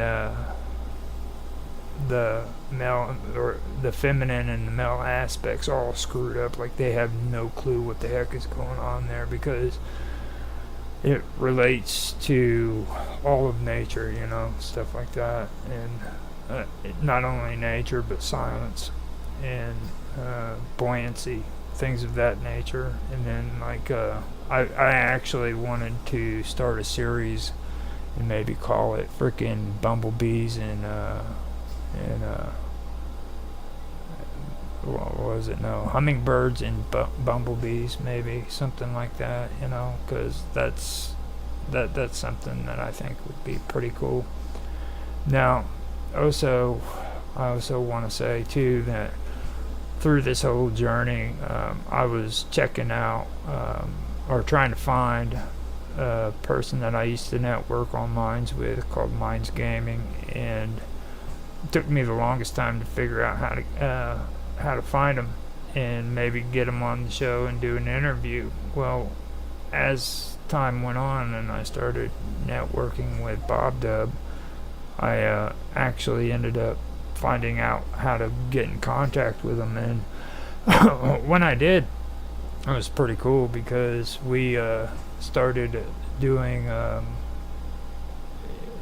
we did an interview. That was good.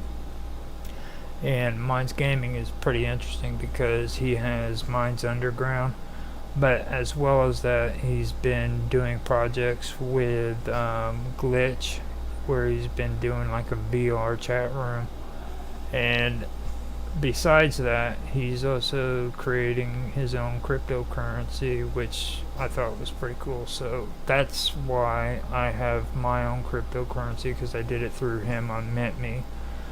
If you guys want to help me out in any way when it comes to the wonderful world of weirdness, you can go in and check out my videos that I've been posting on X for the WoW token for WoW, WWOW. That's all of the content that I've been streaming, and more is coming, so you can check that out. I'm just basically on here right now, kind of giving everybody a rundown on what's been happening with me on my shows and where I'm at now. Like I said, Live with Roger Hanson is coming back. Now tonight I decided that I was going to go ahead and do this video, but it's not going to be every Monday or Sunday night. I will make it regularly once every week, but I guarantee it's not going to be Sunday night. I'm thinking I'll do a late night on Friday maybe, and get something like that going on, and we can go from there. So that is kind of where I'm at when it comes to that kind of stuff. So I am in the middle of trying to figure out where I'm at when it comes to my shows, because I'm on break with all of them, but at the same time I just got contacted with somebody that I had previously been working with from Wonderful World of Weirdness, called Michael Paul.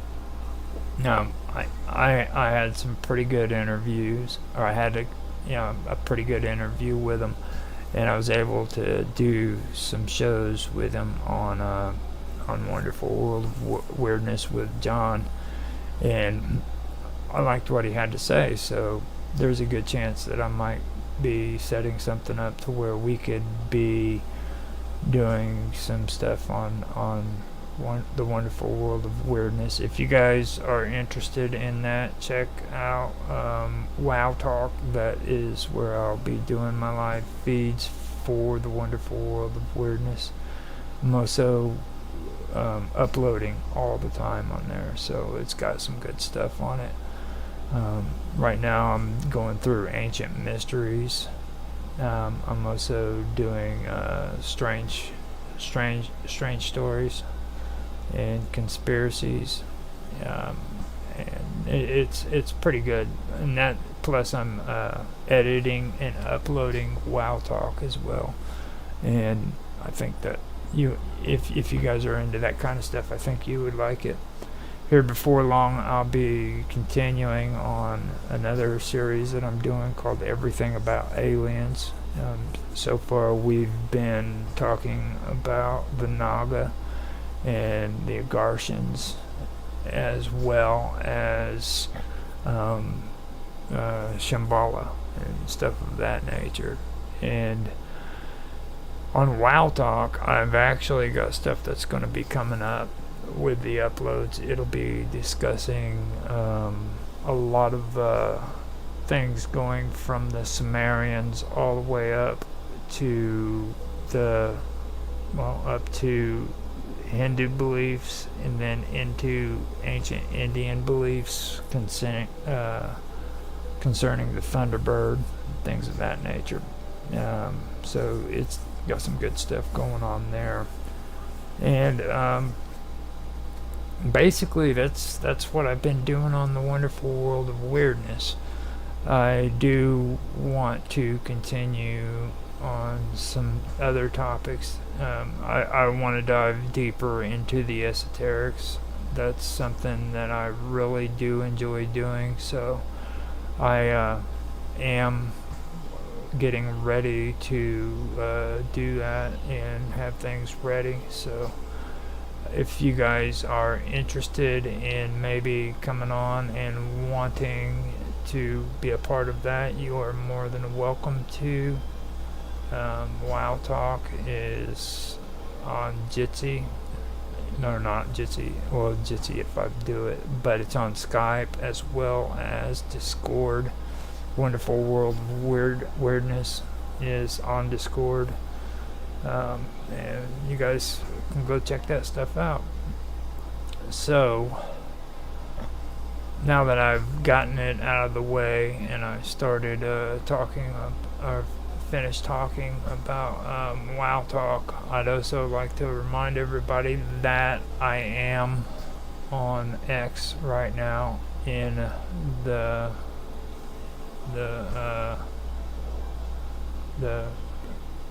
freaking groups or whatever the heck it's called. So if you want to come in and join me, you can. You're more than welcome. It's pretty good. So far from what I can see, it's pretty good. And I could have actually had the option of recording on there too, but I didn't record or anything, so I am just on there playing. But just so you guys know, it is being recorded through OBS or live streamed actually, so we will have this on YouTube, Odyssey, Rumble, and Twitch, as well as having this set up on X as well, and I will be able to I'll get better acquainted with these words as I go. It's really strange how this is. So I am, by the way, doing some edits right now, or some uploads, which will be scheduled for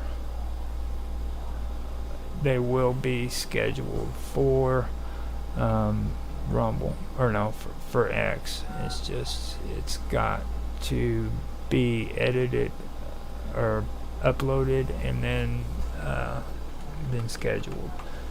These are going to be coming out every morning at 5 a.m. Chicago time, which is Central Standard Time. And I've learned that that's actually a good time to post, because I have people who are in England, people who are in New Zealand. I even know some people in Korea, different areas of the world, and it just seems that 5 a.m. in the morning, my time, seems to be a better time than my time. So I am currently uploading games from or interviews that I did with Rapid Glitch. I did 2 episodes with Summer Todd's mystery show, and it's gonna be ready to go, and I will have them going. So these are interviews that I did with Rapid on Home Away from YouTube, which is my content. So it's alright, don't worry about it. I'm not using anybody else's content. Rapid is a guy that, if you guys are on here and you're listening and you're into retro gaming, this is the guy that you need to talk to. He's not just into playing retro games, but he's also into game challenges, and he's really, really good at doing it. So that's something that, if you guys are interested in, you should probably check out. He's pretty good at this stuff. So I think my stuff is still playing. Let me double check. There we go. Yeah, I had to check up, make sure everything is where it's supposed to be. Now, we are doing great so far. It just annoys me how I have that window capture on there, so that may have to just go ahead and come off there. I really don't enjoy seeing that happening while I'm playing this or doing this stuff. So Rapid Glitch, though, like I said, he's got some good challenges that he does on there. You can find him on Twitch. You can also find him on Discord and YouTube. His channel is Nostalgic Gaming Retro, and if you guys want to be a part of his team Retro, he would be more than happy to have you on there.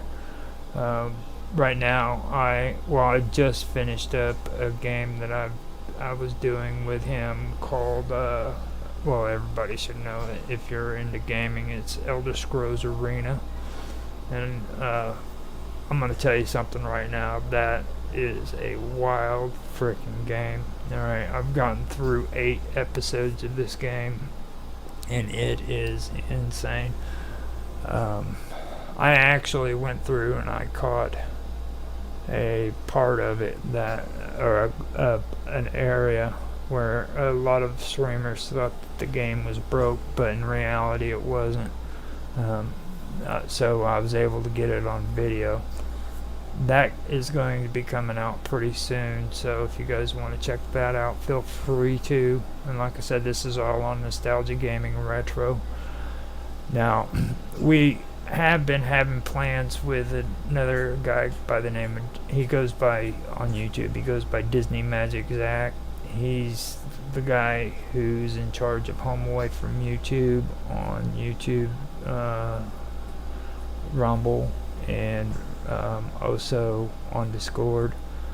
Now, we've been working on a project with Pokemon Gold with a guy by the name of Matt. It's a team challenge against two on two. That's been working on right now, but there's also something that's in the process of being done where we are going to start doing live streams with one another, not playing retro, but it's going to be like games that are up to date and everything. And I really don't care if it's a spoiler or not, but I am going to go ahead and tell you that we will be playing Quake.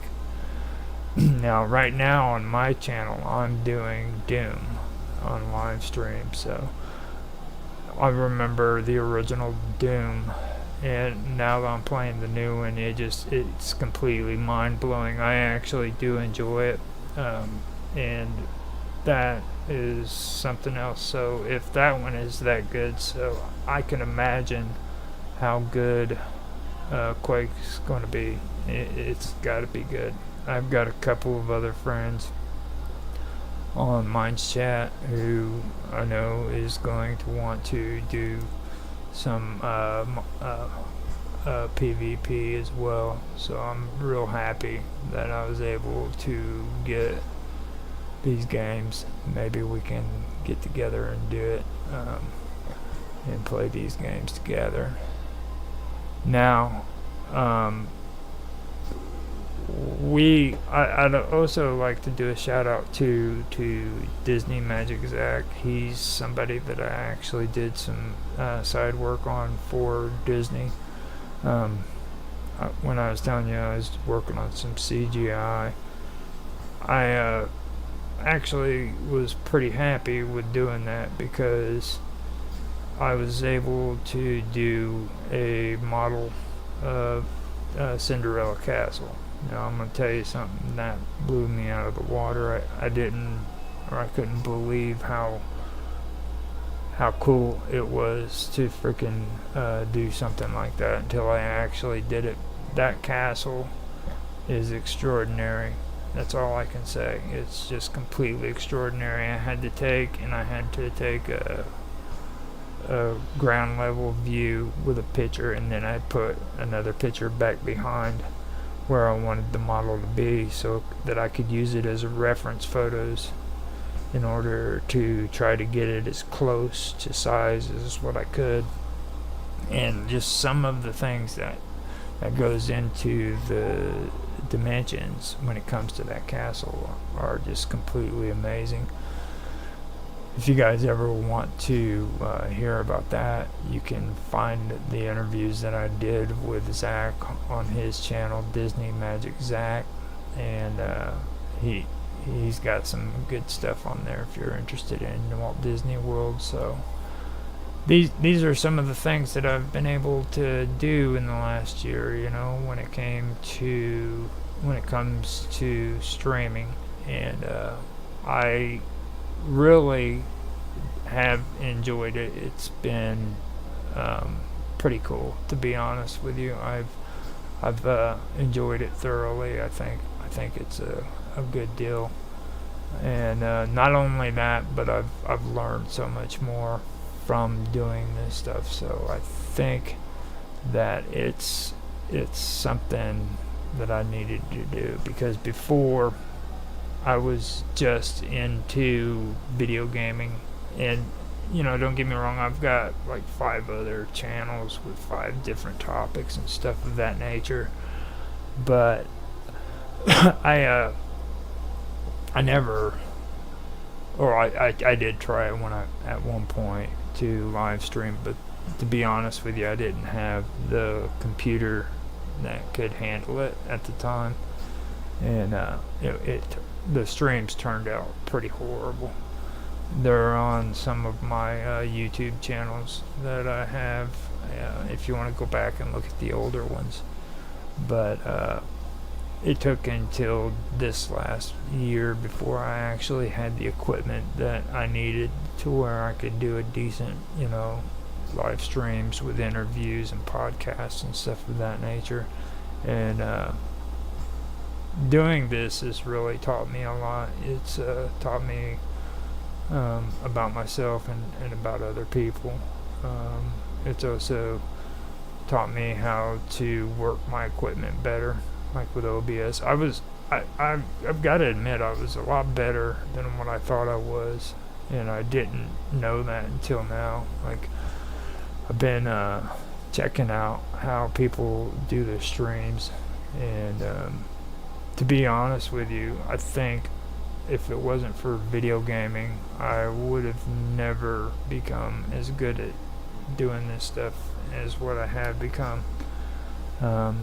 So for me, that's a big plus. I think that's one of the big advantages that I have over a lot of the podcasters out there, because the majority of people who do podcasts, they get on like Skype and they hit record on Skype, or they'll do it on Jitsi, they'll hit record, and they don't have to have OBS or XSplit or any kind of encoder. They can just go on there and do that, and that's fine if that's what you want to do.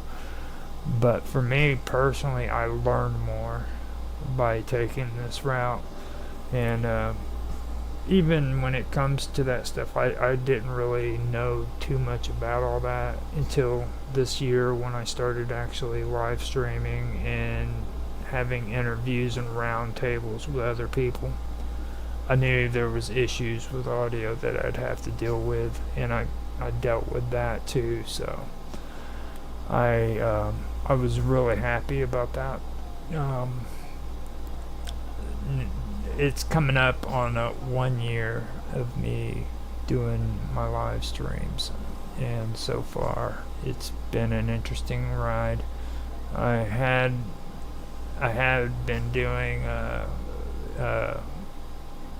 Old Man Talking with John Clark on WoW Talk and on my regular channel.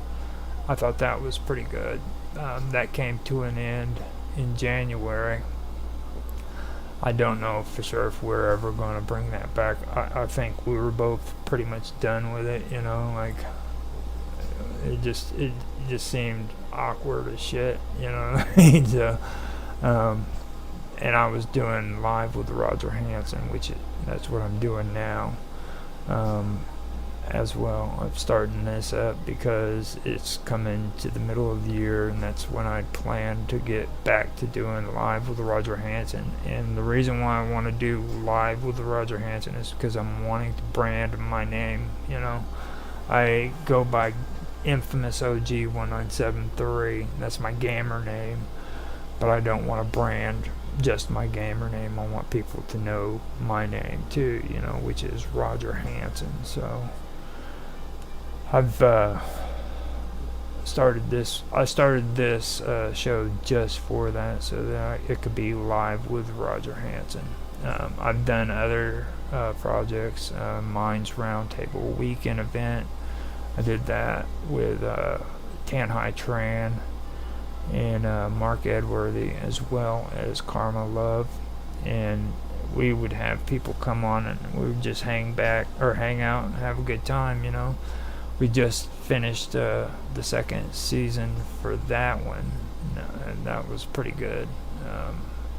And after that, we also did Tech Talk. Well, you know, Tech Talk, it's pretty cool. It's one that I have on a channel that I've got on YouTube called Working with Audio and Video. And then we also have Tech Talk available on Rumble as well as on Odyssey. And plus I have another show which that Tech Talk is with me, Tanhai Tran, and Mark Edworthy, and we're all pretty much, or we're all on minds.com if you guys want to check us out. Now, another one that I started at that was pretty cool was Roger's Real Time Talk Show event. Now, this one is one me and Mark Edworthy did together, and that is turning out to be pretty interesting. We've had some pretty good guests. It was me and Mark Edworthy in the first season, which was in the late months of last year, and then we started season 2 in the early season, or in the early part of the year for season 2. So now we're taking a break after 2 more episodes, I believe. And Roger's Real Time Talk Show event has been interesting because in the first season we started talking about politics, but we're not talking like the bad stuff. Like, this has absolutely nothing to do with bad-mouthing Donald Trump or bad-mouthing Joe Biden or any of this garbage politics that they've been pushing out. This has to do with historical politics, political history, and it also has to do with serious issues that are taking place in today's world. You know, we first started the first season out with talking about the Constitution of the United States, and then talking about the laws in Congress and things of that nature. Then this year, what I did is we did a twist. We did everything concerning England's politics. Started talking about the Parliament, the lower, you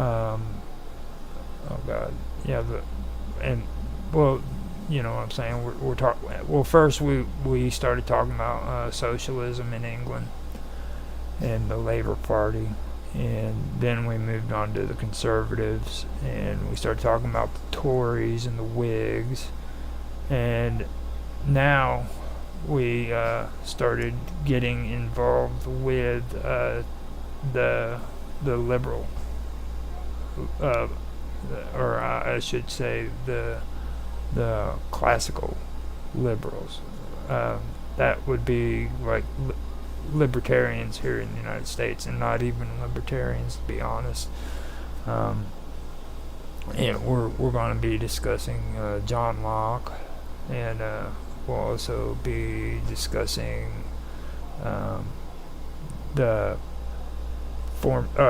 formation of what we now call freaking constitutional government, basically, and how John Locke inspired it, and how John Locke was also the ones who inspired the founding fathers of the United States when they wrote the Constitution, and just really good stuff. Here in that topic, I've been going through and I've been learning more things about history that I just overlooked or I just was not aware of. Like we're talking about radicals, the radicalism that was taking place in England, and it was also in France, and today radicalism I'm finding out is what was pretty much it's pretty much what today we would call the woke. It's also progressives. It's the Democrats and stuff like that, and it's really interesting how it works out, because like you had the liberals, the classic liberals were people who believed in constitutional government, and they believed in small government, stuff of that nature, which today it's not the same type of liberal. But then you had a left flanking group called the radicals, who believed in some of the concepts of what the liberals believed in, but they didn't believe in small government. They believed in reform, and they believed in stuff of that nature. So as a matter of fact, we're going to be going into that on Tuesday, so if you guys want to check that out, you can check that out on my channel on the Praetorian on YouTube, and then it'll be on Odyssey, and it'll be on Rumble as well, so you guys can check that out. And after I'm done here, I will go through and see how the sound came out on Twitch, and if this is actually something that's pretty cool or not, and I will get back to you on that one. Now, I believe that I've covered quite a bit there, didn't I? Yeah, I did. Now, another thing that I do want to mention is in my talking points. I do have a lot of my talking points that are available. If anybody wants to get copies of them, I can send them to you. They're just texts, things of that nature. Like I said, I have some stuff concerning duality. I've also been doing like even campfire stories for Wow, the Wonderful World of Weirdness, so that should be good. Everything about aliens, that's still on hold. If things don't work out with my buddy Mr. Robot and Austin getting back into it and doing it, then I'm going to go ahead and forge forward on my own and get some of that stuff going. Now with Mr. Robot, I want to give everybody heads up. I want to give credit to him as well as Minds Gaming and Satori D on Minds.com. All of them are on Minds.com for helping me out with the pics that I got for my slideshows.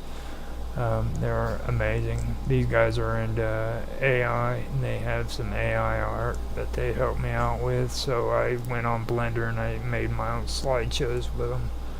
But I wanted to say, do a shout out to them on that and tell them, and say thank you. for that.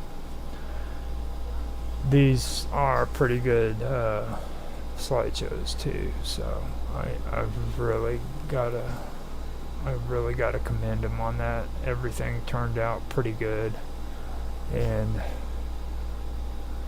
this is my first episode for Live with Roger Hanson. I do hope you guys enjoyed it. I am setting up this stream right here on Twitch so that I can have the vertical on there. Now I can do vertical on my OBS, but the one thing of it is I can actually create shorts on here and on Twitch, and then I can take the and download the Twitch short as well, and then put that on my channel for YouTube's, because I want to make some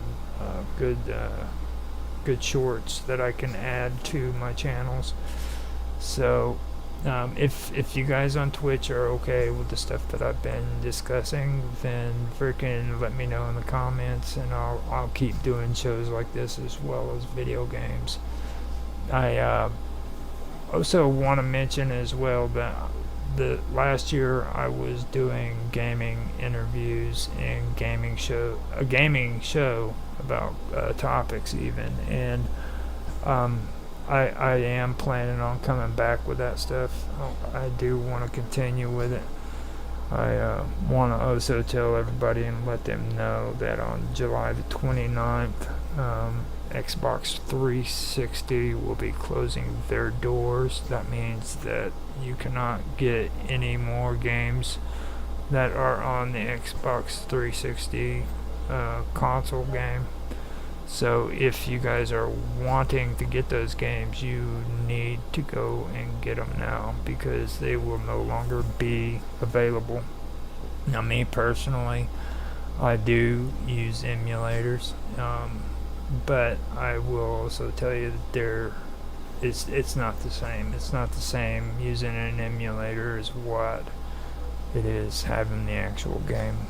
And to be honest with you, I think there's some games that I played on the emulator that I should never have played on there, because it just ruined the experience. I've said this in a lot of my gaming videos when I was talking in interviews about Gears of War.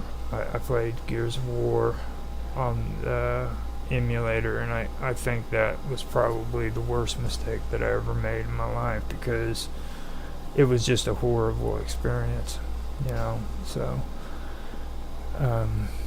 if you guys are interested in having your 360 games, the ones that you haven't been able to get, then I suggest that you do go out and get them. This is the time to do it. So I have also been going through and looking at some of the stuff. I'm thinking about transferring my more spicier gaming videos over to Rumble. I am not sure about it if I do want to do it or not. The house party is what I'm referring to. It is censored. I've taken the nudity and everything out of it, but I don't know if I really want to commit that much. I'm also going to be doing interviews with people when it comes to games, so if you guys are interested in being on my show for an interview, feel free to let me know in the comments. It's pretty cool stuff to do. So like I said, I am starting this up. This is my late night show, which I do want to start doing late nights, maybe come up with different topics, stuff that I've been going through or going over throughout the year, maybe check out, or I'll go through some of the stuff that I've actually been talking about. My topics, like theme parks. Theme parks are a big topic these days. I've had some good conversations about what's been going on X and Twitter concerning Star Wars as well. Like, people are getting caught or getting kicked off of YouTube and Twitch and not Twitch, but I know they're getting kicked off of X, I think, for getting really out of hand with this new Star Wars that's coming up. So I think those would be good conversation pieces, and maybe talk about the big cloud gaming deal that's been going on with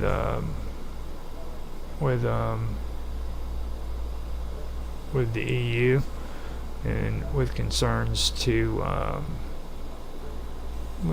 I believe it was what was it? It was Activision, I believe, wasn't it? Ubisoft and all that stuff. Maybe go over some of that, and Activision Blizzard and their deal with the EU, and kind of talk about how that is, because for me personally, I find that kind of strange that everything hinged on the whole idea of Ubisoft and Microsoft agreeing to put their games on the freaking cloud. That seems so weird, and it's things of that nature, you know what I mean? I think that would be good topics to actually talk about. I am wanting to also get into conversations about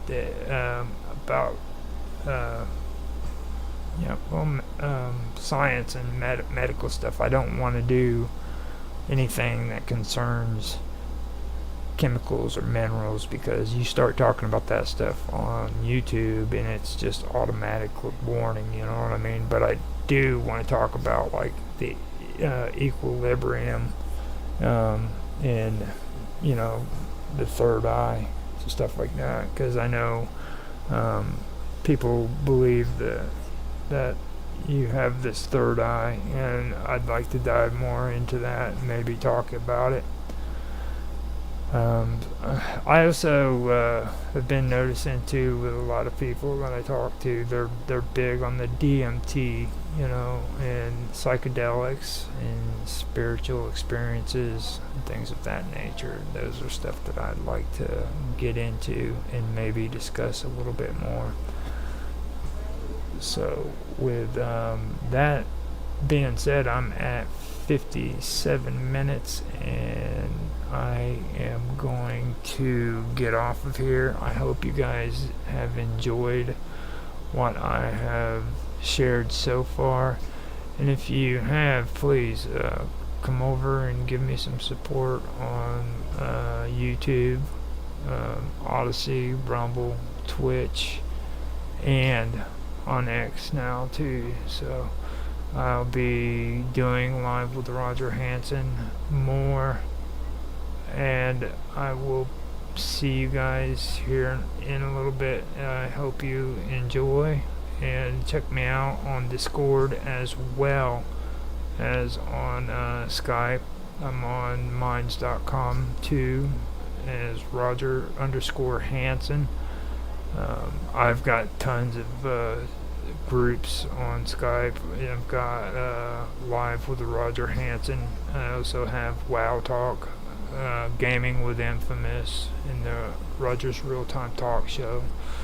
I've got Tech Talk, mine's Roundtable Weekend, which is currently not going, and Summertide's Mystery Show, which isn't going either.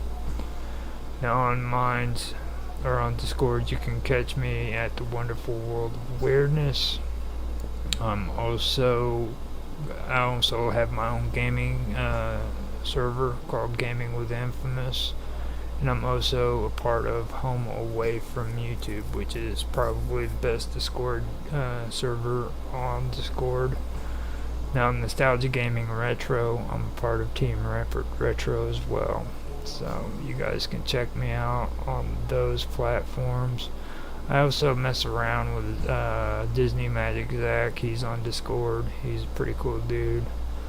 Come in, check him out, see what you guys think, and I will talk to you guys later, I believe. Thanks for listening, and I'll be back soon.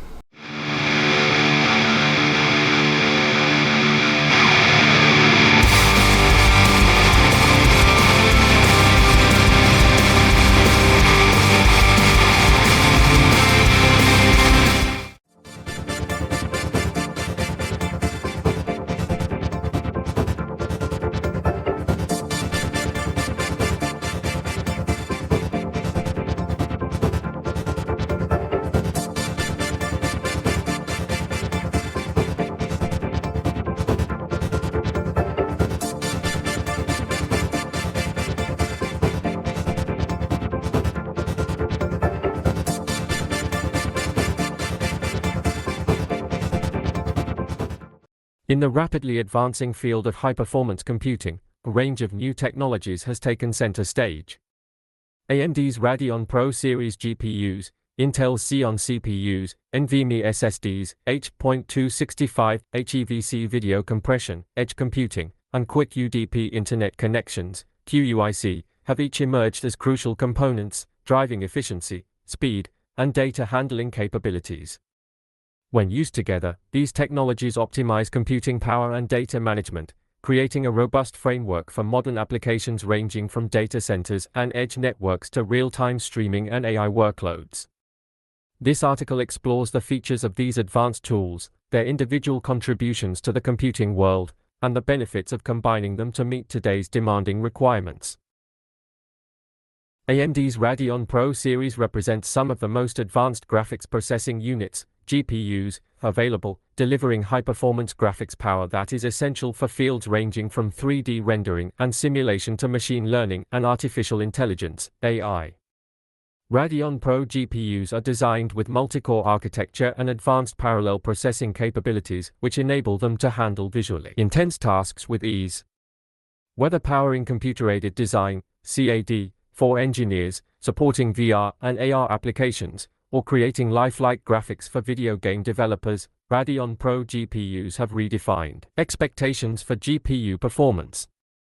These GPUs are highly compatible with professional software applications, such as Autodesk's suite for architects and Adobe's tools for designers and content creators. Radeon Pro GPUs support high-resolution, multi-display setups and provide high color fidelity, an essential feature for users who rely on accurate visual representations, like architects or video editors. Additionally, they incorporate AMD's energy-efficient design, which is crucial for extended workloads, as it helps keep temperatures and power consumption lower. For industries where visual quality and consistency are paramount, AMD's Radeon Pro series GPUs provide a reliable solution that meets the growing demands of both users and applications. The inclusion of features such as AMD's Radeon Pro Render, a physically based rendering engine that enhances image realism, is invaluable for industries like film and game design, where photorealistic imagery is increasingly important. This hardware-accelerated rendering engine utilizes both CPU and GPU power, optimizing rendering speeds and allowing for faster creative iterations. Intel Xeon CPUs are known for their ability to manage large-scale computational demands, making them integral to data centers, scientific research institutions, and companies running AI or deep learning projects. Xeon processors support substantial amounts of memory, facilitate multi-threaded processes, and maintain stability in enterprise-grade workloads. Intel's innovations, such as Turbo Boost technology, hyper-threading, and advanced vector extensions, AVX, empower Xeon processors to tackle everything from complex computations to high-throughput data processing. This reliability is why many industries choose Xeon processors for mission-critical applications. With Turbo Boost, Xeon processors can dynamically increase core speeds when additional power is needed. Hyper-threading, on the other hand, doubles the number of processing threads per physical core, enhancing multitasking by distributing workloads across virtual cores. These technologies enable data centers to process millions of operations per second efficiently, making Xeon CPUs a solid choice for cloud providers and companies running high-performance computing clusters. Moreover, the scalability of Xeon CPUs is well suited for virtualization environments, where multiple virtual machines need to operate simultaneously on a single physical server. In cloud environments, this capability is crucial, as it enables providers to serve more users with fewer physical resources, thereby reducing hardware and energy costs.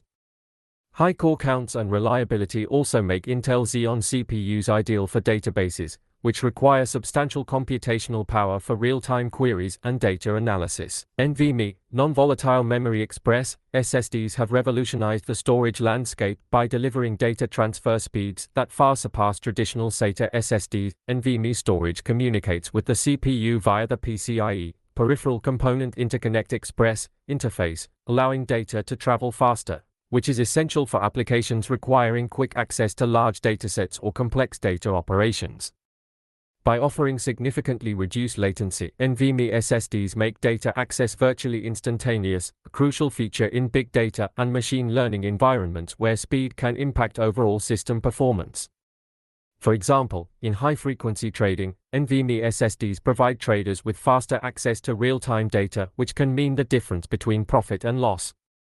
In gaming, NVMe SSDs enable games to load high-resolution textures and open-world environments rapidly, resulting in smoother gameplay. The efficiency of NVMe SSDs also contributes to more energy-conscious computing. Since these drives can process and transfer data at higher speeds, they require less active time and, therefore, use less energy overall. This reduced power consumption makes NVMe SSDs an attractive choice for data centers aiming to minimize operating costs and environmental impact. The shift toward NVMe SSDs also supports scalability, as high-speed storage is necessary to keep up with the demands of cloud-based services and multi-user environments. H.265, also known as High-Efficiency Video Coding, HEVC, is a video compression standard that has greatly enhanced the efficiency of video transmission. By encoding video files at nearly half the size of its predecessor, H.264, while retaining quality, H.265 enables efficient video streaming and storage. This compression efficiency is critical for modern media applications, such as 4K and 8K video streaming, video conferencing, and real-time video analytics. For streaming services, H.265 HEVC minimizes buffering and provides higher quality playback on various devices. It enables high-definition video to be delivered even in regions with limited internet bandwidth. Furthermore, for mobile networks, H.265's compression reduces the amount of data required, which helps prevent congestion and supports a smoother viewing experience for users. By compressing video data effectively, H.265 also reduces storage costs for video hosting platforms, as it allows them to store more content within the same infrastructure. Additionally, in applications requiring real-time video, such as surveillance systems, H.265 can be crucial for reducing data load without sacrificing video clarity. For cloud-based security platforms, efficient video compression ensures that live feeds remain smooth and clear, enhancing real-time decision-making and analysis. Edge computing is a decentralized computing model that processes data at the edge of the network, closer to the data's source rather than relying on distant centralized data centers. This model reduces latency, enhances real-time data processing, and improves data security. In applications where low latency is critical, such as autonomous vehicles, IoT, and smart cities, edge computing is indispensable. In manufacturing, for instance, edge computing allows factories to process data from machines and sensors directly at the site, reducing downtime and enabling faster response to equipment malfunctions.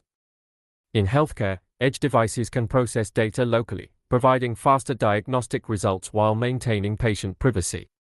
This on-site data processing enhances the responsiveness of systems, particularly in situations where decisions must be made instantaneously, such as in autonomous vehicles or industrial automation. Edge computing is not only beneficial for latency-sensitive applications but also for reducing the load on data centers. By distributing data processing closer to the user, edge computing allows for scalable networks that can support growing numbers of connected devices and users. This scalability is crucial for IoT ecosystems, where the number of connected devices continues to grow rapidly. With less data traveling across the network, edge computing also helps reduce bandwidth costs and congestion, benefiting both service providers and end users. The QUIC protocol, developed by Google, is designed to improve online communication speed and reliability. Unlike TCP, QUIC is based on the UDP protocol and incorporates built-in encryption, connection multiplexing, and faster data packet transmission to reduce latency. This capability makes QUIC particularly effective in applications requiring stable connections, such as gaming, streaming, and video conferencing. QUIC establishes connections more quickly than TCP, making it faster for users to access online services. By eliminating some of the steps associated with traditional TCP handshakes, QUIC enhances user experience, especially on mobile networks. For example, a user watching a video on a mobile device with a QUIC-enabled connection will likely experience fewer interruptions than with a TCP-based connection, as QUIC adapts to changing network conditions, ensuring a stable and smooth experience. Furthermore, QUIC's efficiency in packet loss recovery and bandwidth management is especially valuable for real-time applications. In online gaming, QUIC's low latency capabilities and quick connection setup allow for more responsive gameplay, even on high-traffic networks. Its built-in encryption also provides additional security, which is critical in a world where data breaches and cyber attacks are increasingly common. By combining AMD's Radeon Pro GPUs, Intel Xeon CPUs, NVMe SSDs, H.265 HEVC, edge computing, and QUIC, businesses and developers can unlock new possibilities in data processing and service delivery. For instance, in a cloud gaming platform, Radeon Pro GPUs and Xeon CPUs enable real-time graphics rendering, while NVMe SSDs support rapid data access, and edge computing minimizes latency for end users. Together, these technologies provide a smooth, high-quality experience accessible from various devices. In enterprise applications, such as real-time data analytics, these technologies work together to process and analyze data with exceptional speed and accuracy. Radeon Pro GPUs and Xeon CPUs perform the heavy computations, NVMe SSDs manage rapid data retrieval, edge computing reduces latency, and the QUIC protocol ensures smooth, fast network connections. By optimizing each of these components, modern computing achieves unprecedented power, flexibility, and efficiency, ensuring that both businesses and end users have access to the high-performance solutions they need. As technology evolves, integrating these advanced tools will be vital for meeting the growing demands of a connected and data-driven world.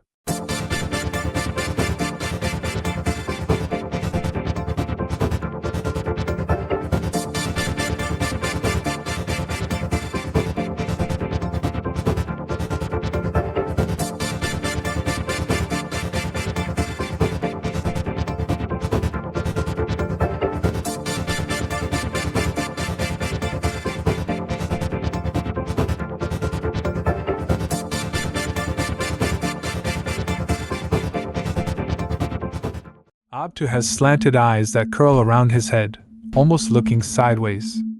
His pupils are snake-like, instead of round, like that of human eyes.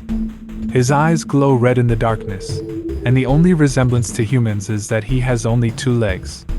Abtu doesn't have any hair, being draconian, and a serpent, he has tough skin with scales instead. Tough skin to protect him against things in his environment that would harm him, and scales. He stands about 8 feet tall, and has claws for fingers and toes. Abtu is a priest who worships his Nutzalnachtal. Draconian do not believe in gods, they do though, worship the ones they believe are more powerful than they are. This is a rare thing too, most Draconian don't believe that any race or being is above them. Abtu practices the fine art to poison making, genetics, and the worship of Nutzalnachtal, the serpent warrior. His desire to bring all beings into the genetic composition of the reptilians race is what drives Abtu. Through chemistry, He has been able to trap his victims within their own mind, causing them to obey his every command. He is a master alchemist in his own right. With the use of Soma, Abtu has developed a reputation for himself, as well as a following to be sure. Though he is proficient in alchemy, his great passion is genetics. His goal is to combine the gene pool of the draconian with that of humans. Through channels of the less respectable within the realms of the known planes of existence, Abtu has created networks among the slavers, traders, and merchants, and plans to venture into Lycia. This is when he plans to convert humans into what is known as the tainted, half reptilian, and half human. Abtu, being native to a dark environment, has extremely good eyesight, and see what most beings can't. This isn't any unnatural ability though. Most Draco from the darkened planes of existence can see extraordinarily well. Raised in the darkest realms of the Serpentine planes, without wings, Abtu was looked down upon by his own kind. Shunned as a child, he had to prove himself.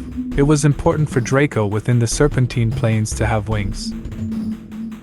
Wings were a sign of power among the serpents within those realms, and those who were not with wings were treated below the others of its kind.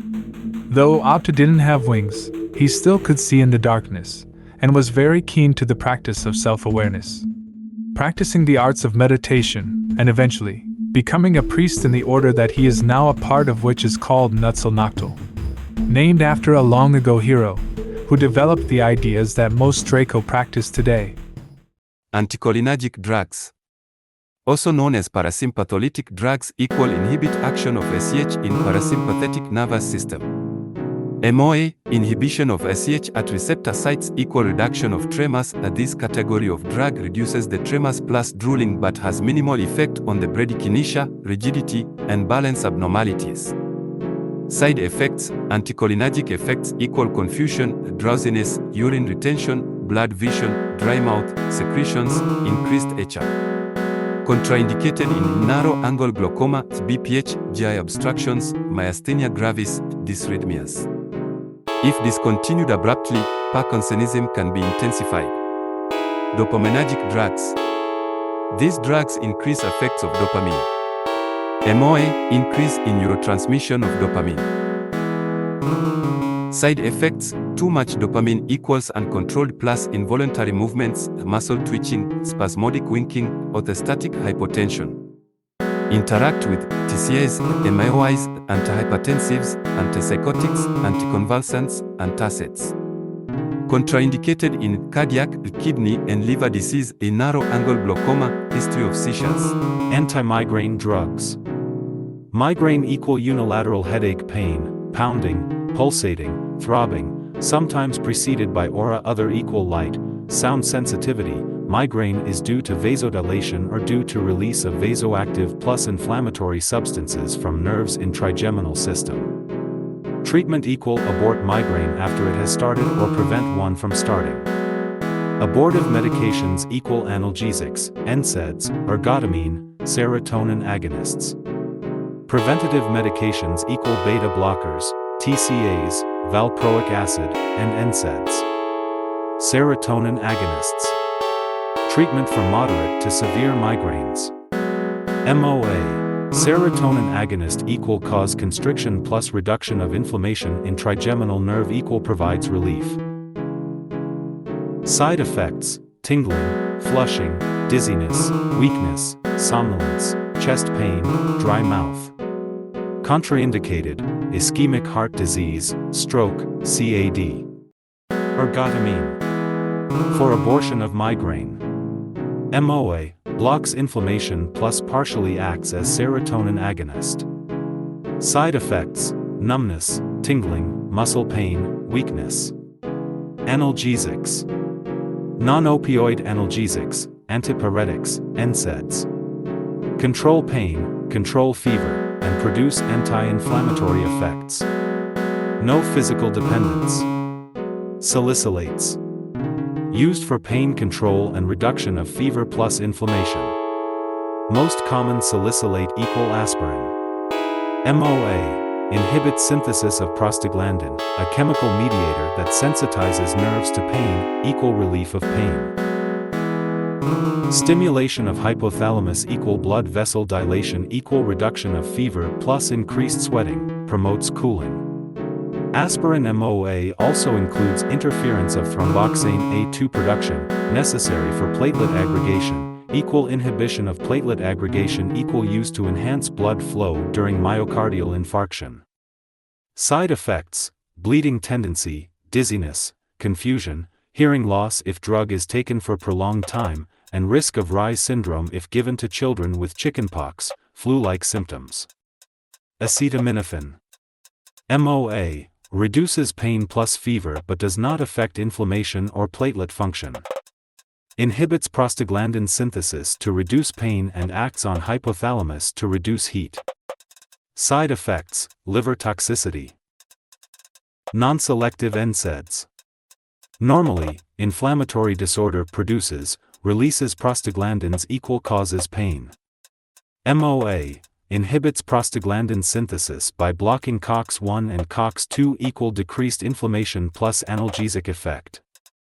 COX-1 prostaglandins in stomach lining, therefore produces GI side effects. COX-2 prostaglandins that mediate inflammatory process. Side effects: abdo pain plus bleeding, diarrhea, ulcers, liver toxicity, drowsiness, confusion, tinnitus, bladder infection. Contraindicated for perioperative pain for CABG. Take the drug with meals or milk to reduce GI side effects. Selective NSAIDs. MOA selectively blocks COX-2 equal decreases prostaglandin synthesis equals decreases pain plus inflammation. Side effects: fluid retention, edema, dizziness, headache, GI ulcers, less than non-selective NSAIDs. Eusebius of Caesarea, 260 to 341 AD, or Eusebius Pamphili, was bishop of Caesarea in Palestine. He is considered the father of church history, and was a Christian scholar and presbyter in the church at Caesarea. His major work was his History of the Church, a massive piece of research that preserves quotations from many older writers that would otherwise have been lost, specifically for researchers of Phoenician history. In the extracts from his book Preparatio Evangelica, Preparation for the Gospel, from a translation by E. H. Gifford in 1903, a considerable gist of Phoenician theology was made available. In fact, Phoenician history contained in his book is the oldest non-coded document of the Western world's historical archives. Furthermore, it is particularly valuable because its author, Sanchuniathon, was a free man who did not hesitate to denounce myths.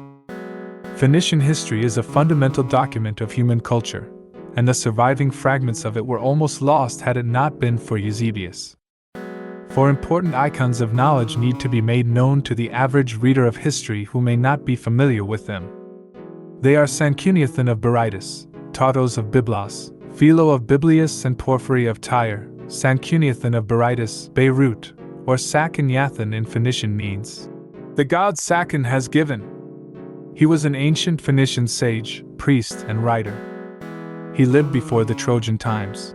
Judging from the fragments of the Phoenician history, Sanchuniathon appears to have been a contemporary of Semiramis, the queen of Assyria, the wife of Ninus, with whom she founded Nineveh 2000 BC. However, some believe that Sanchuniathon was a contemporary of Gideon 1339 BC without any proof. His book goes back into fabled antiquity. Sanchuniathon, like Vyasa in India, is said to have been a compiler of extremely ancient theogonic and historical documents that had been transmitted to him either by oral tradition or in writing. Sanchuniathon derived the sacred lore from the mystic inscriptions on the Hamonim, sun pillars, which stood in Phoenician temples. Porphyry of Tyre says that Sanchuniathon wrote a history of the Jews, based on information derived from Hirambal, i.e. Jerubbaal, a priest of the god Jivo, i.e. Yeve. He dedicated it to Abel-Baal or Ababal, king of Berytus. The story was thought to be fictional because of its reference to Berytus. However, excavations in Berytus in recent years prove that the city may be older than Byblos that has cultural tradition to 8000 BC. Sanchuniathon's Phoenician history may be regarded as one of the most authentic memorials of the events, which took place before the flood. It begins with a legendary cosmogony and relates to how the first two mortals were begotten by the wind spirit and his wife Bo Darkness. It refers to the fall, the production of fire, the invention of huts and clothing, the origin of the arts of agriculture, hunting, fishing and navigation, and the beginnings of human civilization. Sanchuniathon gives a curious account of the descendants of the line of Cain. His history of the descendants of the line of Seth reads like the record in Genesis. Philo of Byblos, or Herennios Philon of Byblos, 64 to 141 AD, was a Phoenician scholar and Roman citizen, born in Byblos, and representative of the Roman consul Herennius Severus. He wrote numerous works of grammatical, lexical, encyclopedic and historical importance. He wrote in Greek about scientific authors and famous people and their work, especially Emperor Hadrian. His most important work is the translation of Phoenician history by Sanchuniathon. This work was thought to be made up, but since 1929 archaeological evidence from Ras Shamra, Ugarit, of clay tablets texts dated to 1400 to 1200 BC proved him true. He had a considerable reputation for honesty in his work, which archaeology confirmed. His Greek translation represents a valuable source for our knowledge of the Phoenician Canaanite religion. According to Philo, the names of Mount Lebanon, the mountain range of the Anti-Lebanon, and other Syrian mountains were derived from the names of giants who once dwelt there. In ancient history, most high mountains were thought of as the abode of gods. In the case of Mount Lebanon, it would have been Baal Lebanon, sometimes identified as Baal Hadad. Porphyry Malchus of Tyre, 223 to 309 AD, was born in Tyre and studied in Athens, before joining the Neoplatonic group of Plotinus in Rome, where he studied philosophy. Porphyry was a man of great learning and was interested in, and had great talent for historical and philological criticism. He had a passion to uproot false teachings in order to ennoble people and turn them to the good. He declared the salvation of the soul as the ultimate purpose of philosophy. His works include Against the Christians, a work of 15 volumes directed not against Christ or his teachings, but against the Christians of his own day and their sacred books. He argued they were the work of ignorant people and deceivers. He attacked Christian doctrines on both philosophical and exegetically grounds. As to be expected, his books were banned in 448 and ordered destroyed by the Christians. Copious extracts of them remain in the writings of Saint Augustine and others. Other books, such as Aids to the Study of the Intelligibles, is a basic summary of Neoplatonism. He wrote against Moses and attacked Eusebius of Caesarea. He lived an austere celibate life.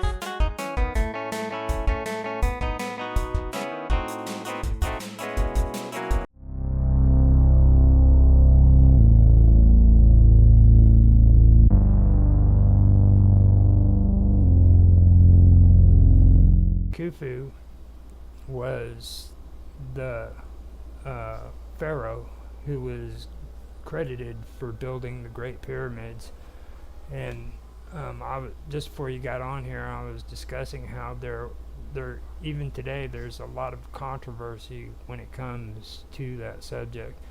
A lot of people during even the ancient days, during the times of ancient Greece and stuff, he had a bad reputation put upon him because of the fact that he was given credit for building these pyramids, and they made it out to where he had like a labor force of slaves that were constantly building it and stuff like that, and that he was so egotistical that he would build all these great structures. And the reason why the Greeks did that to him was to look down on him and make him less than, because they themselves were intimidated by these pyramids. Okay, Greece had never built anything that magnificent in their entire existence, and then when they finally come to Egypt, they see these pyramids that even to this day are I believe they're some of the most amazing structures that have ever been built in history.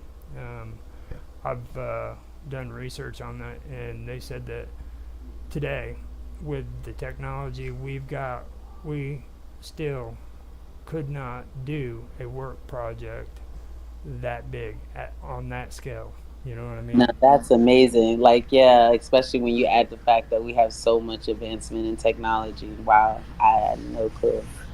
They, But it's an intricate process. I watched the documentary on that type of stuff too, and just what I don't know how accurate it was because it was like where they redo it, and they were like kind of attempting to like redo the process in order to show the process. Of course, there were no videos of anyone building the pyramids back then.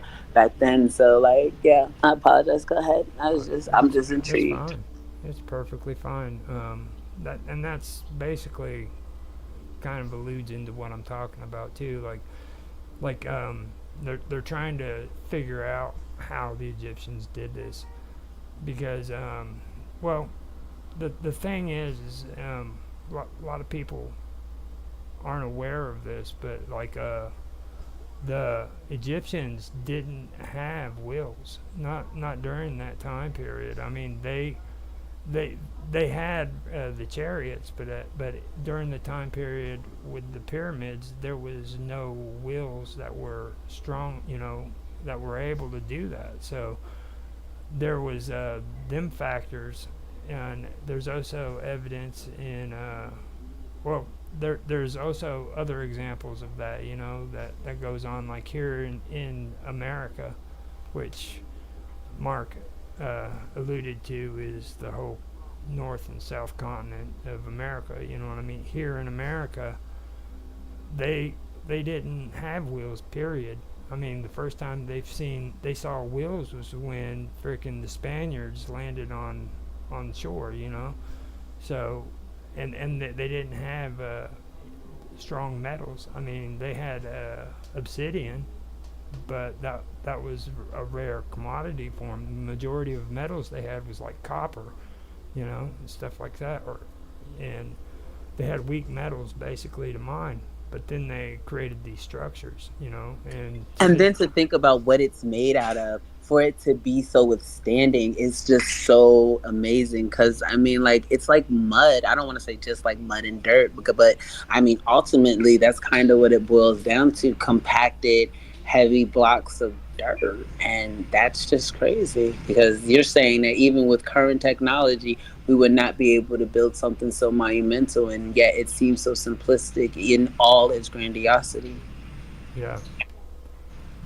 And now the dirt aspect, what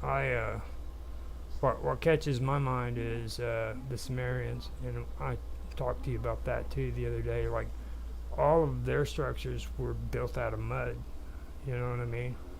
And they created just awesome structures too. It wasn't to the extreme as what the Great Pyramid was, you know what I mean? But they were still the ziggurats.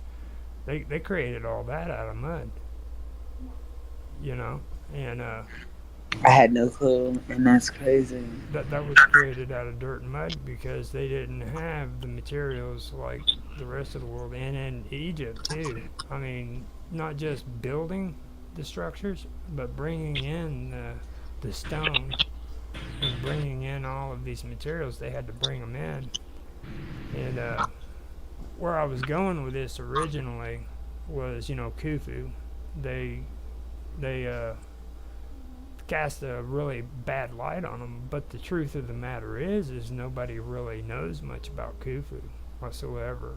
I mean, and they say that he was the one that created the pyramids, but there's no evidence of that either. The only thing that they found was they found his name written on a stone, and it was automatically branded that he was the one that built the pyramids. They have a plaque up that was written saying that he renovated the work on the pyramids, and that they took with his name on a stone, and and kind of branded it as being his creation, and there's absolutely no proof that was even fact. It's like yeah, tell Mr. Robot just to click on the link. But he Okay, I'll tell him. Khufu actually had no hey, you there, Mr. Robot? I heard something. I think Hey he's. guys, Yeah, we can can you hear hear you. me? Yeah, I can hear you. I can as well. Is this too loud or is this okay? Oh, it's okay. Yeah, it sounds good. Just make sure your speakers are kind of a distance away from the mic. So Yeah, because it's a bit of an echo. Okay, I'll turn it down. I had a issue. I don't have headphones at the moment, it's my problem. Do you have any headphones or anything? Oh, you just. But if not, maybe, and two, maybe helping just so that way when he talks, there's not an echo. If you mute until you're saying something, just because like that helps me. Like yesterday, it was helping me with that as well. Well, to be fair, I want Mr. Robot to talk. He has a lot of good information. As much as possible. I know he's so. Oh my gosh, he's so freaking smart. It's crazy. I'll mute my shit. My camera on. Class is in session. Let's sit down and shut up. Right? Yeah, he's so smart. But anyway, I'm listening. I'm gonna go back to mute and full attention. Now, we were talking about Khufu with the Great Pyramids, and kind of catch you up on what we're talking about. I don't know if you've been hearing the stream or not, but it was how he was first of all how he was branded a bad guy by the Greeks. You know what I mean? And if you read all of the old Greek writings, you'll see how they branded him as a villain and everything like that, when in reality they were just intimidated because when they came to Egypt they seen these huge monuments that they themselves could never build, and they became jealous. You know what I mean? And after that, like, it was like a theme where as time went by he was vilified, and there's absolutely no evidence that he was actually a bad guy, a good guy, or anything, and I was covering that, and then I went into the pyramids themselves, okay, and how everybody kind of basically just pinned it on him that he was the one that built those pyramids, when there's really no evidence showing that he built those pyramids. Yeah, the evidence is very flimsy. It's just one piece of graffiti, like right up the top, right? Yeah, I mean that was all they had, and then I think they had a plaque where he was talking about how he did all these great renovations on it, and that was all that was found. But that was basically where we're at, and I was talking about like Khufu and his the way he was branded by the Greeks and all through history, where like at one time, people honestly believed that Egypt had like a whole freaking workforce of work slaves that came together on a day-to-day basis to build these pyramids, and I mean that's not the facts. You know what I mean? There's no evidence at all whatsoever that Egypt had slaves. I mean, these people were actually paid. Oh, go ahead. Well, yeah, I agree, and it's actually also like physically impossible that they built that pyramid in one human lifetime, just because of the sheer amount of stone that had to be quarried and moved from like Aswan or wherever it came from, quite a long distance away. And we still don't know how they moved those stones over sand. And according to the new research that's come out by Robert Schoch on the Giza Plateau, looking at the weathering patterns on the Sphinx and stuff like that, they placed it at a lot earlier date than what is now claimed by Egyptologists. And because the casing stones were removed from the Great Pyramid, we're only seeing what's like underneath, so we can't see the actual weathering patterns on the pyramid and to date it. And I think that was done by the was that done by the Arabs later on or whatever. And they built like other temples out of it in the city of Cairo. Yeah. But yeah, so like I like looking like very broadly when I look at this stuff. I read a little bit of Greek historians and stuff that came over there, and they talk about a much earlier date as well. And like for example, the Atlantis story, if you've ever read Plato's account on that, he talks about like early Egypt being like way back in the ancient times, like 10,000 BC type thing. And he, when I looked at, Edgar Casey did some readings back on this, like way back in the day, in like early 1900s, and he also placed it at 10,000 BC. And recently I've looked at remote viewing data from farsight.org. They did a remote viewing session on the pyramids, and the type of technology that they described moving those stones is stuff that we don't know about today. So I'm more kind of leaning towards a lost civilization type thing, or like some kind of extraterrestrial involvement, because all their mythology basically talks about what we would call aliens today. Like the god Osiris came from the star system Sirius and stuff like this, and like the types of technology that they describe is just like way beyond what should have been in that time period, and even what we have now, types of energy technology that we just don't know about. So in the remote viewing data, they showed like they could actually levitate these stones, which is kind of reminiscent of some of the things we've heard from the Eastern mythologies of like monks levitating stones and stuff like that. And even just recently, last couple of weeks, last month or so, that Stephen Greer orchestrated whistleblowing conference that came out. I don't know if you guys saw it, but like one of the whistleblowers talked about technology that the military has in Area 51, where they could levitate huge blocks of stone just above without any moving parts, basically, just through some kind of resonance thing. And I found that interesting because it reminds me of the story of Ed Leeds Scarlin.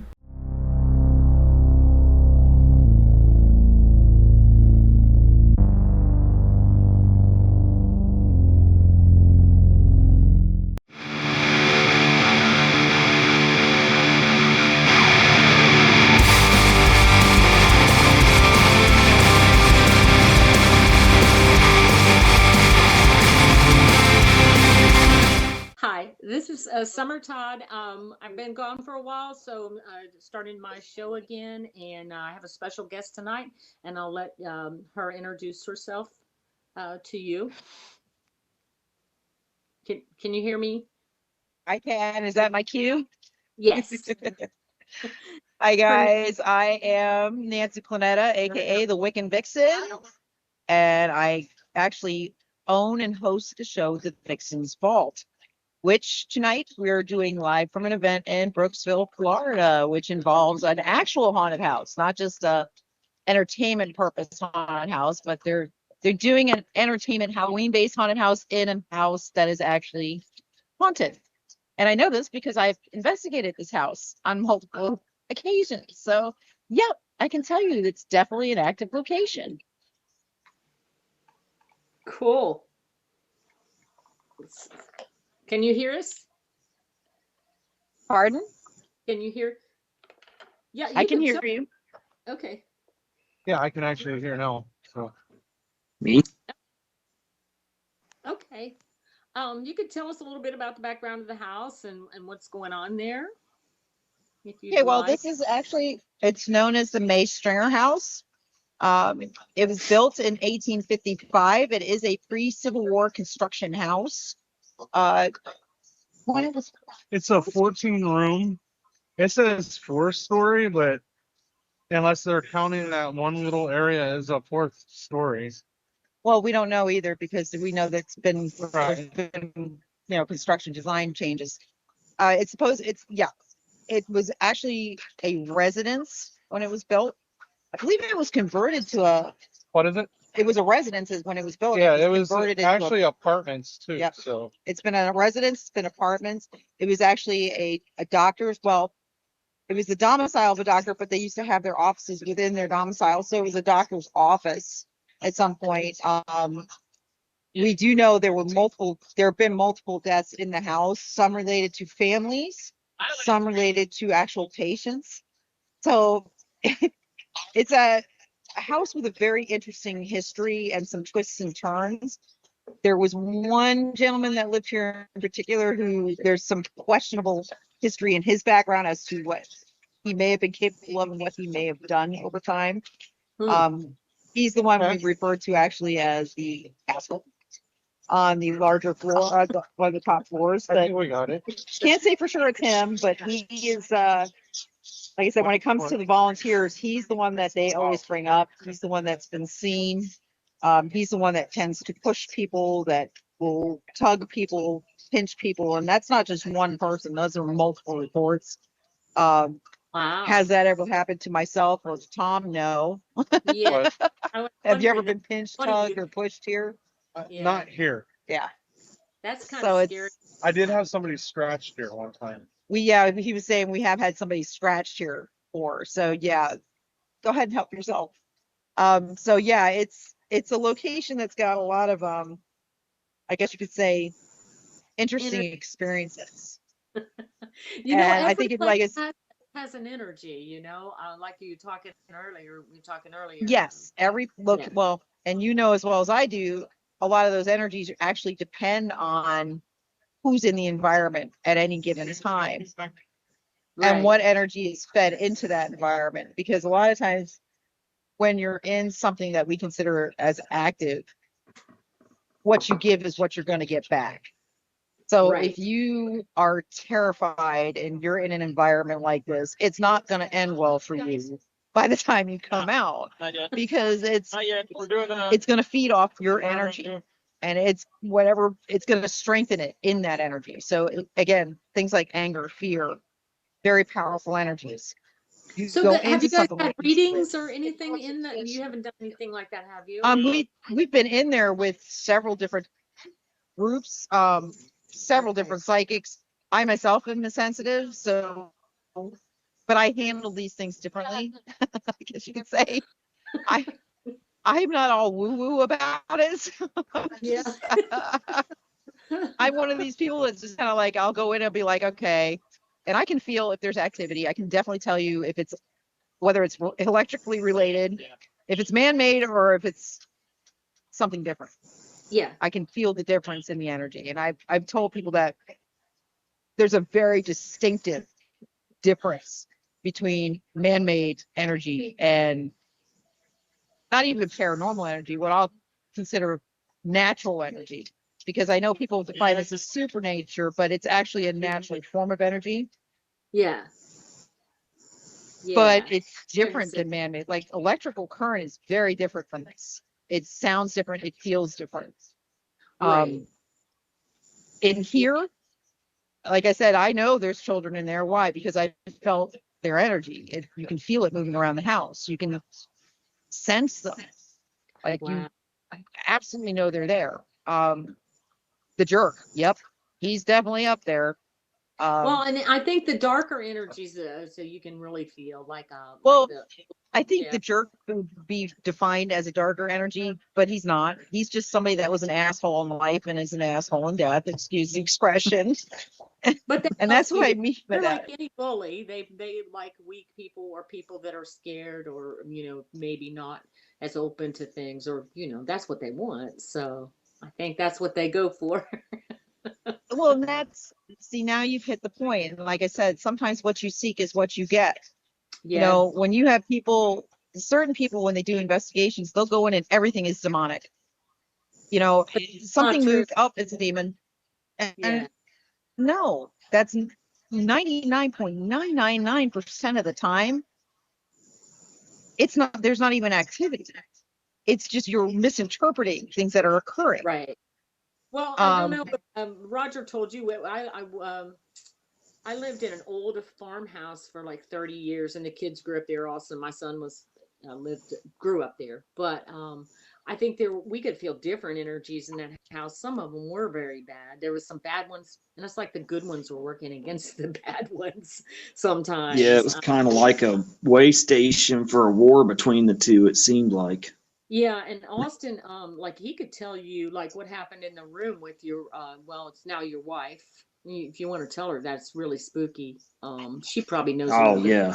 I don't, but Yeah, me and my wife were laying in bed together one night in that upstairs room, and she saw these shadow tadpoles creeping up the walls.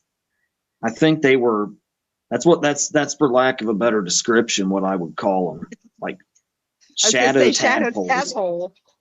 Yeah, they look like giant tadpoles, yeah, and at the top of the ceiling or around the edges of the room, right? yeah, and I think the official name for them is like they call them creepers or something. And then of course we've all seen the Top Hat Man around there. And the funny thing that's so funny because that's one of. Go ahead. Oh, you go ahead. Okay. Well, I was going to say that's my little story, and it feeds into it. Austin had a friend, and his mother, this friend's mother, was very into psychic stuff and readings and stuff, and she came to pick Austin's friend up, and this is way before Austin saw any of that stuff in that room. But she pulled up in the driveway in her car, and I went out to talk to her for a minute, and she looked up in that room, and she said, "There's something in that room." And I was like, "Huh, well, don't tell my kids, you know." And I kind of just passed it off. Don't tell my kids. You know, because they were small. You know, they were maybe not even teenagers yet. So I'm like, I didn't want to get them all freaked out. So I was like, but you know, people would always say that about this house because it was kind of a big old farmhouse, kind of scary looking too. So I kind of shrugged it off. But that room was definitely one that was different. We found out as we lived there a little bit longer. So yeah, she picked up on something, definitely, and that was this. It's the same room. Yeah, and I hadn't mentioned, you know, we weren't even really talking about the house when she just did that. It was creepy.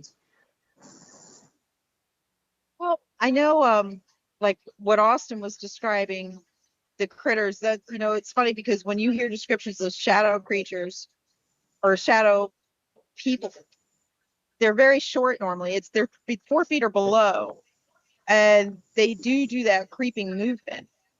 Now, there's always been, I guess you could say, a toss up in the paranormal as to whether or not these things are good, evil. And I find it funny because like the shows for entertainment, you'll see the psychics and they'll always define them as evil. Well, I saw a top hat man, but he was tall. I saw the big one, the tall. Well, that's I was going to say that's the thin man. Is he tall and thin? He was. Yeah, I saw him in our neighbor's yard when we were taking a walk. I saw him. Yeah, it was very awful. Because he was like it's a very common thing. Yeah. Yeah, he was like 12 feet. He was every bit of 12 feet tall from all appearances. He was a giant.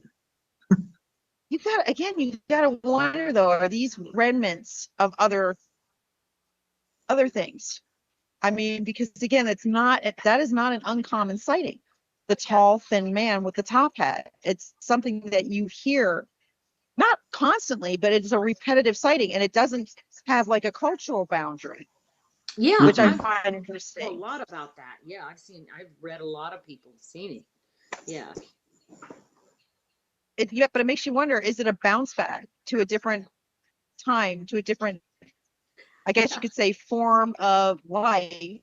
Because I mean, we obviously don't have 12 feet people walking around nowadays, but we do have legends of giants. We have legends of people of that height. Could it be, again, an interdimensional jump where we're seeing something from a different dimension and a different timeline even?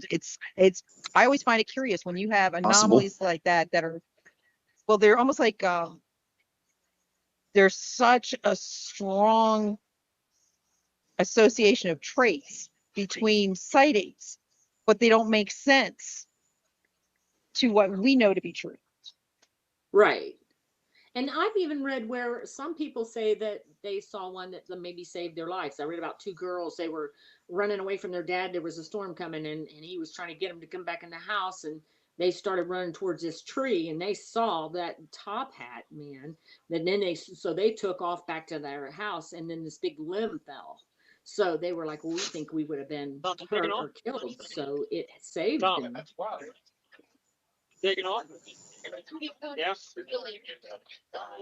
Sorry, hang on. I've got activity going 5 on. o'clock, They're, come early. they're trying to leave, so I'm trying to kind of keep my ears going the other way. But yeah, I mean, again, the discernment between I'll probably good, wake evil, up at 4:30, go back right, to sleep wrong. at 5, but I know the background. You guys can hear everything going on. So sorry. Yeah. I keep hearing all kinds of different stuff. It's because there's conversations going on around me, and it's all going out on the mic. But you've got the discernment of good, of evil, and a lot of that is based on how people are raised, what they're taught, what religious background they have, what cultural ethnicity they've got. Right. If you take yourself or remove yourself from all of that, and that's what I always say, shed it all, let it go, and just look at it for what it is. What are you left with? Well, culturally, we don't have 12 foot tall people. We just don't. No. So or we don't have midgets either, though. But we do have the legends about giants in pretty much every cultural tradition once That's having it. existed. So But now you've got to go a step further. We know that we've got cultures of giants. We have cultural legends of giants, both here and that's all over the world. In fact, everywhere, a lot of people don't know it, but in St. Augustine, St. Augustine, Florida, is the oldest city in the United States. Okay, it was the first established city. It's older than Plymouth Rock. Yeah, that's really the oldest, isn't it? It is. Yeah. So the thing is, it was built by the Spanish. that was the We were table just talking about plus. that. Nancy was talking about that earlier. Yeah. Yeah, that's fine. So I just want to make sure I showed you. Basically, we've got St. Grab one Augustine of her stickers. established, I think it was No, that's her. pre-Columbian, so I think I want to say it was like Are you gonna eat these if I leave them? 50, maybe. Okay. Sorry, again. Oh, I'm getting a bunch of background conversations, I Nancy. know. I'm sorry. I'm having a hard time. Sorry, Having a Mark. hard time But understanding you.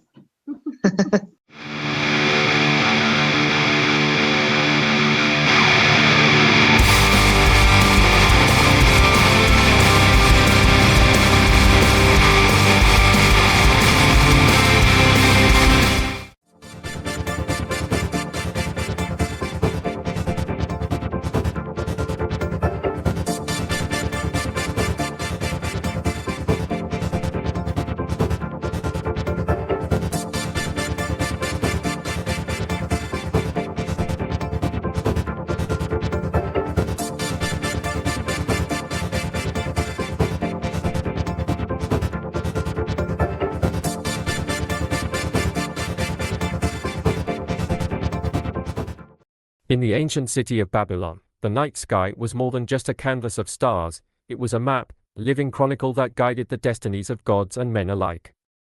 The heavens, ever-changing, whispered secrets to those who could decipher their language, and among these secrets was the tale of Marduk's ascension, a tale written not only in the hearts of the faithful but also in the stars above. In the early days, Ea, the god of wisdom, held dominion over the incantations that bound demons and protected mortals from the malevolent forces of the unseen world. These spells, once powerful, began to shift as the city of Babylon rose to prominence.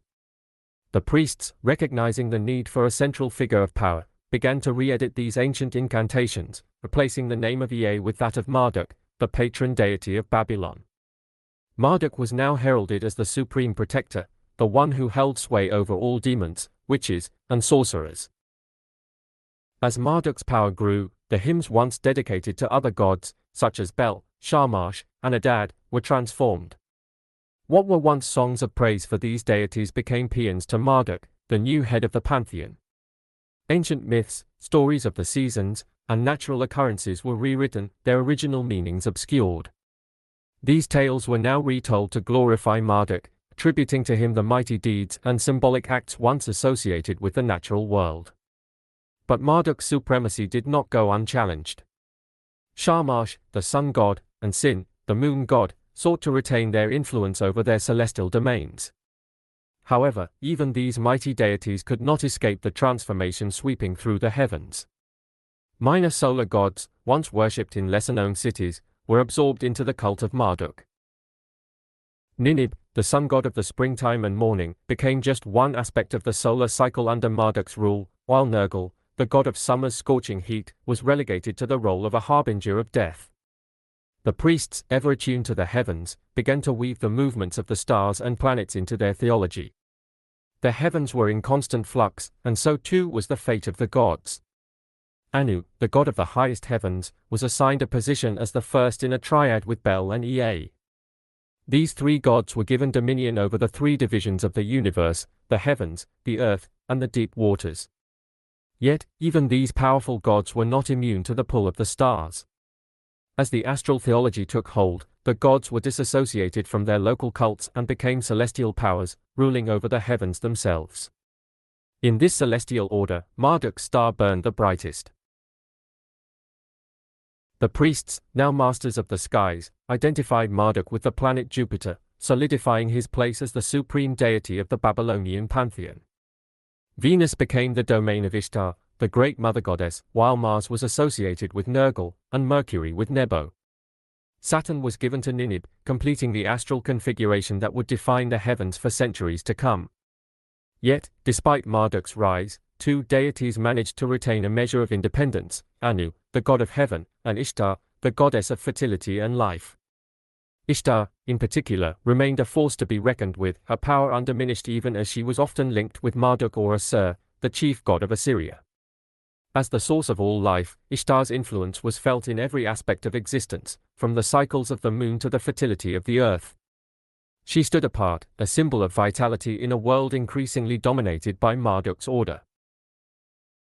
The priests, ever mindful of the balance between heaven and earth, crafted a second triad to complement the first. This triad, consisting of Shamash, Sin, and Ishtar, represented the three great forces of nature: the sun, the moon, and the life-giving power. As the stars moved across the sky, they told a story of divine power, of the interplay between these forces, and of the ever-present influence of Marduk, whose star shone brightest in the night. And so, as the heavens shifted and the stars danced their eternal dance, the story of Marduk's rise was written in the very fabric of the universe. The gods, once tied to the earth, were now celestial beings, their power reflected in the stars above. To read the signs of the heavens was to understand the will of the gods, to foresee the future, and to know that in the ever-changing tapestry of the cosmos, Marduk stood, at the center, a beacon of divine authority in a world governed by the movements of the stars.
Folklores were handed down from generations, from the Renaissance age until now. We write and search for knowledge, finding amazing information. The deeper we go and the more read, the crazier the stories get. Understanding has many levels that originate from reading and researching these stories, and where they originate, our understanding of things dramatically change. We hear terms like nation, great nations, and a new way of thinking. And I will make of thee a great nation, and I will bless thee, and make thy name great, and be thou a blessing. And I will bless thee unto them that, and he that curse thee will I curse, and in thee shall all the families of the earth be blessed. And ye shall be unto me the kingdom of priests, and a holy nation. These are the words which thou shalt speak unto words, children of Israel. The Jewish people were once a holy nation, but they suffered greatly. In Christian beliefs it was because they had moved away from God, becoming more like the Gentiles as time passed.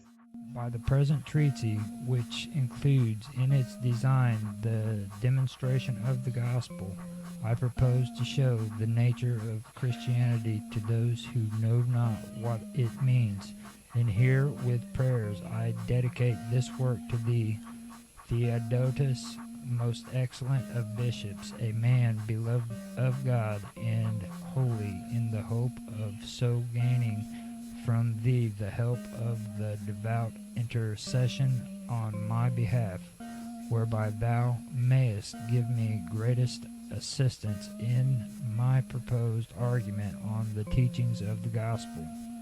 But first of all, it is well to define clearly what this word gospel means to express.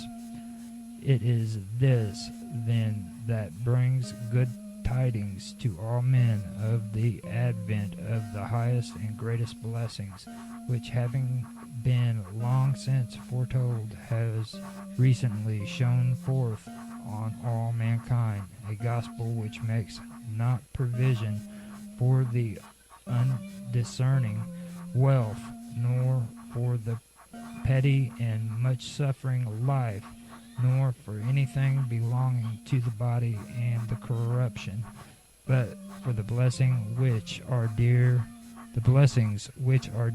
and congenial to souls possessing an intelligent nature, and on which the interests of their bodies also depend and follow them like a shadow.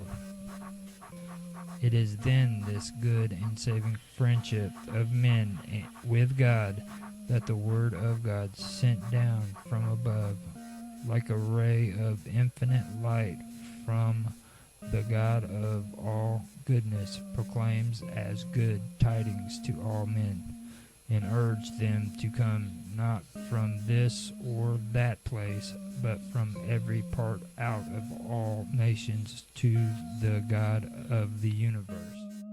The term Goy was originally meant as a nation, and other nations, 70 nations of Goy in the Old Testament, each with their language. The number of children of Shem, and the number of souls that went down into Egypt. Each candle on the menorah, 10 nations, consisting of 7 candles. The battle raged on in the days of old, between the sun and moon, light and darkness. Battles between God and Satan, good and evil, men and the gods they worshipped. Some believed in one God, some believed in many, and wars raged on for lifetimes in their name. Asmodeus, demon of lust and king of the demons, held Jews hostage in fear. The archangel Raphael chased Asmodeus into Egypt, where he bound him forever in the land of the pharaohs.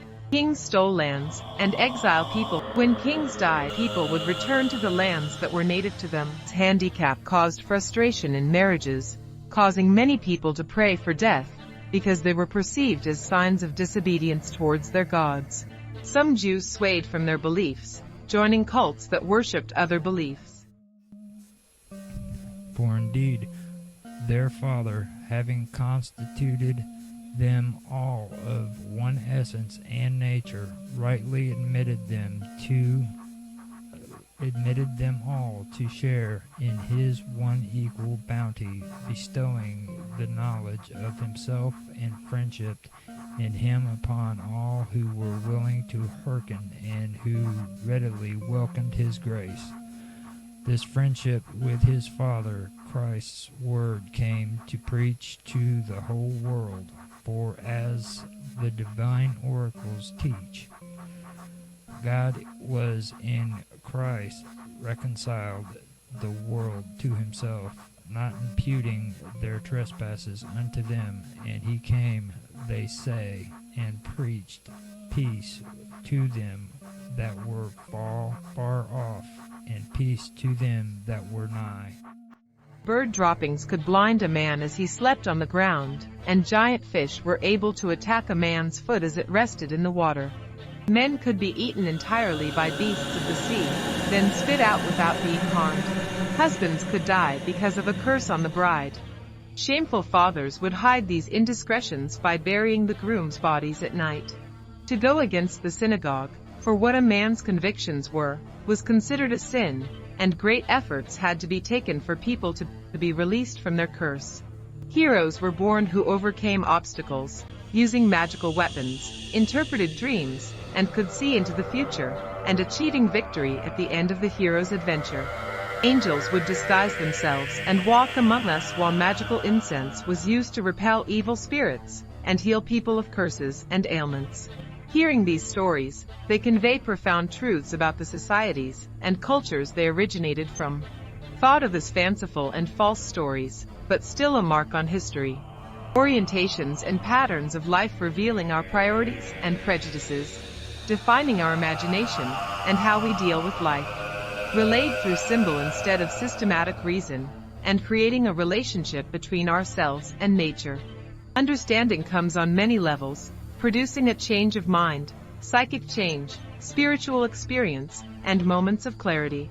We hear terms and don't understand what they mean. Time and time again we move away from the gods we worship toward other things, and the past becomes the present once again.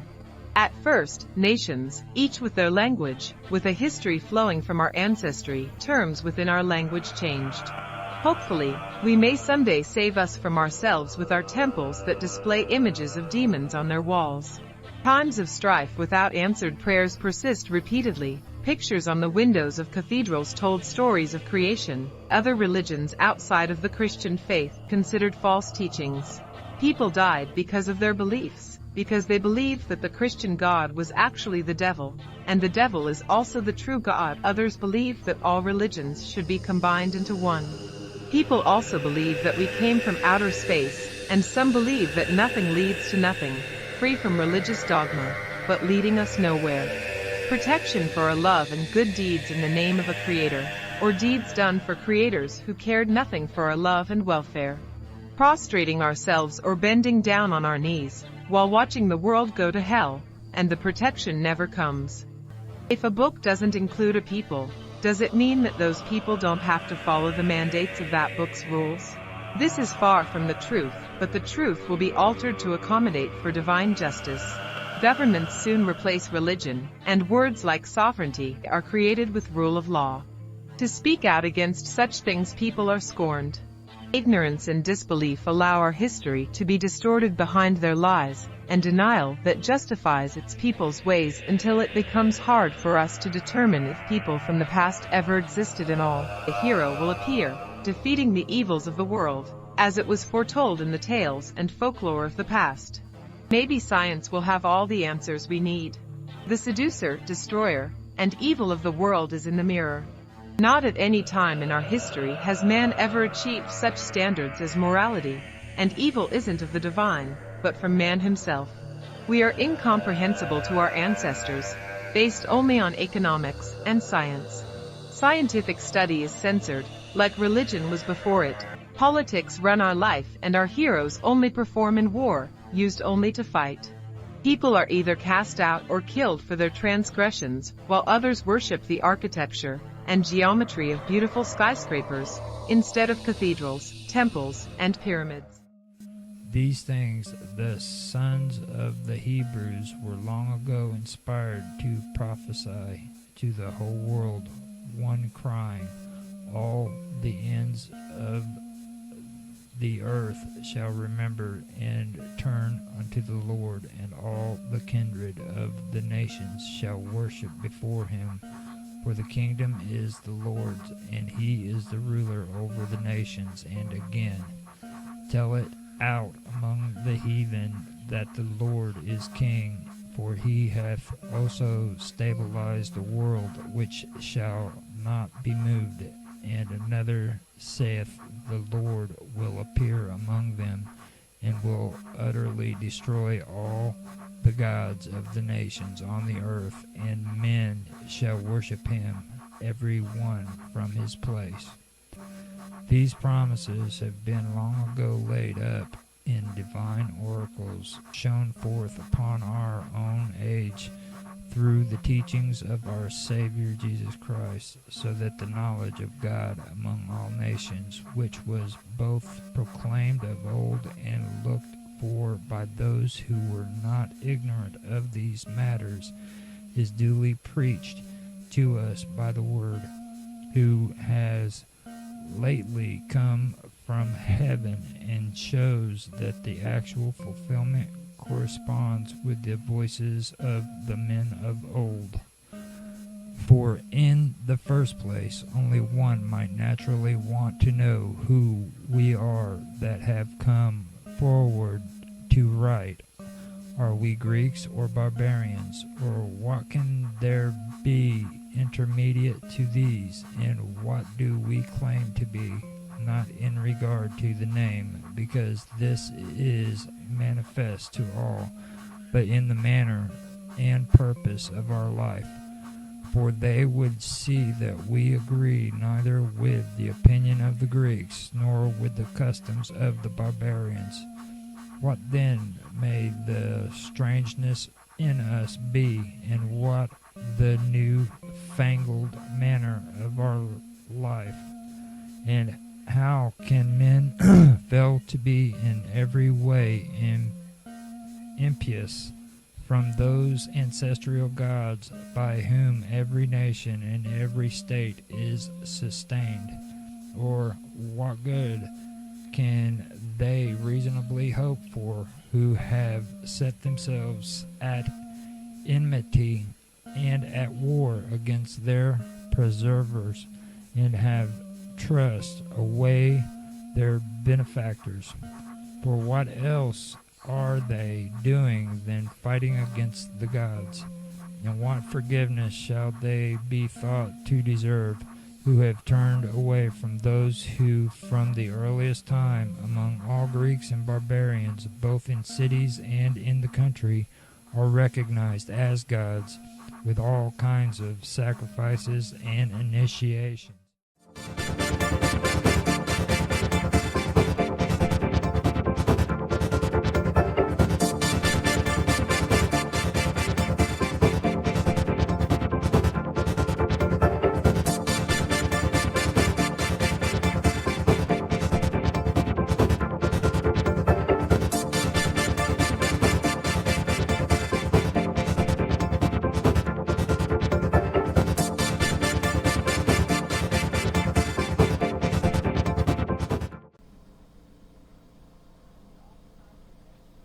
Hello everybody, and welcome back to another episode of The Storyteller. I'm Roger Hanson, and today I am going to continue on with the outline that I have for my story.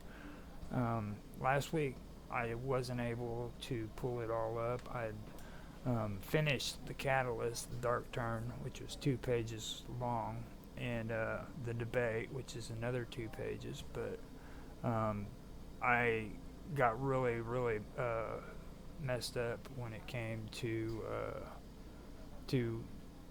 everyday life. Things got chaotic, and plus things didn't work out too well with the OBS, so I had a lot of issues going on that I had to work out. But hopefully I've got everything organized and we can get things going and hooked up. Before I get started, though, I do want to mention a couple of things that I am happy to say. First of all, I have gotten the Wallhouse Curse finished with the narrations. That is scheduled and ready to go all the way up to the end of the episodes. Now, the final episode, I believe, is coming up. This one was part 11 and part 12, but I'm not going to tell anybody the spoilers to it, because I'm not, well, if you've listened to any of these, you know I'm not big on the spoilers, so I'll leave it to you on that one. It's an interesting story. It's something that you guys should check out. John G. off of Minds.com is the one who wrote it. He's a local writer and he's somebody that I've gotten to know, and he was gracious enough to allow me to use his story for narration. So after I finished up with that, what I turned around and I did is I did a full version of the story, and I have that one rendering right now. I started it 3 going on 4 days ago, so it's going to take a while. It's a 6-hour story, a read, and I am in the process of getting that finished. After I'm done with that, I'm going to post it up on my main channel, because that's where I like to put all the stuff that I've done from beginning to end on when I have the chance to. And this is one of those things that I do want to share on my main channel, which is Roger Hanson on YouTube. On Odyssey, or on Odyssey, it's going to be live with Roger Hanson. And then on X, it's the regular channel that you guys are going to get on there too. It's not going to be a live stream all the way through. I don't think they have enough. I don't think you can stream that long on some of the platforms. So what I'm going to do is I'm going to upload it on there and have it scheduled and ready to go. Over on Rumble, I'll have it on the Storyteller, so it should be available on there. I don't know for sure if they'll let me upload that big of a file either on there. All of this stuff for Rumble and X, even Odyssey, I don't think it does it for a full 6 hours, but I'll check it out and find out. I'll have it available and ready to go on YouTube, which is good enough, I guess. And I'm also going to take a copy of it, and I'm going to send it to John G so that he can have a copy of it as well. And again, if John's listening, I'd like to say thank you for allowing me to do it. It was a great project, and I really enjoyed doing the story, so thank you. Now, with that being said, I can get on with the stories. And by the way, I've finished up on all of the short stories that I've done for the Storyteller. They're scheduled and ready to go all the way up to the end, so check them out, and tell me something in comments. Give me feedback on it if you like it or not, because I really do like comments and everything. I like comments better than liking and sharing and all that stuff, I love to have conversations with people on chat or in the comment section. So now, with all that being said, I'm going to go ahead and start with the outline that I put together. Now, I've already gone through the plot, and you guys know how that goes, alright? Now, what I did is and most people who write don't do this. This is just something that I've done since I was young, like I've said in my previous episode about this. It's something that I've done. I've always done an outline for my stories, even before trying to tackle this plot theme, putting a plot on a story. And this is what I'm used to, so I figured, even if I do add a plot to my stories, I can still go ahead and outline it to where I can be a little bit more precise on it. So what I've done is I've incorporated a plot to a short story with a outline that goes with it, and that's basically how it comes down to. And I've done a couple of things with this story that's kind of strange that I noticed is complicated, and I wanted to give it a try. First, I wanted to put a plot on the short stories, and each short story is a separate story, you know what I mean? So they each have a different plot that connects them together. After I did the short stories, I went through and I made a short story about each character, and the difference there with it too is the fact that these characters are during different time periods and in different places. but they're all related to the original story. So, with the exception of Tiana and Zuthra, which are the first two short stories, they do have a connection. The other ones are going to be different characters from a different time period or in a different area. And I wanted to do that so that I could actually, make a good series that kind of goes off into different directions and stuff with plots that connect one another. So that's basically what I'm doing. I haven't said that in a while, so I figured maybe this would be a good time to bring that up. So with that, I'm gonna get on with Tiana's Descent, I believe, is what I named it. So I'm having issues with my shirt now. It's stuck around the back of the computer chair. So now I get into the finale, and this is going to be about the end of Tiana's rule. And I'm going to make this 2 pages long in my short story, which is going to be 11 pages altogether. So now this is where I have to keep remembering that I need to do my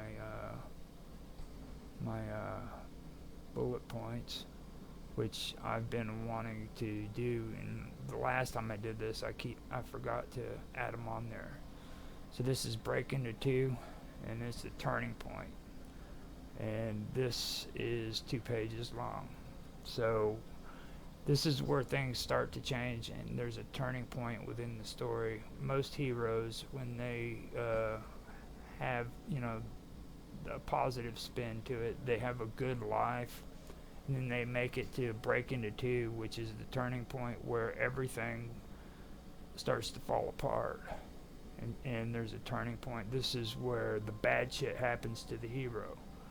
Well, Tiana is not a good guy at all. She's ruthless, she's evil, but she freaking starts this story out where she is a ruler, or a dictator, whatever you want to call her, okay?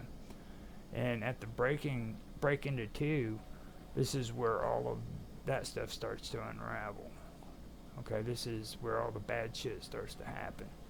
So this is pivotal in the storyline when it comes to plot theme, and it's going to be 2 pages long.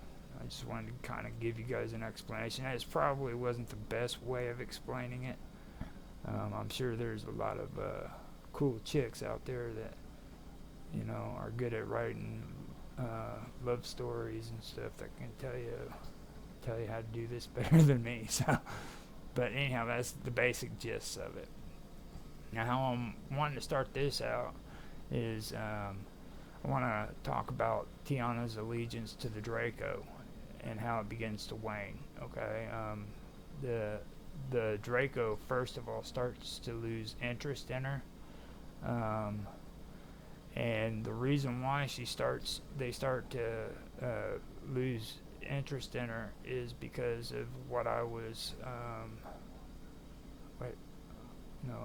I'm in the wrong. At the wrong time. No, this is. I'm going to talk about Tiana's.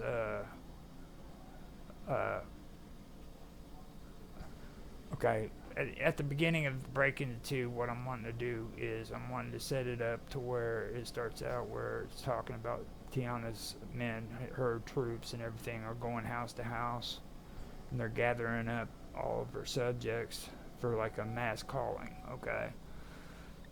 Now at this point in the story, that's where things start taking a turn for the worse, alright? Her subjects start to speak out instead of whispers of rebellion and stuff. They start speaking out in protest about it. You know what I mean? Now that's where plots, like I said, that were once whispered are now actually becoming louder, and they're becoming more vocal to all of the things that are happening, the atrocities and the callings and the experiments and things of that nature. Now, this goes according to the debate that I had, which is 2 pages long as well. And I mentioned that before. This is where her subjects who were once loyal to Tiana and the Draco begins to form factions among themselves. You know what I'm saying? And there are those who want to rebel, and now they're debating on whether if they want to revolt against Tiana and her tyrannical leadership, or if they just want to flee, if they want to, go, or if they want to do a mass exodus, like the people before them, before with Zuthra. Zuthra was the first short story that I did on this, and I'm working on still. But now these followers of hers are starting to debate if they're wanting to do that. Then all of a sudden, Tiana is sending her soldiers out house to house and gathering up people for a mass calling. And when she does the mass calling, it involves, well, for one thing, the Draco. They use humans as a food source, for one. Not all of them, but some of them. That's what I want to make it out in the storyline, because I've got a background story for this too. But they also use them for genetic research, and where they mix the genes of humans with the genes of reptilian DNA, and they create monstrosities. And then there's also experiments where they're using cybernetics and robotics to create cyborgs, things of that nature. So all this is going on, and she's getting more and more into her madness, and she's going out and she's collecting people, and they're using them for these experiments in a mass calling, basically. So that kind of gives you a little feedback on what's going on in the story. Now, with these people, these factions, this is where I also start changing their whole way of the debate thing, because what I want them to see that their enemies are too powerful, and they know that if they rise up against the enemy, their tyrannical leaders, that it'll be overwhelming for them. They would never be able to win. So they decide that instead of making plans for rebellion, they decide that they want to go ahead and do a mass exodus, and everybody just leaves. Okay. Now, when they do this mass exodus, what I want them, after they've realized that the Dracos have been deceiving them, and Tiana was lying to them, I want them to flee to like distant parts of the cosmos. Now, with this, I was inspired by ufology. There's a lot of interesting stuff that's out there that really caught my attention. It's a really exciting storyline. I'm not saying I believe in it, you know what I mean, but as a storyteller, I know that this stuff is completely amazing when you listen to it. So I believe that this would be something that would be it'd be a good part to put into my stories, you know what I mean, because they are pretty interesting. There's a lot of content there that I could actually turn into quality material if I actually focus and put it down on paper and do it right. But there are a lot of people who believe in this stuff. So what I want to say is, I'm going to try to keep it as neutral as I can, and I want everybody to understand this is all fiction. This is ideas that I came up with that I've heard that I've turned into a fictional story. Okay, there's nothing here that I'm saying that actually was said by anybody else. So I use my characters are blended in from ufology, history, ancient history mostly, and the lore in it, as well as well, I said ufology, as well as some of the role-playing games that I've played. You know what I mean? So I've got a combination of that. Forgotten Realms and D&D are a big part of this. Forgotten Realms especially, because there's a lot of good aspects that I could add into my story from character building on there, which is pretty cool. So, but this whole aspect comes from ufology, and it's really good content. You know what I mean? No matter how you look at it, it's really amazing. When people hear these stories, it just does something in their brain. It creates like a freaking chemical within their brain, and it makes them just excited and overwhelmed. You know what I mean? And that's the reason why I decided it was a good idea to incorporate these concepts into my stories and try to build on them. So that's where that comes from. So yeah, followers who revered the Draco now are in my story are now telling stories of the horrors they witnessed as they push out to distant parts of the cosmos. So you have people who have already left, and then now in the first mass exodus during Zuther's rule, and then you have these people who are the ones that were left behind, and their exodus, they're doing an exodus too, leaving as well. And as they go out, they're telling stories of the things that happened to them with the Dracos, with these callings and the experimentation and stuff like that. Now, at some point, I do want to get more in detail about the experimentation with DNA and the cybernetics and the cyborgs and things of that nature. But like I said, I'm doing this to where it's a short story altogether. This short story is going to be maybe 11, 12 pages long. I'm trying to keep it at 11 pages, just like I did the one before this. And then I'll expand it and go into another story where I'll incorporate a little bit at a time.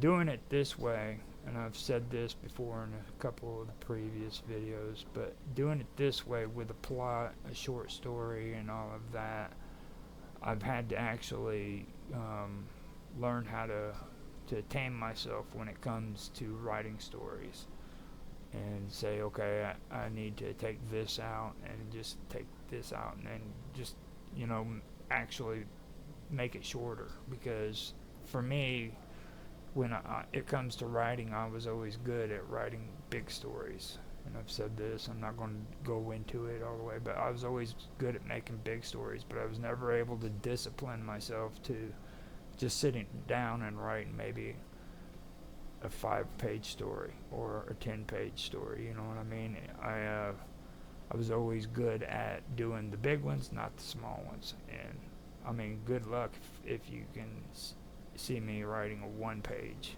just a 1-page short story is something amazing, especially if it's plotted.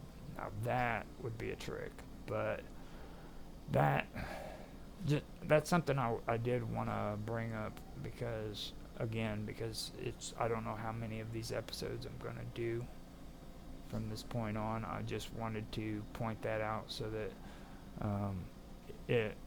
that people understand that, you know what I mean? So I'm working on that, and I'm having to take parts out. But as I do these short stories, I'm going to be putting them together in a series, and as the series plays out, I'll incorporate more of these aspects from the backstory into it. And I have been trying to do this plot thing and coming up with the best possible way of doing it. So I am working on that, and I will keep on doing it. Okay, so like I said, her once followers, Tiana's, they end up leaving to the distant parts of the cosmos, and they start telling stories of the horrors that they had witnessed. Now this comes to the finale, and this is the end of Tiana's rule. This is where I accidentally started up. Now this is going to be 2 pages long, and this is the part where Tiana's allegiance to the Dracos begins to wane, okay? And that's because the Dracos start to lose interest in her. She's starting to lose her followers, the people who she once called her people, you know what I mean? And they start fleeing from her. But even though this is happening, she still remains deluded, okay? Tiana sees herself as a martyr, a legendary figure who's destined for to be added to the annals of time. In the annals of time, people will remember her forever. She's got these delusional thoughts while all of this is going on, that everything's great, you know what I mean? And she continues to act that way while she loses support from her followers as well as from the Draco themselves. So everybody's starting to distance from her, and they're not really taking her serious anymore. Now, even with that said, Tiana continues her brutal experiments, Now she continues the experiments with the genetics and stuff of that nature, and she's oblivious to what I refer to as the storm gathering around her. Like everything is just freaking falling apart in her life, but she's completely oblivious to it. You know what I mean? She has no idea what's going on when it comes to this stuff. In her mind, everything is still great. And she's just, this ruler that's so awesome and so great, and everybody loves her and stuff. So what happens? She views herself as a hero by her people, is what it basically is. And even though she views herself as a hero to her people, she's not. So that makes it to where she's alone in her madness, and she eventually is finally abandoned, and that's because all the remaining followers that she has flees under the cover of night, under the cover of darkness, trying to sneak out without being seen and stuff. So that's how I want the finale to finally end up, to where she becomes alone and she's stuck in her own head, her own madness. Because you got to remember what I was saying before. When it comes to that, this is also about the catalyst, I believe, is what it was. The signs of her madness started coming out and everything, and she ended up showing there's something going on with her in her head, you know what I mean? She's got a conflict of some sort, and it's inner turmoil is how I referred to it. So that was the stuff that happened where she was isolating herself, both physically and emotionally. Like she was staying away from people so that they wouldn't notice how she's going crazy. And then she started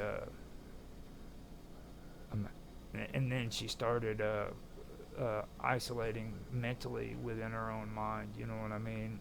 Where she wasn't actually comprehending what people were saying, and she really didn't care what they were saying. She started seeing people as objects to be used and stuff of that nature.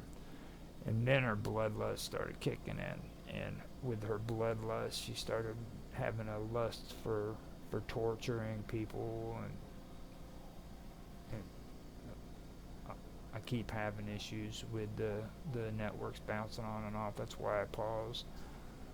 But she with the torture, she has a list for it, and then she starts going for the experimenting and things of that nature, and she just gets darker and darker as she's going, and this turmoil is going on in her head, because while she's doing that, she's also picturing herself as a martyr and a hero to her people who are isolating, or she's isolating from, and they're abandoning her because they start noticing that she's going crazy, and that they need to get away from her, you know what I mean? And that is the part that I really want to kind of emphasize in this story while I'm writing it, because I know that that's something that's really the exact reason why it needs to be brought out, because it gives more, it makes her character more concrete, and it gives it a foundation, you know what I mean? Tiana was the hardest character I had to start out with, to be honest with you. And when I was going through it last year with this story, and Karma was here, Karma just loved Tiana, you know what I mean? And she was fascinated with her. And then I also let other people listen to the story, and they were the same way. They really liked that character. The only problem is trying to fit her in with this story was really, really complicated, because I tried to make Zuthra into something more than what he should have been, you know what I mean? So I had to work around that, and also incorporate Tiana into his story, and then from there I could do this. I could go ahead and sit down and create a story about Tiana. I could most likely do stories about the other two wives as well, because I've been having some pretty cool ideas that I've been coming up with on my other platform for Earth. I've been doing some stories there as well as here. I actually did about 6 sci-fi stories that I liked, so I think that'll work out real good. So I still forgot to put my finale timeline up there. I wish I had somebody that could remind me of that. But this is something that I really, really want to do on my own. I don't know, there's just something about my writing. It's very, very personal for me. And when it comes to live streaming, I've had a lot of issues in real life when it comes to streaming. You know, a lot of different things happen, and like when it comes to opening up with my stories, it just does not seem good at all to me. I just feel a little bit insecure about that, and that's me. So don't get me wrong on that. And I've always been that way, not just on streaming. I've had a hard time with letting people know about my stories and reading about them. It's been something that I've done for quite a long time. But it would be good to have somebody here that could remind me to do stuff like this, because I really want to do these PowerPoints in my videos when I do these videos, so that it could look good. So with that, I am going to move on to the closing image. Now, oh shit. Let's see here. Yeah, there we go. The closing image. Now the closing image is going to be 1 page long. And with the closing image, it's going to be the same as what it was before in my plot. Because it's just 1 page long, it's kind of like the opening image. You set an image, the first thing that people visualize in their head when they're reading your book or your short story. You want to make it to where people can hear that and visualize it in your head. So you do the complete opposite, or you do the same thing at the end of the story with a closing image, and it's not like a situation or anything. It's an image that people see in their head because you tell them what that one moment looks like and stuff. So that's kind of what you do, and I figured I'm gonna keep this one the same as what I did in my plot, because it's the closing image. I don't need to outline it or anything, so I'll go ahead and read that. So the closing image is 1 page long, and this is how it goes. It goes, as the stones of the once mighty Lycian Empire crumble into decay, the sun appears on the horizon. The oppressed land of Lycia, now ruled by the Draco, are barren and forgotten, with the Mad Queen no longer alive. The whispers of betrayal are gone, and nature begins to reclaim the land. Now, I did change how I wrote that. I made it to where it was a little bit better, in my opinion, but it is different from what it was when I was doing my plot. I went through and changed the writing a little bit, but that's going to be the gist of the closing image. And well, I guess I should kind of do an outline on it, break it down, because that's got to be 1 page, so I can go ahead and do that. It's just I can be more descriptive on the once mighty Lycian Empire, like how it says crumbling and decay. I could be a little be descriptive about buildings that are crumbling and stuff like that. Maybe how the sun rises in the horizon, how beautiful it is. I could be a little descriptive there. I was really iffy about the oppressed lands of Lycia, because that's not really in the moment, you know what I mean?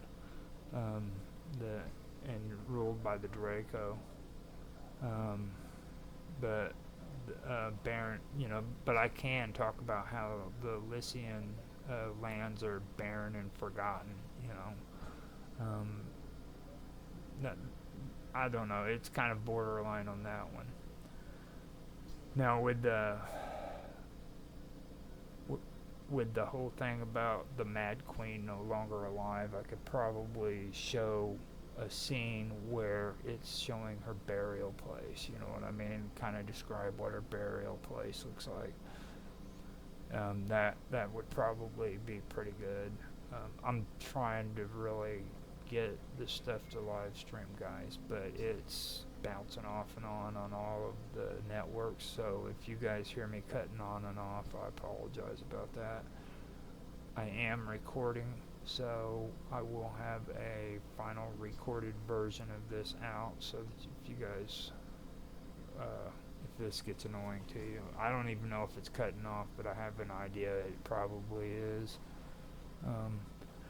But anyhow, I wanted to go through this, and I also wanted to add on to the back of it, the bottom part, about nature begins to reclaim the land, you know what I mean? So maybe like in the scene, I can make it to where it's Tiana's burial spot, and then you see things around it which is decaying and falling apart, stuff of that nature. Maybe get some good things, because it's got to be one scene, one image. It can't be a story, just it's a descriptive image for the final scene. And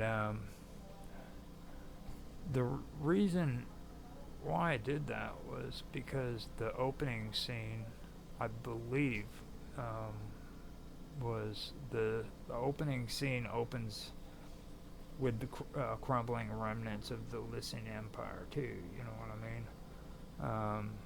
And I started out by saying, that it was going to be, I was going to describe the dark skies that loom over once great cities, and things of that nature.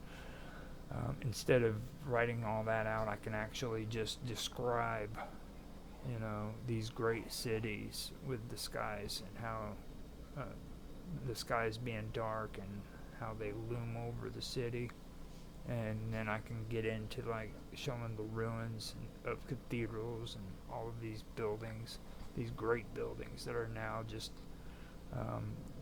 destroyed because of the invasion. And in the end scene, I bring it back to that, you know what I mean, to where it shows the decimated once mighty empire, you know, and how it's in decay, and then like the burial spot of the Mad Queen, Tiana, the Mad Queen. So that's basically what my my story is going to be about. Now I do have a breakdown for a page breakdown, which I actually can go over and kind of give me a little extra time here. But like my opening scene, like I said, was going to be 1 page, and then my setup is going to be 2 pages. My catalyst is going to be 2 pages. Then there's the debate. Okay, that is going to be 2 pages long as well. Now, after the debate, there's the break into 2. Now, the break into 2 is the midpoint where I was talking to you about where things start changing. You know what I mean? If you're a good guy, it changes for the worst. If the story starts out where everything is good for you, this is the point where everything starts turning bad. If everything starts out in the story where things are good for you or bad for you, then this would be the midpoint where everything starts getting better. You know what I mean? But then after that, you start getting into after that, things vary. You know what I mean? Like now I've got the finale going on after that, but before there, when I did it last year, there was a part in there where there was actually 1 or 2 parts in there that I took out, but it's things start getting bad, but then, you know, it gets even worse until finally you have an aha moment where everything makes sense and you start changing things around to where freaking it goes back to things being good again, you know. I took all that out because I wanted to try to simplify this, and it goes back again to the fact that this is only going to be maybe 11, 12 pages long, you know. So I have to kind of stretch out my resources on what I'm going to go and do there. So I went from break into 2 to my finale, and the break into 2 is just 2 pages long, and the finale is also 2 pages long. And after the finale, that's when I do the closing, and the closing is going to be somewhat mirroring the opening image. So you have the opening image and then the closing image. I did want to keep that. There's another aspect that I did leave out, and I wanted to point that out so people know.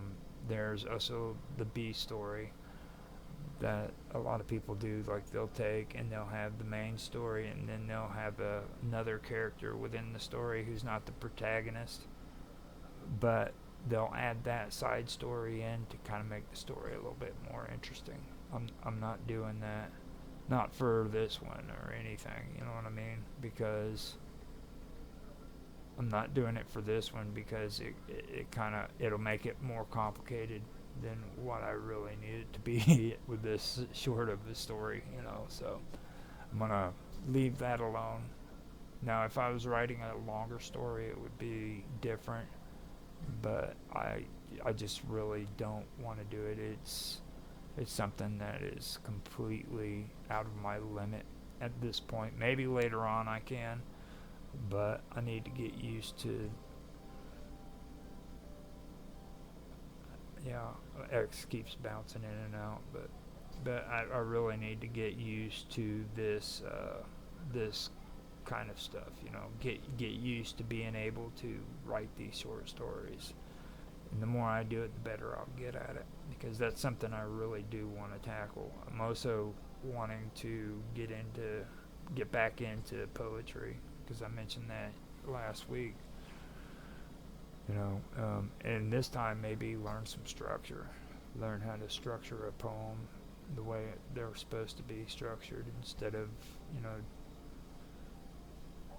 doing it off the top of my head like I've been doing all my life. I've never tried to structure any kind of poetry. I don't know why, but I've just never done it. I'd like to do a haiku and do it the right way, because I've played around with it, but I've never actually done it the way that they say you're supposed to structure it. So I think that would actually be pretty cool to do stuff like that. Now, that is the end of my outline. I'm not going to get into my writing because, like I said before I started recording, I have done absolutely no writing whatsoever, and it's already the 14th. I should have actually started writing at the beginning of the month, but I am okay with that. I can do my writing now, and from now on I'll do streams pertaining to the stories I'm writing at that moment. I really don't even know if I'm going to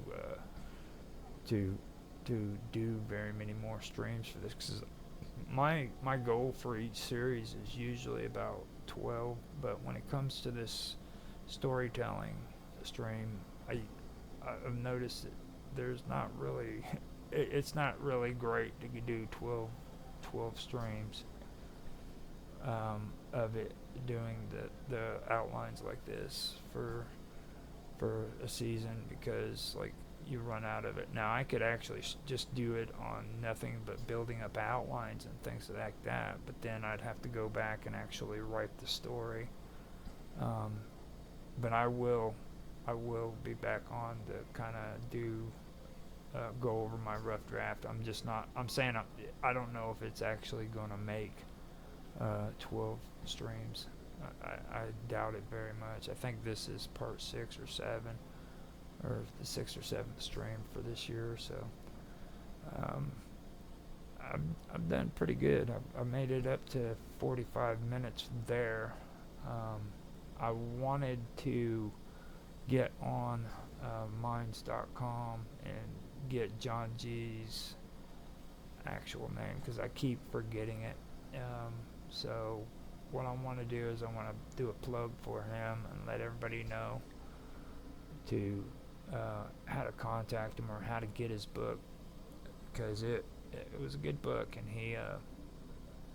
he allowed me to do it. So I'm just going to go ahead and pull that up once it's done loading. I just call him John G, so I'm not used to what his actual name is. So it's John Gaffield, Gaffield,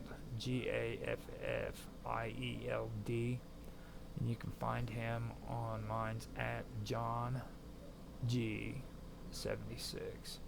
And he was gracious enough to let me share his story, and I hope you guys do enjoy that, because I enjoy doing the narration and everything. And when I do these narrations, I don't expect, when it's from somebody else, on my own I can do it, I can change it around and everything, but when I do somebody else's story, I leave it the way it was written. There's no altering it or anything like that.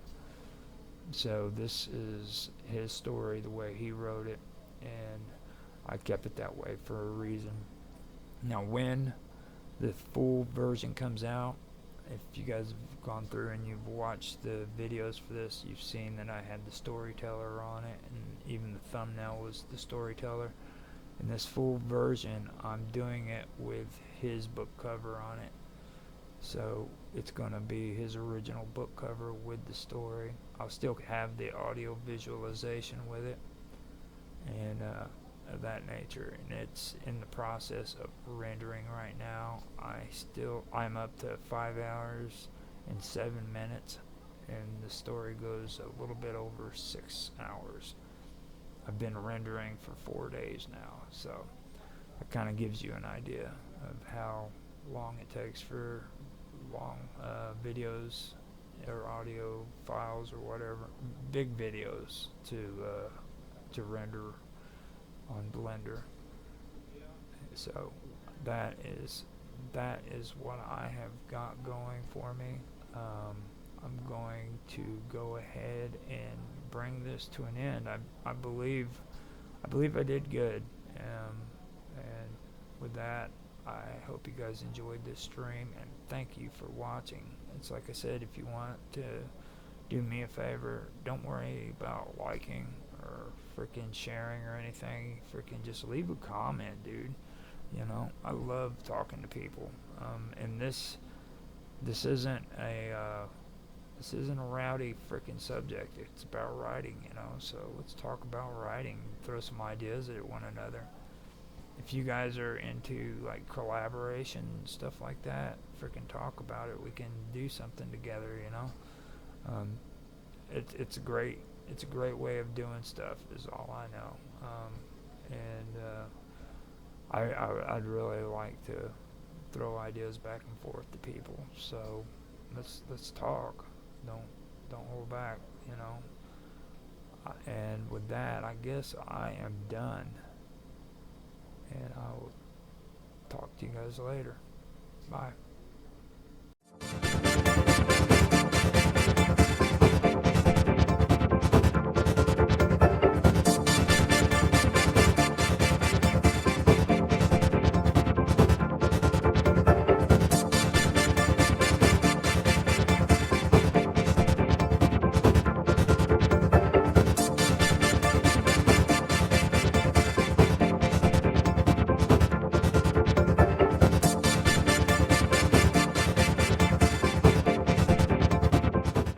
Pallas appearing in a dream into Nausicaa, the daughter of Alcinous, king of Phaeacia, commands her to descend to the river and wash the robes of state in preparation for her nuptials.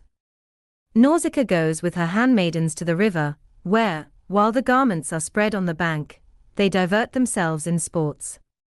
Their voices awaken Ulysses, who, addressing himself to the princess, is by her relieved and clothed, and receives directions in what manner to apply to the king and queen of the island. While thus the weary wanderer sunk to rest, and peaceful slumbers calmed his anxious breast, the martial maid from heaven's aerial heights swift to Phaeacia winged her rapid flight. In elder times the soft Phaeacian train in ease possessed the wide Hypeian plain, till the Cyclopean race in arms arose, a lawless nation of gigantic foes. Then great Nausithous from Hyperia far, through seas retreating from the sounds of war, the recreant nation to fair Scheria led, where never science reared her laureled head. There round his tribes a strength of wall he raised, to heaven the glittering domes and temples blazed. Just to his realms, he parted grounds from grounds, and shared the lands, and gave the lands their bounds. Now in the silent grave the monarch lay, and wise Alcinous held the legal sway. To his high palace through the fields of air the goddess shot, Ulysses was her care. There, as the night in silence rolled away, a heaven of charms divine Nausicaa lay. Through the thick gloom the shining portals blaze, 2 nymphs the portals guard, each nymph a grace, light as the viewless air the warrior maid glides through the valves, and hovers round her head. A favourite virgin's blooming form she took from Dymas sprung, and thus the vision spoke, O indolent, to waste thy hours away, and sleep st thou careless of the bridal day. Thy spousal ornament neglected lies, arise, prepare the bridal train, arise. Adjust applause the cares of dress impart, and give soft transport to a parent's heart. Haste, to the limpid stream direct thy way, when the gay morn unveils her smiling ray, haste to the stream. Companion of thy care, lo, I thy steps attend, thy labours share. Virgin, awake. The marriage hour is nigh, see from their thrones thy kindred monarchs sigh. The royal car, at early dawn obtain, and order mules obedient to the rein, for rough the way, and distant rolls the wave, where their fair vests Phaeacian virgins lave, in pomp ride forth, for pomp becomes the great and majesty derives a grace from state. Then to the palaces of heaven she sails, incumbent on the wings of wafting gales, the seat of gods, the regions mild of peace, full joy, and calm eternity of ease. There no rude winds presume to shake the skies, no rains descend, no snowy vapors rise, but on immortal thrones the blessed repose, the firmament with living splendors glows. Hither the goddess winged the aerial way, through heaven's eternal gates that blazed with day. Now from her rosy car aurora shed the dawn, and all the orient flamed with red. Up rose the Virgin with the morning light, obedient to the vision of the night. The queen she sought, the queen her hours bestowed in curious works, the whirling spindle glowed with crimson threads, while busy damsels call the snowy fleece, or twist the purpled wool. Meanwhile Phaeacia's peers in council sate, from his high dome the king descends in state. Then with a filial, or the royal maid approached him passing, and submissive said, Will my dread sire his irregardful deign, and may his child the royal car obtain? Say, with my garments shall I bend my way, where through the vales the mazy waters stray? A dignity of dress adorns the great, and kings draw lustre from the robe of state. 5 sons thou hast, 3 wait the bridal day, and spotless robes become the young and gay. So when with praise amid the dance they shine, by these my cares adorned that praise is mine. Thus she, but blushes ill-restrained betray her thoughts intentive on the bridal day, the conscious sire the dawning blush surveyed, and, smiling, thus bespoke the blooming maid, My child, my darling joy, the car receive, that, and whate'er our daughter asks, we give. Swift at the royal nod the attending train the car prepare, the mules incessant rein, the blooming virgin with dispatchful cares tunics, and stoles, and robes imperial, bears. The queen, assiduous to her train assigns the sumptuous viands, and the flavorous wines. The train prepare a cruse of curious mold, a cruse of fragrance, formed of burnished gold, odor divine, whose soft refreshing streams sleek the smooth skin, and scent the snowy limbs. Now mounting the gay seat, the silken reins shine in her hand, along the sounding plains swift fly the mules, nor rode the nymph alone, around, a bevy of bright damsels shone. They seek the cisterns where Phaeacian dames wash their fair garments in the limpid streams, where, gathering into depth from falling rills, the lucid wave a spacious basin fills. The mules, unharnessed, range beside the main, or crop the verdant herbage of the plain. Then emulous the royal robes they lave, and plunge the vestures in the cleansing wave, the vestures cleansed o'erspread the shelly sand, their snowy lustre whitens all the strand, then with a short repast relieve their toil, and o'er their limbs diffuse ambrosial oil. And while the robes imbibe the solar ray, o'er the green mead the sporting virgins play, their shining veils unbound. Along the skies, tossed and retossed, the ball incessant flies. They sport, they feast, Nausicaa lifts her voice, and, warbling sweet, makes earth and heaven rejoice. As when o'er Eremonth Diana roves, or wide Taygetus resounding groves, a sylvan train the huntress queen surrounds, her rattling quiver from her shoulders sounds. Fierce in the sport, along the mountain's brow they bay the boar, or chase the bounding roe. High o'er the lawn, with more majestic pace, above the nymphs she treads with stately grace, distinguished excellence the goddess proves, exalts Latona as the virgin moves. With equal grace Nausicaa trod the plain, and shone transcendent o'er the beauteous train. Meantime, the care and favourite of the skies wrapped in embowering shade, Ulysses lies, his woes forgot. But Pallas now addressed to break the bands of all composing rest. Forth from her snowy hand Nausicaa through the various ball, the ball erroneous flew and swam the stream, loud shrieks the virgin train, and the loud shriek redoubles from the main. Waked by the shrilling sound, Ulysses rose, and to the deaf woods wailing, breathed his woes, Ah me! On what inhospitable coast, on what new region is Ulysses tossed, possessed by wild barbarians fierce in arms, or men, whose bosom tender pity warms? What sounds are these that gather from he shores? The voice of nymphs that haunt the sylvan bowers, the fair-haired dryads of the shady wood, or azure daughters of the silver flood, or human voice. But issuing from the shades, why cease I straight to learn what sound invades? Then, where the grove with leaves umbrageous bends, with forceful strength a branch the hero rends, around his loins the verdant cincture spreads a wreathy foliage, and concealing shades. As when a lion in the midnight hours, beat by rude blasts, and wet with wintry showers, descends terrific from the mountain's brow, with living flames his rolling eyeballs glow, with conscious strength elate, he bends his way, majestically fierce, to seize his prey, the steer or stag winking smily or, with keen hunger bold, spring o'er the fence and dissipates the fold. No less a terror, from the neighboring groves, rough from the tossing surge, Ulysses moves, urged on by want, and recent from the storms, the brackish ooze his manly grace deforms. Wide o'er the shore with many a piercing cry to rocks, to caves, the frightened virgins fly, all but the nymph stood fixed alone, by Pallas armed with boldness not her own. Meantime in dubious thought the king awaits, and, self-considering, as he stands, debates, distant his mournful story to declare, or prostrate at her knee address the prayer. But fearful to offend, by wisdom swayed, at awful distance he accosts the maid, if from the skies a goddess, or if earth imperial virgin, boast thy glorious birth, to thee I bend. If in that bright disguise thou visit earth, a daughter of the skies, hail, Jen, hail. The huntress of the groves so shines majestic, and so stately moves, so breathes an air divine. But if thy race be mortal, and this earth thy native place, blessed is the father from whose loins you sprung, blessed is the mother at whose breast you hung. Blessed are the brethren who thy blood divide, to such a miracle of charms allied. Joyful they see applauding princes gaze, when stately in the dance you swim the harmonious maze. But blessed o'er all, the youth with heavenly charms, who clasps the bright perfection in his arms. Never, I never viewed till this blast hour such finished grace. I gaze, and I adore. Thus seems the palm with stately honors crowned by Phoebus' altars, thus o'erlooks the ground, the pride of Delos. By the Delian coast, I voyaged, leader of a warrior host, but how changed I from thence my sorrow flows, O fatal voyage, source of all my woes winking smiley.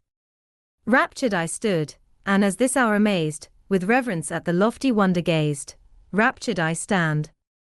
For earth ne'er knew to bear a plant so stately, or a nymph so fair. Awed from access, I lift my suppliant hands, for misery, O queen. Before thee stands. Twice 10 tempestuous nights I rolled, resigned to roaring blows, and the warring wind. Heaven bade the deep to spare, but heaven, my foe, spares only to inflict some mightier woe. Inured to cares, to death in all its forms, outcast I rove, familiar with the storms. Once more I view the face of humankind. O let soft pity touch thy generous mind. Unconscious of whate'er I breathe, I stand naked, defenseless on a narrow land. Propitious to my wants a vest supply to guard the wretched from the inclement sky. So may the gods, who heaven and earth control, crown the chaste wishes of thy virtuous soul, on thy soft hours their choicest blessings shed. Blessed with a husband be thy bridal bed, blessed be thy husband with a blooming race, and lasting union crown your blissful days. The gods, when they supremely bless, bestow firm union on their favorites below, then envy grieves, with inly pining hate, the good exult, and heaven is in our state. To whom the nymph, O stranger, cease thy care, wise is thy soul, but man is bore to bear. Jove weighs affairs of earth in dubious scales, and the good suffers, while the bad prevails. Bear, with a soul resigned, the will of Jove, who breathes, must mourn, thy woes are from above. But since thou treadest our hospitable shore, 'tis mine to bid the wretched grieve no more, to clothe the naked, and thy way to guide. No, the Phaeacian tribes this land divide, from great Alcinous royal loins I spring, a happy nation, and a happy king. Then to her maids, why, ye coward train, these fears, this flight? Ye fear, and fly in vain. Dread ye a foe? Dismiss that idle dread, 'tis death with hostile step these shores to tread. Safe in the love of heaven, an ocean flows around our realm, a barrier from the foes. 'Tis ours this sun of sorrow to relieve, cheer the sad heart, nor let affliction grieve. By Jove the stranger and the poor are sent, and what to those we give to Jove is lent. Then food supply, and bathe his fainting limbs where waving shades obscure the mazy streams. Obedient to the call, the chief they guide to the calm current of the secret tide. Close by the stream a royal dress they lay, a vest and robe, with rich embroidery gay. Then unguents in a vase of gold supply, that breathed a fragrance through the balmy sky. To them the king, no longer I detain your friendly care, retire, ye virgin train. Retire, while from my wearied limbs I lave the foul pollution of the briny wave. Ye gods! Since this worn frame refection know, what scenes have I surveyed of dreadful view? But, nymphs, recede. Sage chastity denies to raise the blush, or pain the modest eyes. The nymphs withdrawn, at once into the tide active he bounds. The flashing waves divide o'er all his limbs, his hands the waves diffuse, and from his locks compress the weedy ooze. The balmy oil, a fragrant shower, besheds. Then, dressed, in pomp magnificently treads. The warrior goddess gives his frame to shine with majesty enlarged, an air divine. Back from his brows a length of hair unfurls, his hyacinthine locks descend in wavy curls. As by some artist, to whom Vulcan gives his skill divine, a breathing statue lives. By Pallas taught, he frames the wondrous mold, and o'er the silver pours the fusel gold. So Pallas his heroic frame improves with heavenly bloom, and like a god he moves. A fragrance breathes around, majestic grace attends his steps, the astonished virgins gaze. Soft he reclines along the murmuring seas, inhaling freshness from the fanning breeze. The wondering nymph his glorious port surveyed, and to her damsels, with amazement, said, not without care divine the stranger treads this land of joy, his steps some godhead leads. Would Jove destroy him? Sure he had been driven far from this realm, the favorite isle of heaven. Late, a sad spectacle of woe, he trod the desert sands, and now belooks a god. O heaven! In my connubial hour decree this man my spouse, or such a spouse as he. But haste, the viands and the bowl provide. The maids the viands and the bowl supplied, eager he fed, for keen his hunger raged, and with the generous vintage thirst assuaged. Now on return her care Nausicaa bends, the robes resumes, the glittering car ascends, far blooming o'er the field, and as she pressed the splendid seat, the listening chief addressed, stranger, arise. The sun rolls down the day. Lo, to the palace I direct thy way, where, in high state, the nobles of the land attend my royal sire, a radiant band. But here, though wisdom in thy soul presides, speaks from thy tongue, and every action guides, advance at distance, while I pass the plain where o'er the furrows waves the golden grain. Alone I reascend with airy mounds, a strength of wall the guarded city bounds. The jutting land two ample bays divides, full through the narrow mouths descend the tides. The spacious basins, arching rocks enclose, a sure defense from every storm that blows. Close to the bay great Neptune's fane adjoins, and near, a forum flanked with marble shines, where the bold youth, the numerous fleets to store, shape the broad sail, or smooth the taper, or, for not the bow they bend, nor boast the skill to give the feathered arrow wings to kill, but the tall mast above the vessel rear, or teach the fluttering sail to float in air. They rush into the deep with eager joy, climb the steep surge, and through the tempest fly. A proud, unpolished race to me belongs the care to shun the blast of slanderous tongues, lest malice, prone the virtuous to defame, thus with wild censure taint my spotless name. What stranger this whom thus Nausicaa leads? Heavens, with what graceful majesty he treads! Perhaps a native of some distant shore, the future consort of her bridal hour, or rather some descendant of the skies, won by her prayer, the aerial bridegroom flies, heaven on that hour its choicest influence shed, that gave a foreign spouse to crown her bed. All the godlike worthies that adorn this realm, she flies, Phaeacia is her scorn. And just the blame, for female innocence not only flies the guilt, but shuns the offense. The unguarded virgin, as unchaste, I blame, and the least freedom with the sex is shame, till our consenting sires a spouse provide, and public nuptials justify the bride. But wouldest thou soon review thy native plain? Attend, and speedy thou shalt pass the main, nigh where a grove with verdant poplars crowned, to palace sacred, shades the holy ground, we bend our way. A bubbling fount distills a lucid lake, and thence descends in rills, around the grove. A mead with lively green falls by degrees, and forms a beauteous scene. Here a rich juice the royal vineyard pours, and there the garden yields a waste of flowers. Hence lies the town, as far as to the ear floats a strong shout along the waves of air. There wait embowered, while I ascend alone to great Alcinous on his royal throne.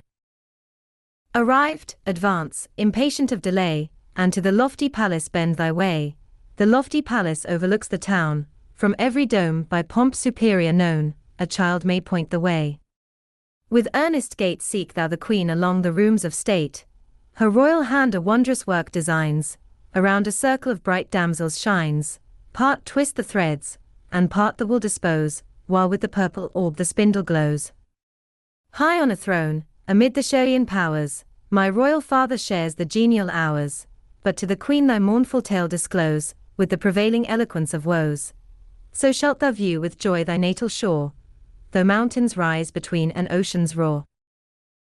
She added not, but waving, as she wheeled, the silver scourge, it glittered o'er the field, with skill the virgin guides the embroidered rein, slow rolls the car before the attending train, now whirling down the heavens, the golden day shot through the western clouds a dewy ray, the grove they reach, where, from the sacred shade, to Pallas thus the pensive hero prayed, daughter of Jove, whose arms in thunder wield the avenging bolt, and shake the dreadful shield.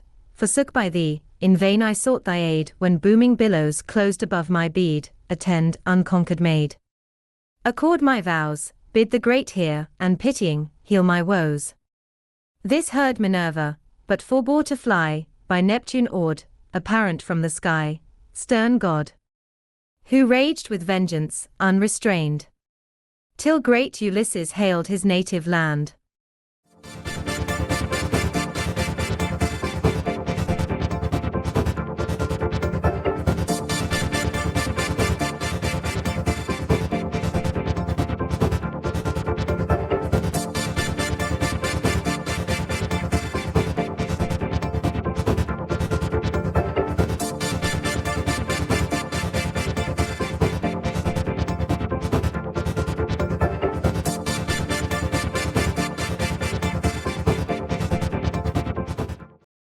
Coming right up, Carl replied, reaching for a glass and then a bottle. Carl mixed the drink while the two of them watched. After he was done, he passed the drink to Sarah and asked, "Try this and let me know if I need to change anything." Sarah took the glass and sipped it, then stated, "Oh, this is just right, thanks Carl." "Peter, are you ready for one of my martinis?" Carl asked, looking at Peter. "Oh, I have been waiting all week to try one." "Thanks Carl," Peter replied, smiling back at Carl and gently nodding his head. Peter and Sarah again watched Carl mix the martini. When he finished, he handed it to Peter and said, "Okay Peter, give this a try."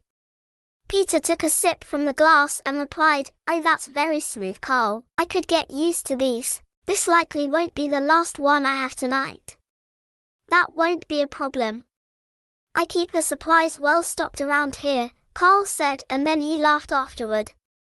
Peter and Sarah laugh as well. "Feel free to eat something and mingle. Remember, this party is for you too," Carl said as he placed his hands on the counter. "Thanks so much for putting this together, Carl." "This really is a great idea," Peter said to Carl. "Well, it's good for everyone. The people here get to know you too as well. Just have fun tonight, okay?" Carl said. "Oh, we will, Carl, we will," Sarah replied. Peter and Sarah walked away from the bar, and Peter quietly asked Sarah, "Do you want anything to eat now?"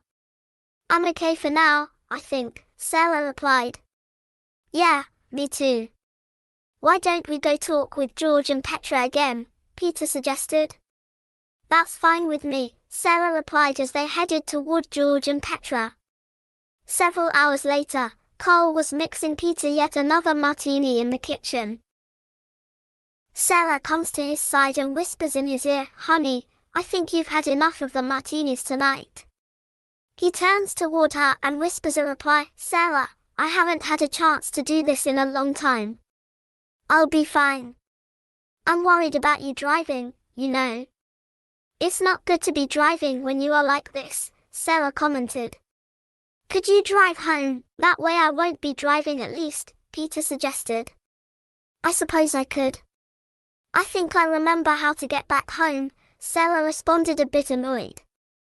Peter reached into his pocket and removes the keys. "Here you go," he said as he handed the keys to her.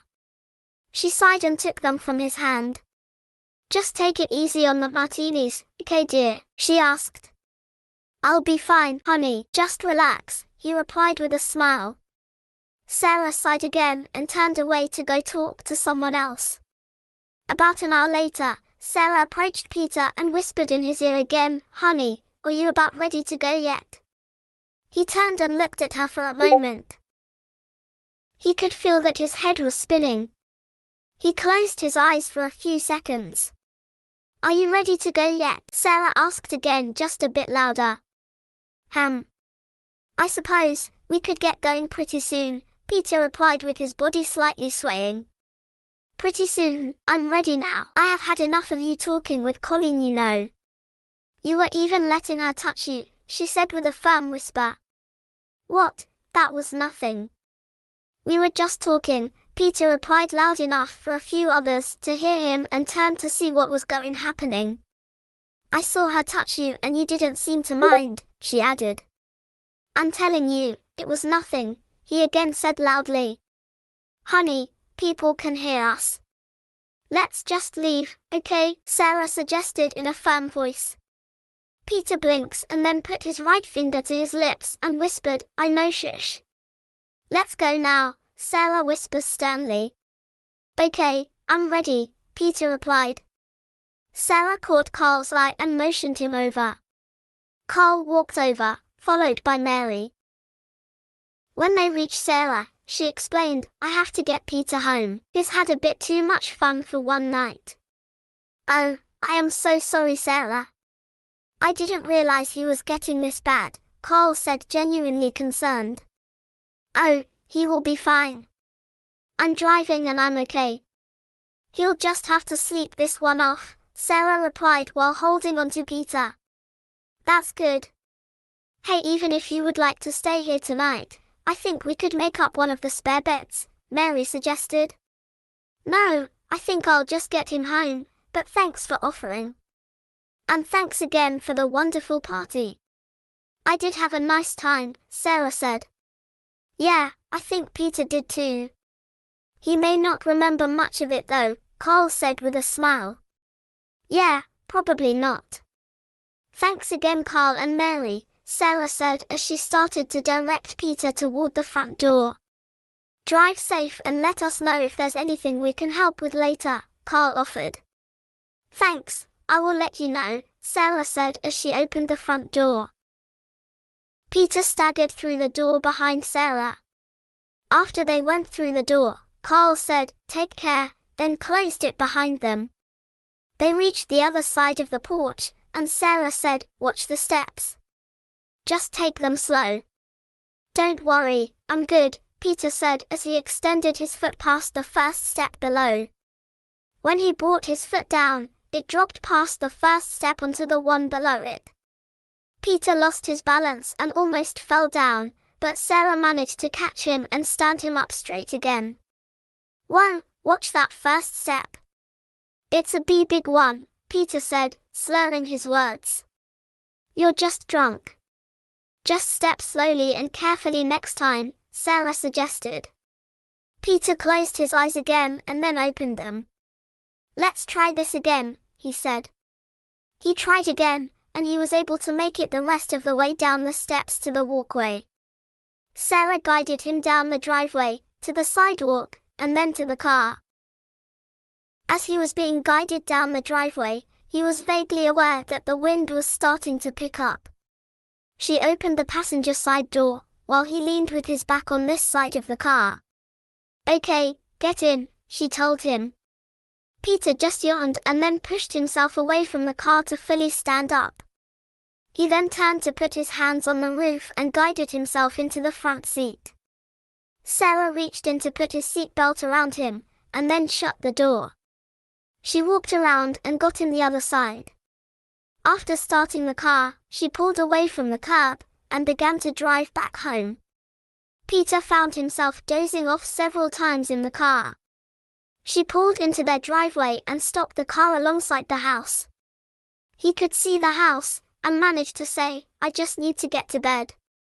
"I know, sweetie. I'll help you get out of the car," Sarah replied as she started getting out of the car. She walked around to his side and opened the door. He fumbled around with seatbelt a bit, but could not unlatch it. Sarah reached over him and pushed the button to undo it. She then offered a hand to help him out of the car, which he used as he slowly stood up from the car seat. After he was out of the car, she closed his door, and they walked around to the back door. Peter found himself closing his eyes and stumbling frequently as he walked in the dark to the back door with Sarah guiding him. "Okay, Peter, just take your time with the back steps here, okay?" she asked. "Got it, honey," he replied, straightening up and trying to decide which foot to use first on the steps. They reached the top of the steps, and Sarah opened the screen door, then unlocked the back door. After pushing it open, she reached inside to turn on a light. "Come on, Peter, let's get you inside and to bed now," Sarah said. "Thanks, Sarah," he replied as she began to lead him into the back hall, then into the kitchen. Peter's head was still spinning as he lay in bed. He found himself awakened with strange noises, and then quickly drifting back to sleep. He felt something moving within the covers and realized it was Sarah. Pushing the covers off, again he faded from consciousness. The bed moved as she got out of the bed. He managed to open his eyes to see Sarah heading toward the bathroom. He closed his eyes for just a moment. The bathroom light was turned on and he noticed Sarah walking in, then closing the door behind her. After closing his eyes, he could hear the sound of Sarah possibly being sick in the bathroom. The toilet flushed. After being quiet for a while, Peter drifted back to sleep. Something stirred him partially awake, but he did not bother opening his eyes, since he just wanted to stay asleep. There may have been some voices, possibly a woman or someone he did not recognize. He was too tired to do anything about it, and he could feel himself drifting back to sleep. As he slipped into sleep, he could partially make out some of the floorboards creaking outside of the bedroom. Later, something else awakened him. Was it a thump or something similar? He managed to open his eyes slightly, but the room was dark, even under the closed bathroom door. There was nothing for him to see. He fell back to sleep. Peter was stirred awake by rolling thunder and rain, which curiously was not muted. With his head still aching and his mouth begging for water, he felt a hard flat pressure on the side of his face. He squeezed his eyes to clear them before opening them. Slowly opening his eyes, he realized the pressure on his face was from the floor. He used his arms to push his aching body slowly upwards. Closing his eyes again to shake his head slightly, he rolled over and sat on the floor. When he opened his eyes and looked around, he realized that he was in the foyer. He could hear rain behind him. He began to turn his head around and followed with his body toward the sound of the rain. The front door was open. A steady and heavy rain with a dark grey overcast sky greeted Peter through the doorway. "Oh man, how did I get down here?" Peter slowly asked out loud as he rubbed the back of his neck, which was quite sore from sleeping on the floor, and possibly falling down. I'm not ready for this. I have to get back to bed," he continued, barely moving his mouth as he brought his foot around to begin to stand up. He slowly managed to stagger to his feet with the help of the stairway railing. "Oh yeah, the door," he said to himself. He slowly walked across the foyer to the open door. Grabbing hold of the edge, he swung it shut. He then walked up to the handle and twisted the lock. Slowly he turned back toward the stairway. Reaching the baluster, he gripped it with his right hand. Extending his other hand across the stairway, he grabbed onto the second railing along the wall. Using both railings, he slowly made his way up the steps. The creaking steps echoed in his aching head. He finally reached the landing at the top of the steps. After taking a moment to rest and closing his eyes again, he made his way around the hallway to the master bedroom. He noticed that the bedroom door was open. As he was able to see inside of the room, he quickly noticed that Sarah was not in the bed. Walking to the threshold, he stopped and said, "Sarah, are you in here?" There was no reply. He walked further in the room, but did not see her. Puzzled, he turned toward the bathroom. He walked to the bathroom with the door partially open. When he reached it, he started pushing it into the bathroom, and said, "Sarah, where are you?" As the door fully opened into the room, he could see no one was in the bathroom either. Even though his head was aching, he was becoming more alert and concerned. He checked the other bedrooms upstairs, and still found no sign of her. Peter decided to check back downstairs. As he made his way down the stairs, he called out again, "Sarah, where are you? Are you okay?" He examined the living room first, and then walked across the foyer to the sitting room. After he walked into the sitting room and looked out of the side window, he noticed that his car was still in the driveway, which would have blocked Sarah's car from leaving. His heart rate increased along with his breathing. He walked back into the foyer and down the hallway to the kitchen, again calling her name. He opened the door to the office without finding Sarah. He then wanted to check the basement. The door to the basement was not fully shut, so he pulled it open. The cool air surprised him a bit, but then he remembered the basement was normally cool. He turned on the stairway light, made his way down the steps, and asked, "Sarah, are you down here?" Again there was no reply. After reaching the bottom of the steps, he called out, "Sarah." No one responded.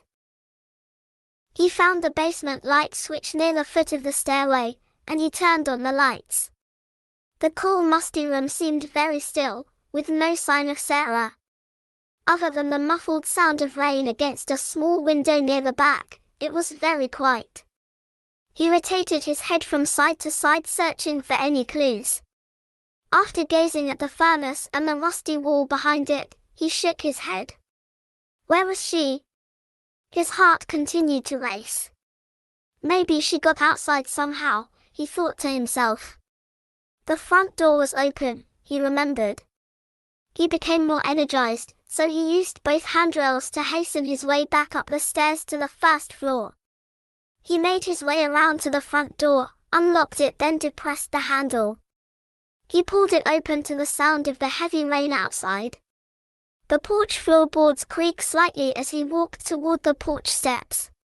He eyed both ends of the porch as he stepped across. At the top of the stairs, he said, "Sarah, where are you?" There was only a faint rumble of thunder as a reply.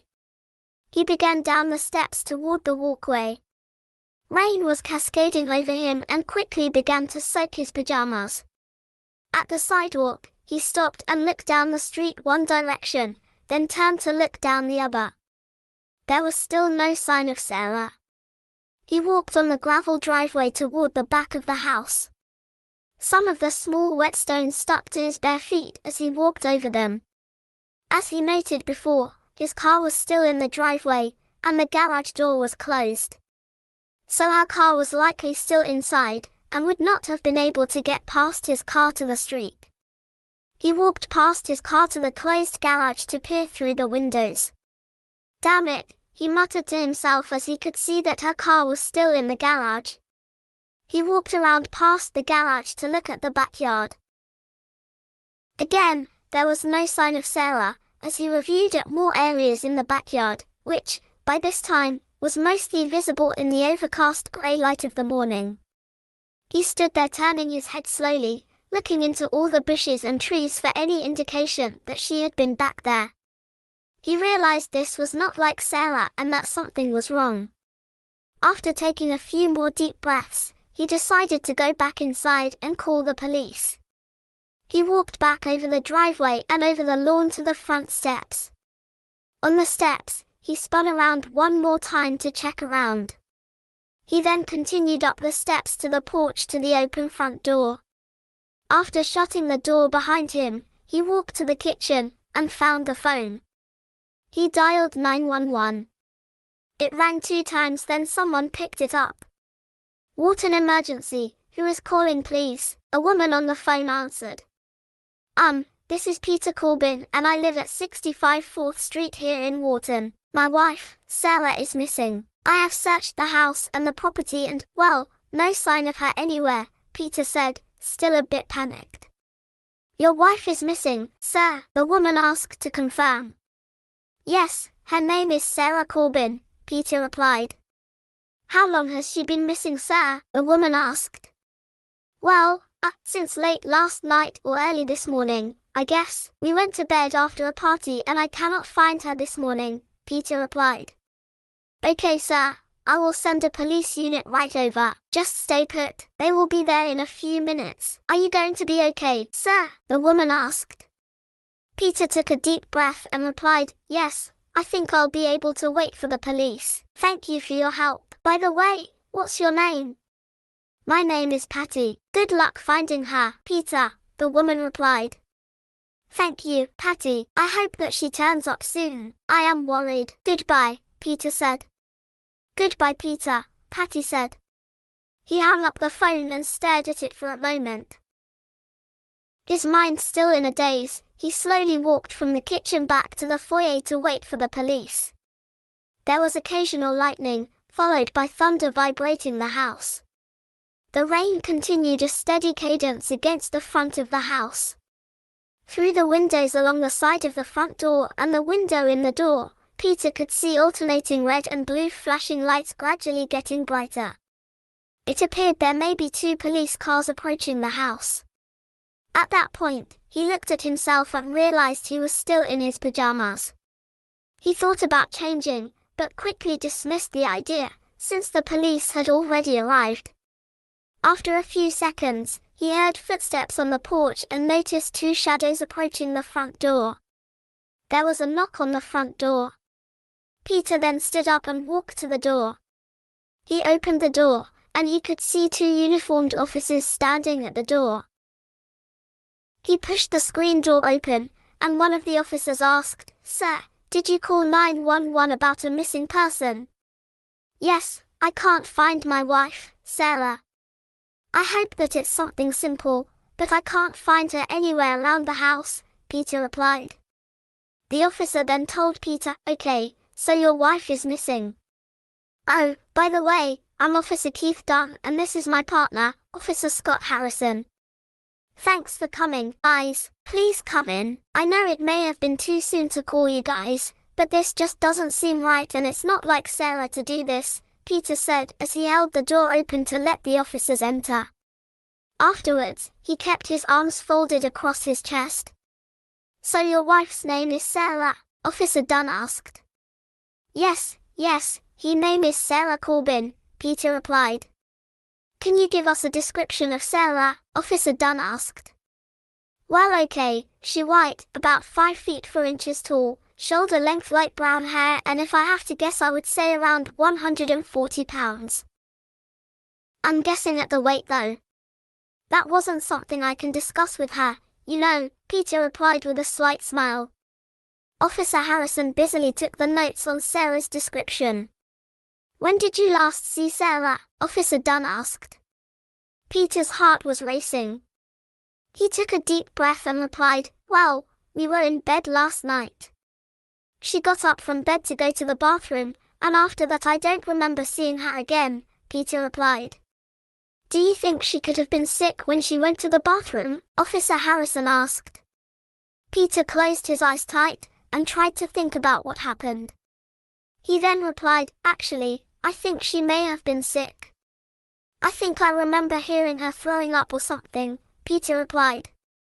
"You think it was her throwing up? Why aren't you sure, sir?" Officer Dunn asked. Peter sighs, looks down, and then replied, well, we were at a party last night and I was drunk. Too much to drink, sir. Did you drive home from the party? Officer Dunn asked. Oh no, sir. Sarah drove home from the party. I knew I was in no shape to drive. She was fine. She'd just get sick sometimes even after a few drinks, Peter replied. Okay, sir. Where have you looked so far? Officer Harrison asked. Peter extended his arm to point upstairs. Well, I looked upstairs first, then all the rooms on this floor, and the basement. Then I went out the front door and to the back of the house.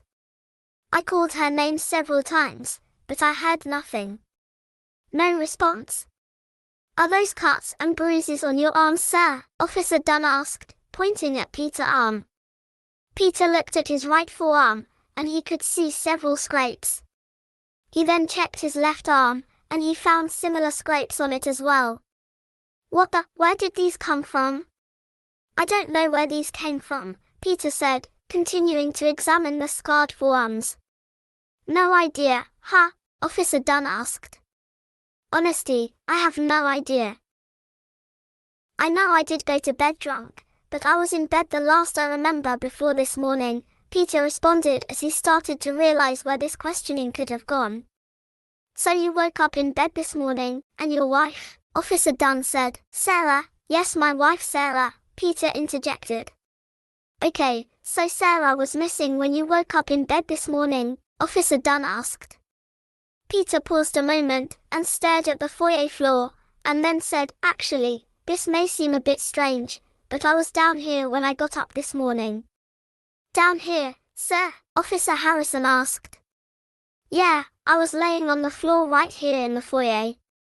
I have no idea how I got there or anything, you know.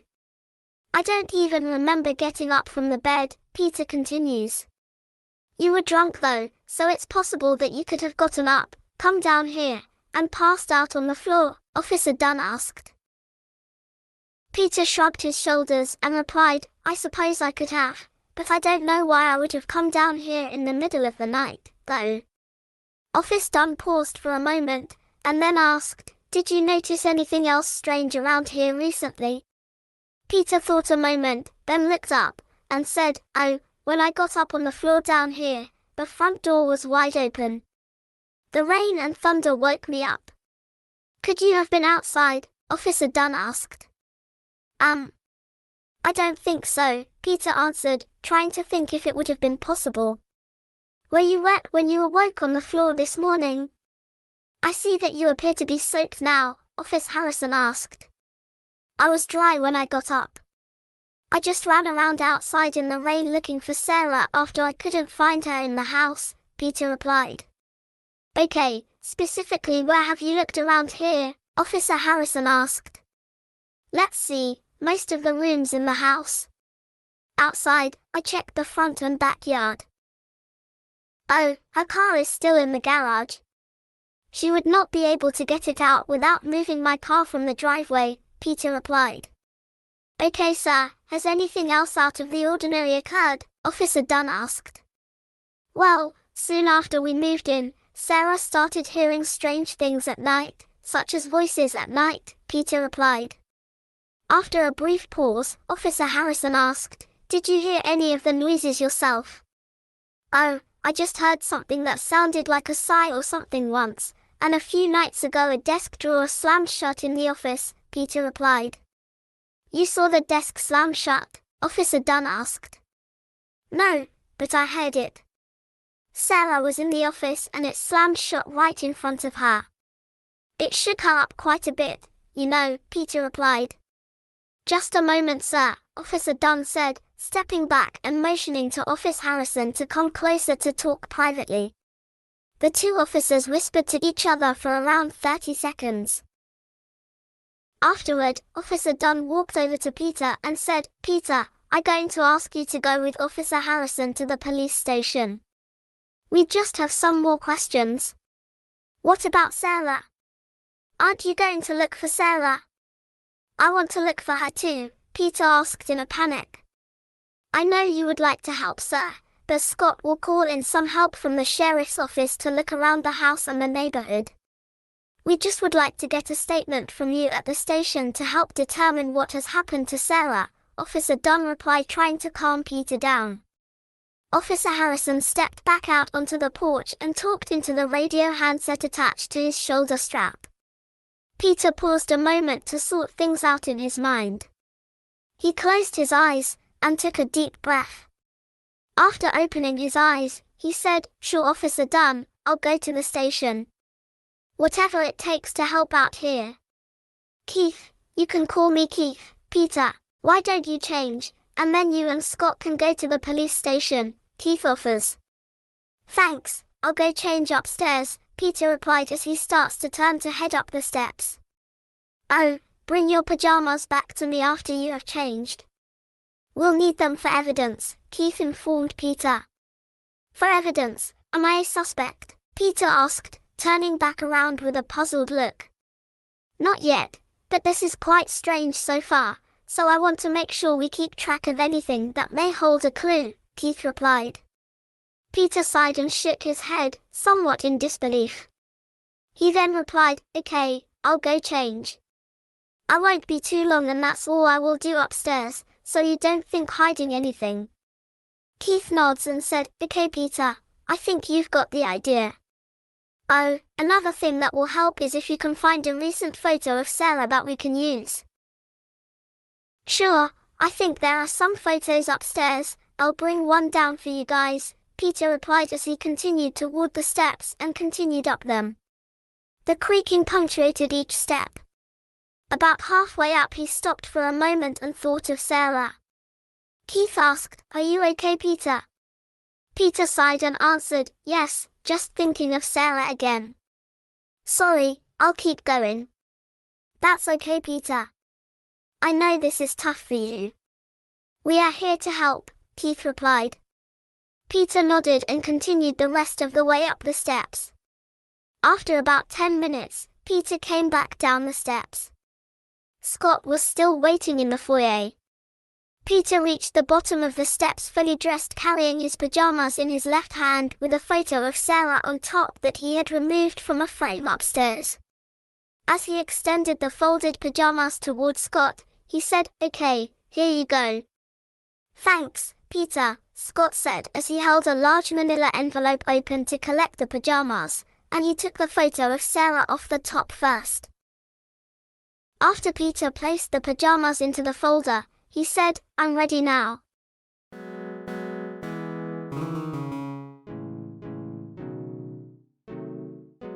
On July 14, 2022, the recorded price for Cardano was 0.42, down 0.01 from the recorded price of 0.47 on June 23, 2022. It was also down 0.01 from the recorded price of 0.43 the day before, on July 13, 2022. On July 15, 2022, the recorded price for Cardano was 0.44 at or around midnight Central Standard Time. This was down 0.03 from the recorded price on June 23, 2022, and down 0.02 from the price recorded the day before. On July 16, 2022, the recorded price for Cardano was 0.44 again, and on July 17, 2022, the price rose to 0.45, down 0.02 from the price recorded on June 23, 2022, and up 0.01 from the price recorded for both July 14, 2022, and July 15, 2022. On July 17, 2022, the recorded price was 0.45, down 0.02 from the price recorded on June 23, 2022, but up 0.01 from 0.44, the price recorded the day before. On July 18, 2022, the recorded price was 0.46, down 0.01 from 0.47, the price recorded on June 23, 2022. The price was also 0.01 higher than 0.45, the price recorded July 17, 2022, the day before. On July 19, 2022, the recorded price for Cardano was 0.48, up 0.01 from the recorded price on June 23, 2022, and up 0.02, from the recorded price the day before. On July 20, 2022, the recorded price was 0.53, up 0.06 from 0.47, recorded on June 23, 2022. The price was also 0.05 higher than 0.48, the price recorded on July 19, 2022, the day before. On July 21, 2022, the recorded price for Cardano was 0.48, up 0.01 from the recorded price of June 23, 2022, but down 0.05 from the recorded price on July 20, 2022, the day before. On July 22, 2022, the recorded price was 0.49, up 0.02 from the recording price on June 23, 2022, and up 0.01 from the recorded price the day before. The price was the same for July 23, 2022.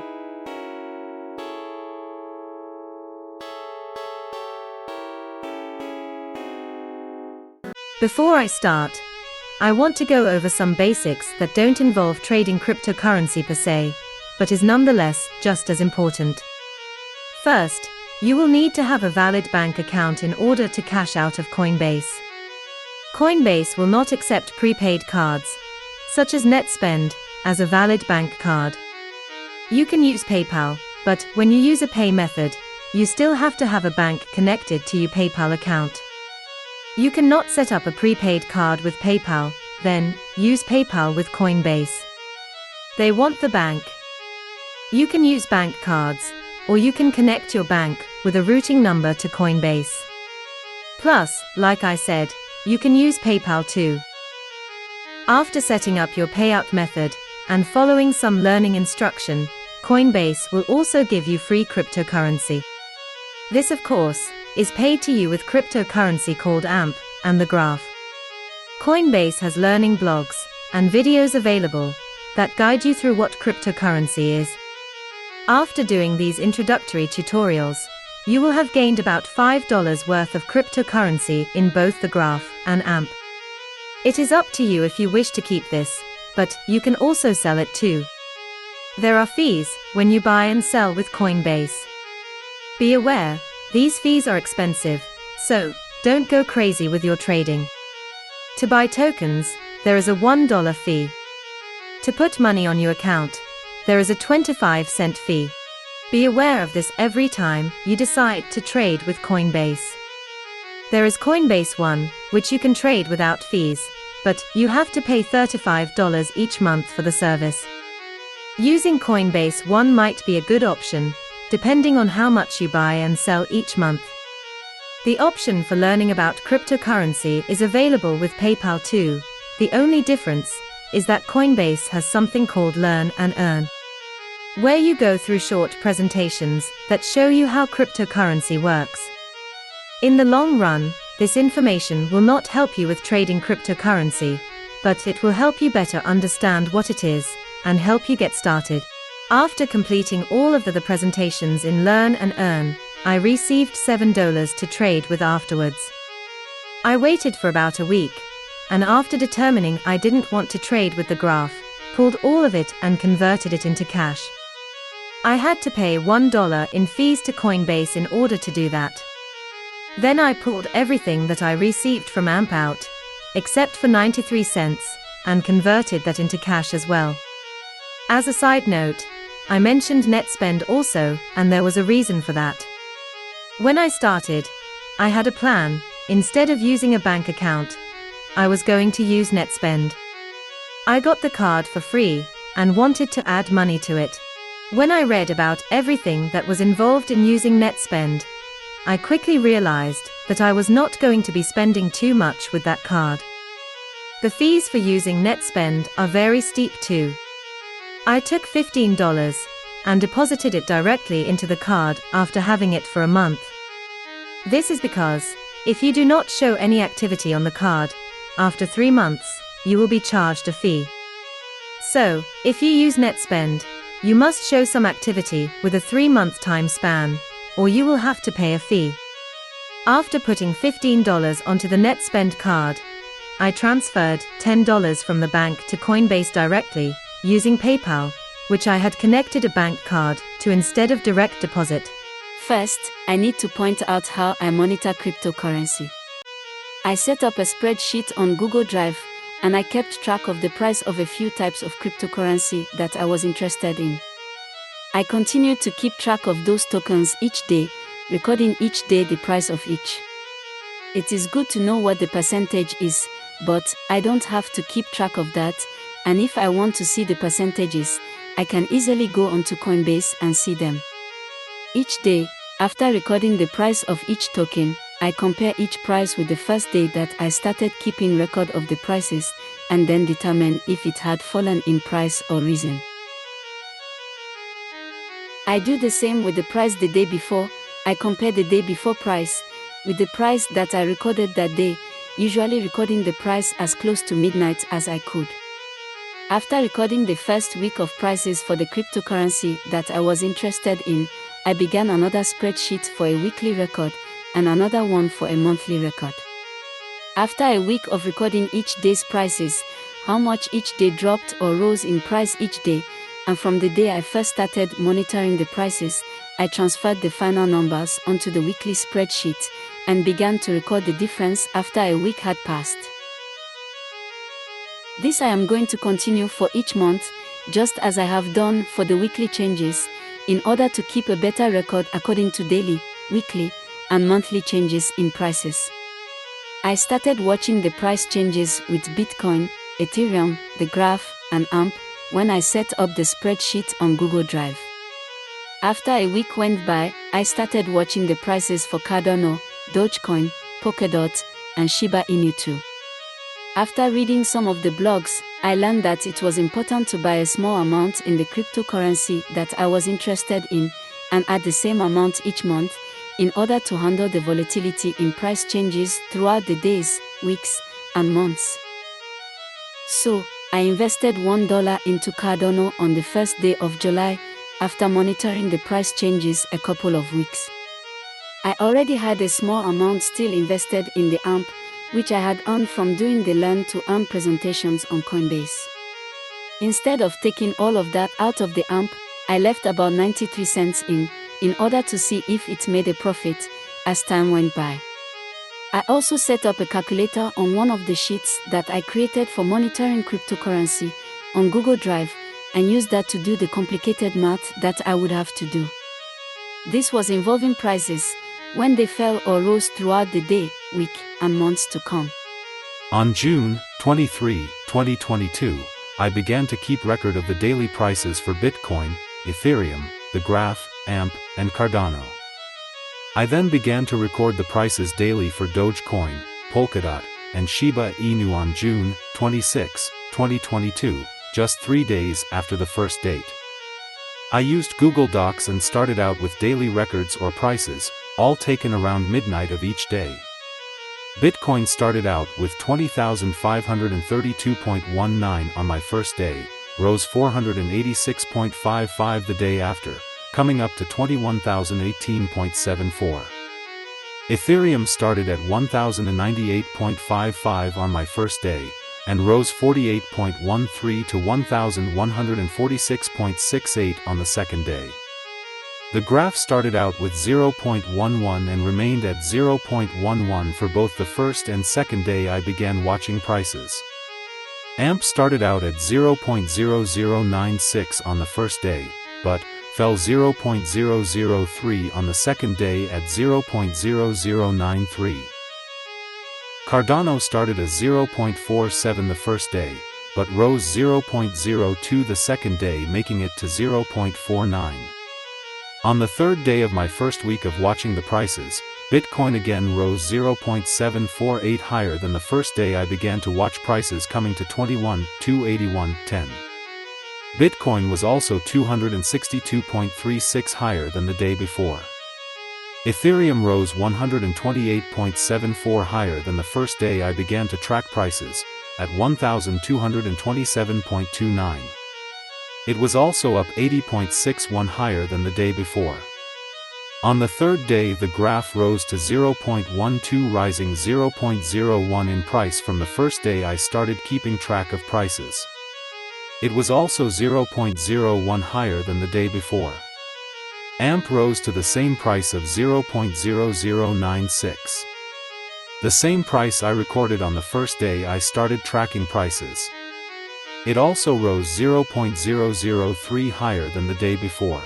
Cardano rose 0.03 to 0.50 on the third day, 0.03 higher than the first day that I started tracking prices, and 0.01 higher than the day before.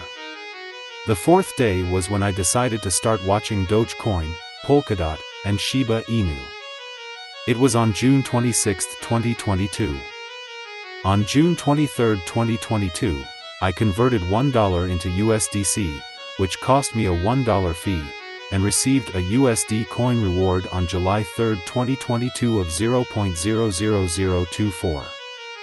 I converted $2 worth of AMP from AMP into US dollar on June 23, 2022, and received $3 worth of AMP on June 22, 2022, and June 23, 2022, received for completing Learn to Earn on Coinbase. The cost for converting was also $1. I also received the graph on June 21, 2022, June 22, 2022, and June 23, 2022, for completing Learn to Earn on Coinbase. This was worth $4, and AMP was worth $3. I traded all of the graph in for US dollars. To convert this I also paid another $1 fee. I deposited $10 in funds into Coinbase on June 23, 2022, and that cost me 25 cents in fees. On July 1, 2022, I bought $1 worth of Cardano, which also had a $1 fee, costing me $2 total. The price per coin is 50 cents, with a minimum of $1 when you buy. Now that I had done all my daily price recordings for June into July, I will go through my weekly price recordings for that same period. I know that I have already went over 2 of the weeks, but I am going to go back over them with the final 2 weeks to make this complete. I recorded these prices at or around midnight each day, in order to make this as accurate as possible with concerns to time. On June 29, 2022, Bitcoin's recorded price was $20,080.67. On July 6, 2022, the recorded price was $19,871.78, down 208.89 from the recorded price on June 29, 2022, which was also the recorded price for the week before. On July 13, 2022, the price recorded was $19,789.73, down 290.94 from the recorded price on June 29, 2022, and down 82.09 from the price recorded on July 6, 2022, the week before. On July 20, 2022, the recorded price for Bitcoin was $23,394.56, up 3,313.89 from the recorded price on June 29, 2022. It was also up 3,604.83 from the price recorded on July 13, 2022, the week before. On June 29, 2022, Ethereum had a recorded price of $1,127.96. On July 6, 2022, it had a price recorded at $1,121.55, down 6.41 from the recorded price of $1,127.96 on June 29, 2022, the week before. On July 13, 2022, the recorded price was $1,072.93, down 55.03 from the price on June 29, 2022, and down 48.62 from the price recorded a week before. On July 20, 2022, the price recorded was $1,562.12, up 434.16 from the recorded price on June 29, 2022, and also up 489.19 from $1,072.93 from July 13, 2022, the week before. On June 26, 2022, I started watching Dogecoin, which starting price was 0.0679. I started watching Polkadot with a starting price of 8.09 and Shiba Inu with a starting price of 0.00012. For the 2 following days, Dogecoin rose 0.0134 from 0.0679 to 0.0708. On June 27, 2022, the price rose 0.0081 to 0.076, and on June 28, 2022 went down 0.0053 to 0.0708 below the day before but still above June 26, 2022. On June 29, 2022, the price for Dogecoin again dropped 0.0001 below the price from the day before to 0.0652. It was also down 0.0002 from the first day of watching prices on June 26, 2022. On June 30, 2022, the price rose 0.0029 about the price of 0.0652 from the day before to 0.0681.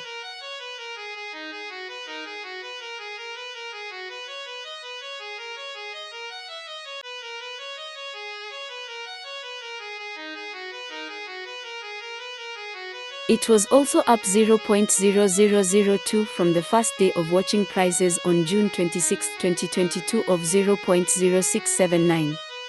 On June 26, 2022, Polkadot's price was 8.09 but fell dramatically until this date, July 18, 2022. It hasn't recovered from the initial first day of watching its prices at 8.09. It fell 1.43 on a day-to-day basis from 8.09 to 6.66 on July 3, 2022. On June 26, 2022, Shiba Inu's price started out at 0.00012. On the following day, June 27, 2022, its price fell 0.0001 to 0.00011. Down 0.0001 from the first day of watching its price at 0.00012. The price remained at 0.00011 on the following day of June 28, 2022, but fell again on June 29, 2022, 0.000127 from the day before at 0.00011 to 0.000973. It also fell 0.000227 from first price date on June 26, 2022 of 0.00012. On June 30, 2022, the price rose 0.00027 from the day before to 0.00001, but it was still below the price of 0.00012 from the first day I began to watch its prices. June 30, 2022 was the first day I started watching the prices for Cosmos Atom, starting at 7.49. Like I said before, and I will repeat myself now. These prices are recorded at, or sometime near, midnight Central Standard Time in the United States. So, if you want to check my findings, feel free to do so, and give me some feedback if you have any.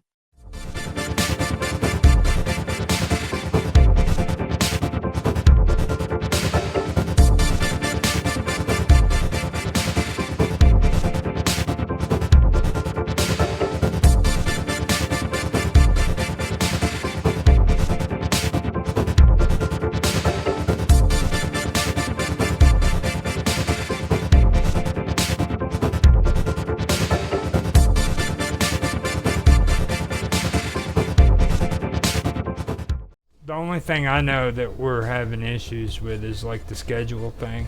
You know what I mean? Like, Summer is coming in. She's wanting to do the episodes, but like getting a solid schedule for her. She said she's not going to be able to do it this Saturday, but she can do it Sunday.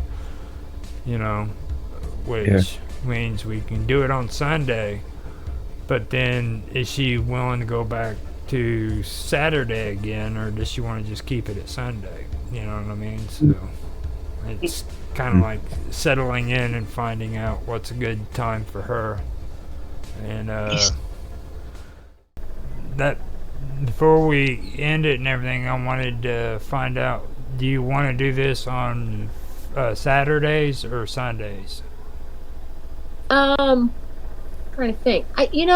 Saturdays are usually good, but maybe Sundays would work better. Okay. Yeah. Because I know we were talking about that the other day. I know I got it mixed up and everything, so that was on me, but it's up to you. Yeah, but maybe we can leave it for Saturdays now and see how it goes. I know, like, if I have something to do, I think Austin's going to kind of take over and do the subject, or do a subject. So I think it'll work. I think it might work better for him too. Okay. Now we'll just stay with this and see how it goes. Yeah. Okay.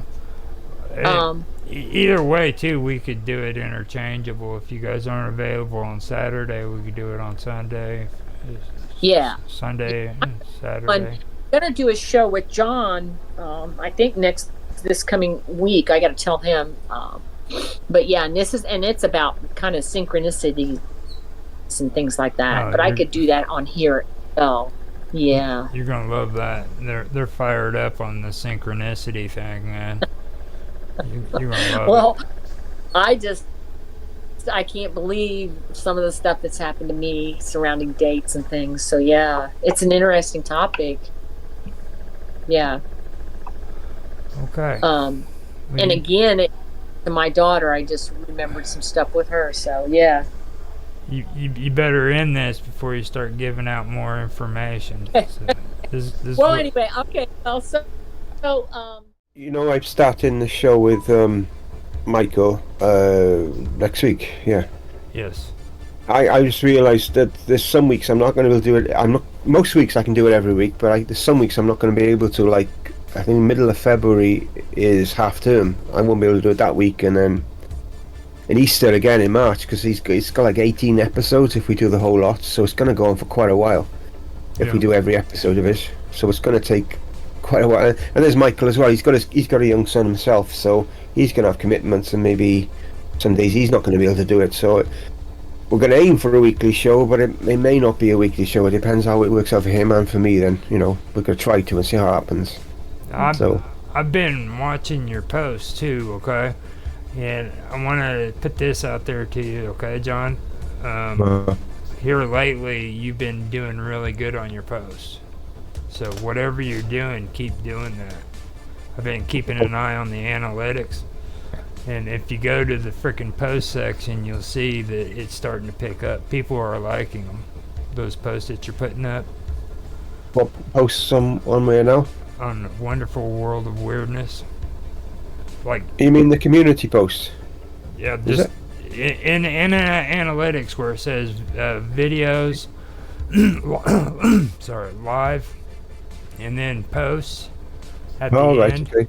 Go in there and look at the analytics. Okay, they're really picking up. Never noticed that. What? Right. Okay. I don't know for sure what you're doing there, but they are really taking off. People, and I don't get that on mine at all. So I all right. Well, not sure. I've just been sharing like news about us, but the changes. Obviously, that went quite well. There was a lot of likes on that. And I shared my channel posts, one of my posts from my other channel, I think once, and can't remember now. But I'll just keep doing whatever I get led to do. I think to post it, I'll post it. Yeah. But years ago, I used it for my game channel. I used to post on my game channel links, and everyone mad. They hated it. I get lots of views, but not much watch time, because they were like watching for 30 seconds, think, what the hell is this, and then they turn it off. But I used to drive them mad though, so I stopped doing that. But yeah, that's good to know. Anyway, I'll keep that in mind now. Post in the future. Yeah. I'll keep it in mind. I can go in here and content. You go into content and then in posts at the end of the live. All right, let's look at that. And I didn't, gentlemen. On the 7th, you got freaking 916.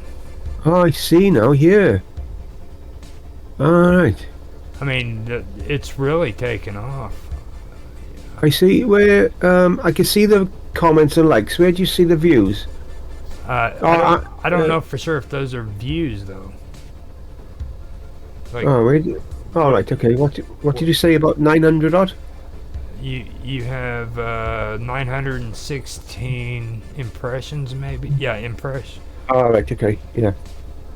That's what they would have to be. I mean, being honest. I mean, yeah. Impressions and maybe likes. Well, no likes. You've got 23, and then on the 7th you got 3 likes, 1 like on the 6th, 7 likes on the 5th. So you're getting hits on it, whatever you're doing. Yeah, the thing with community posts is not everyone looks at it. That's I wish more people did, but they don't look at it. So that's the hard thing as well with it. I don't ever get this kind of attention on my posts ever. I mean, nobody looks at them on my channel. Yeah. This is actually unusual, to be honest with you. Yeah. I don't know. No, I never thought about it, to be honest. I ran into it. I ran into it on accident and seen that, and I thought that I should bring that up to you, because that's a big deal. That really is. Yeah. Well, bear in mind for the future, I'll check this more often and see which things tend to get more likes and things than others, and you come up with good topics too, though. Like, yeah. See, on my Facebook, I can't really do it so much because I don't think it would work on my Facebook page, which Bob has seen. I put loads of enlightened posts and stuff like that, and then people love them. They really like them. But I don't think I do that like several times a day, and I don't think that it would be appreciated on YouTube if I did that several times a day. They'd go the other way, then they'd hate it. So I don't think that would work. It works on Facebook because it's just different, It's a different scenario completely. Different people. But I'm quite pleased with that page. It's up to I'm up to 56 followers. I've only been going about 3 weeks. I'm quite pleased about that. Yeah. Quite pleased with the progress on that. That's another thing. Now that we're off of stream, what are we gonna do about Bob Dub's vacation? Are we gonna go ahead and keep doing the episodes to the 12th one, or are we going to take a break and wait for her to come back? And up to Bob if she wants to do. It's up to Bob. I'm easy either way. Guys, I thought that I was going to be able to do it, and just carry on. And now, just like it's 10 days away, and now I don't know if I'm going to be able to do it anymore. Do you know what I mean? That's what I was just wondering. Yeah. It's fully understandable. Now, do you, while you're away, do you want us to just finish out the 12 videos and then start later on, take a break, and then come back fresh? Because then we can have a break from it. It's just you can like take your break early, and we'll catch up later on whenever we start it up. Because we were talking about that before, about doing 12 episodes and then taking a break. So yes. And John, we've got 4 left, is it? Yeah. 4 left, yeah. Yeah. Right. So yeah. We don't. I'm not. How long? I think I'll probably be away for about 3 weeks, including the traveling. Mm-hmm. Yeah. Well, if it was up to me on the break thing, I would take a break from it for at least until June. You know what I mean? Take a break from it. Start it up in June. Do 12 more videos. Take another break. And after this one's done, if we want to start another series up, we can. If we want to just take a break, we can just take a break. It's our choice, but. Yeah, I'm easy either way. Only trouble is with me school holidays, I can't. Yeah. Well, I sort of can. My boy was quite good last week. He was all right last week. So, but he can be awkward, He was pretty good last week. He didn't bother me at all when I was doing the show last week. Mm-hmm. He's in school this week. I don't know. It is more awkward, You don't want to be like, to tie yourself to being in one place around the holidays is a bit more awkward.